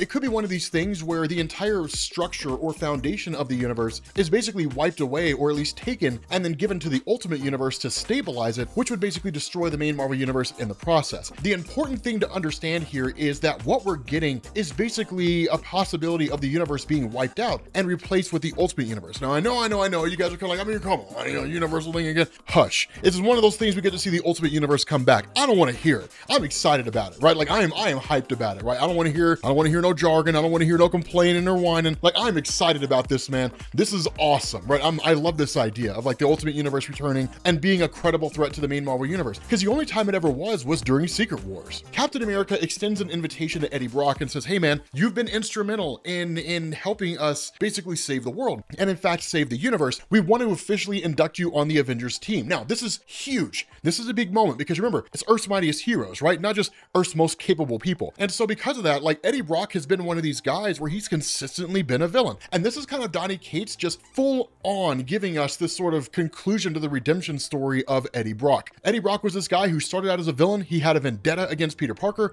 He wanted to kill Peter Parker. Over time, he and Peter had to work together to face off against villains like Carnage. And this led to Eddie Brock basically redeeming himself. It led to him becoming a good guy. This is the conclusion of that. He is in such a position as a good guy now to where he's being offered a position among the ranks of the Avengers. The problem with this is he says, I could, but I'm not going to. Because the reality is, I one, have much bigger things I need to focus on, and two, you need somebody more capable than me, right? In my old age, I don't know if I can hack it, man. Like, I'm an old timer, right? I mean, I know you're old, Cap, but like, you look young. Captain America's younger, right? And so he's kind of like, okay, look, I have somebody else that can take my place on the Avengers team. I have somebody else that can take my place here. And Captain America says, who are you thinking, Home Slice? Who are you thinking bringing onto the team, son? Who do you want to take your place on the Avengers team? They better be good. They better be on your level. He's like, oh no, it's good, man. He's like, I think you know him, and I think you know him pretty damn well. His name is Cactus Jack. That's not true. I don't know why I said that. It's Anti-Venom, right?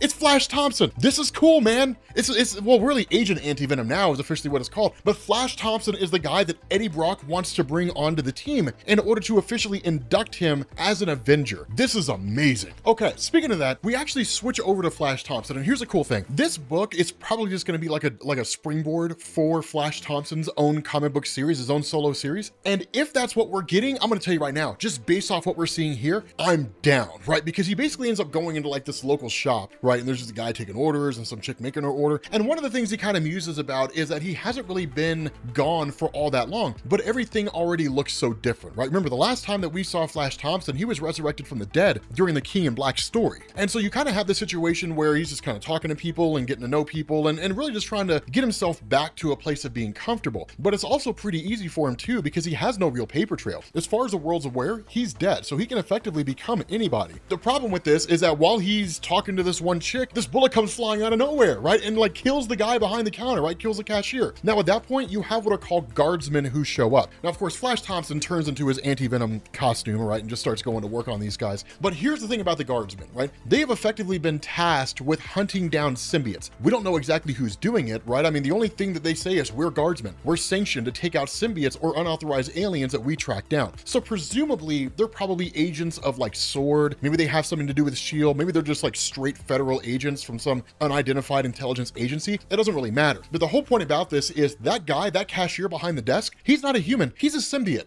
And come to find out, what had happened here is following the defeat of Knull, the symbiote god, not every single symbiote seemed to go directly with Eddie Brock. Some of them seem to kind of either be cut off or go their own way. This one in particular says he has had a kind of terminal illness before his other came, and that he'll be dead in a month without it, right? And so it's one of these weird little situations, but one of the guys goes to kill him, goes to kill this kind of symbiote posing as a human, and Flash Thompson jumps in and basically saves the day. After that, because people are aware of the fact that Agent Anti-Venom's back, and they seem to kind of know his identity because some people got pictures of his faces, at this point, it's just him kind of going forward and trying to figure out what he's going to do with himself, right? He doesn't really know who he's going to be. He doesn't really know exactly what role he's going to play. All he knows is the King in Black changed everything, right? It just seemed to change everything as far as he was aware of. He's been brought back from the dead. He's got no name. He's got no home. He's got no family. He's got nothing, right? It's just him by himself out there in the world, which is in a lot of ways the perfect fresh start for somebody like Flash Thompson, because he can make a lot out of it. And so from there, you switch over to the last little tidbit of a story here, right? And this focuses on Dylan, and this is one of the coolest things. So of course, you get to Midtown High School, makes sense, that's where all the great characters go to school at, and Dylan is ultimately being picked on by a high school bully named Kenny McFarlane Jr., obviously named after Todd McFarlane. And of course, it's one of these weird things when it comes to bullies, right? They're basically just people who haven't grasped their place in the bigger picture yet. And Dylan has this kind of situation where he helps this kid to understand it, right? This kid's like, well, you know, I didn't see there, you know? And it's one of these things where he's like, this hallway's for seniors. And Dylan's like, well, I mean, how many years have you been a senior, right? I mean, you know, like, Must be some kind of record, right? I mean, you know, it makes sense, get him while you can, right? You're not getting him on the field and anywhere else from where I can tell, right? So Dylan starts laying into this kid, right? Like headbutts him, busts his nose, right? Like he gets slammed into a locker, then he just kicks him in the face and ends up knocking him out the window, right? Outside into the grass, right? Kenny's all bloody, begging for his life, right? Rapidly coming to understand his place in the bigger picture. Dylan's just pummeling this kid and then goes to grab a shard of glass and then goes to stab him and kill him, only for us to find out that it's just kind of a hallucination, right? He's just imagining it. Instead, he does exactly what he's been told to do by the school. He's doing what he's been told to do by his dad, which is just let himself get beat up. And that's what happens, right? Kenny absolutely starts pummeling this guy. Now, of course, because this is a public school, as we know, innocents get punished equally with the guilty. So this is one of those things where he's kind of taken to the principal's office and the principal's like, you know, we're all kind of worried about you, son. Like, we're worried about you. Like, you seem to be so angry. Why are you always so interested in fighting? And the response to Dylan is, because I've been fighting my entire life, right? That's all I really know. All I really know is facing off against enemies and fighting different enemies. Now, it's also kind of a good thing for him. Dealing with conflict is what builds character. It's what teaches you resilience.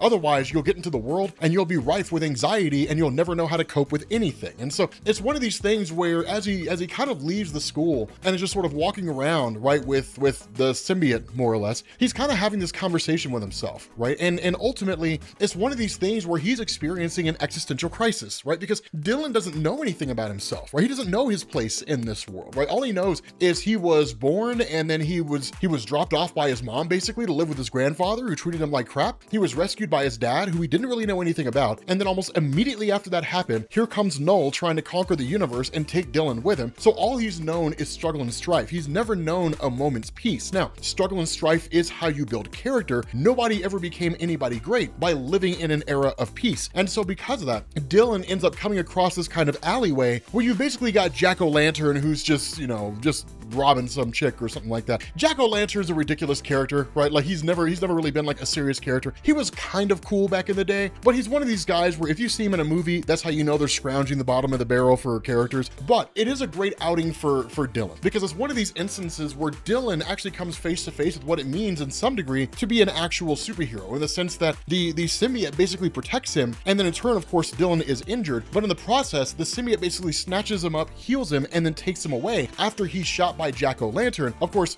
Jack-o'-lantern's dealt with by Venom in no uncertain terms. He literally just pummels this guy, seemingly beats him to death. I don't know if he actually does kill him, but there's a splatter of blood, a scream. You guys know what that usually means. And so following that, you end up on a rooftop where the symbiote brings Dylan back to Eddie Brock. And opposed to Eddie being upset at Dylan for engaging in superhero escapades, he kind of tells him, it was only ever a matter of time before something like this happened. I didn't know if your motivation would be to follow in my footsteps. I didn't know if your motivation would be because you actually want to make the world a better place. I don't really know what your intention is here, but regardless of what it is, you're looking to kind of graduate out into the greater tribe, so to speak, and to undertake this kind of superhero role. So if that's going to be the case, then understand it needs to be done in a way to where you're being safe and you're being responsible. And there's no safer place in the whole galaxy or even the whole universe than with this symbiote. It'll give its life to keep you safe. And so that's when you basically get Dylan, who dons the Venom symbiote and effectively becomes the new Venom. And what a perfect setting for this, right? What a perfect way to kind of end this, to sort of conclude the story of Eddie Brock and then to have Dylan become the new symbiote. The biggest question that you kind of have to ask here is, how long is this going to last? One of the big issues that you run into this, for those of you guys who are new to comics, one of the big issues you run into with stuff like this is this will be Donny Cates' run, and it'll go down as probably the single greatest Venom run in the history of Marvel Comics, or if not definitively the greatest Venom run in the history of Marvel Comics. But then the next writer will come in, and the next writer will decide what they like and what they don't like. And so it could be one of these things where Dylan's just like, hey, I'm gonna go see what's out there, and just disappears into the multiverse, and we never see or hear from him again, and Eddie Brock goes back to being Venom again. Who really knows, right? It's just kind of different writers' takes on different characters. So again, it's cool for what it is, and that's why I think with stories like this, as epic as it is, as interesting as it is, you kind of have to look at it in a bit of a bubble,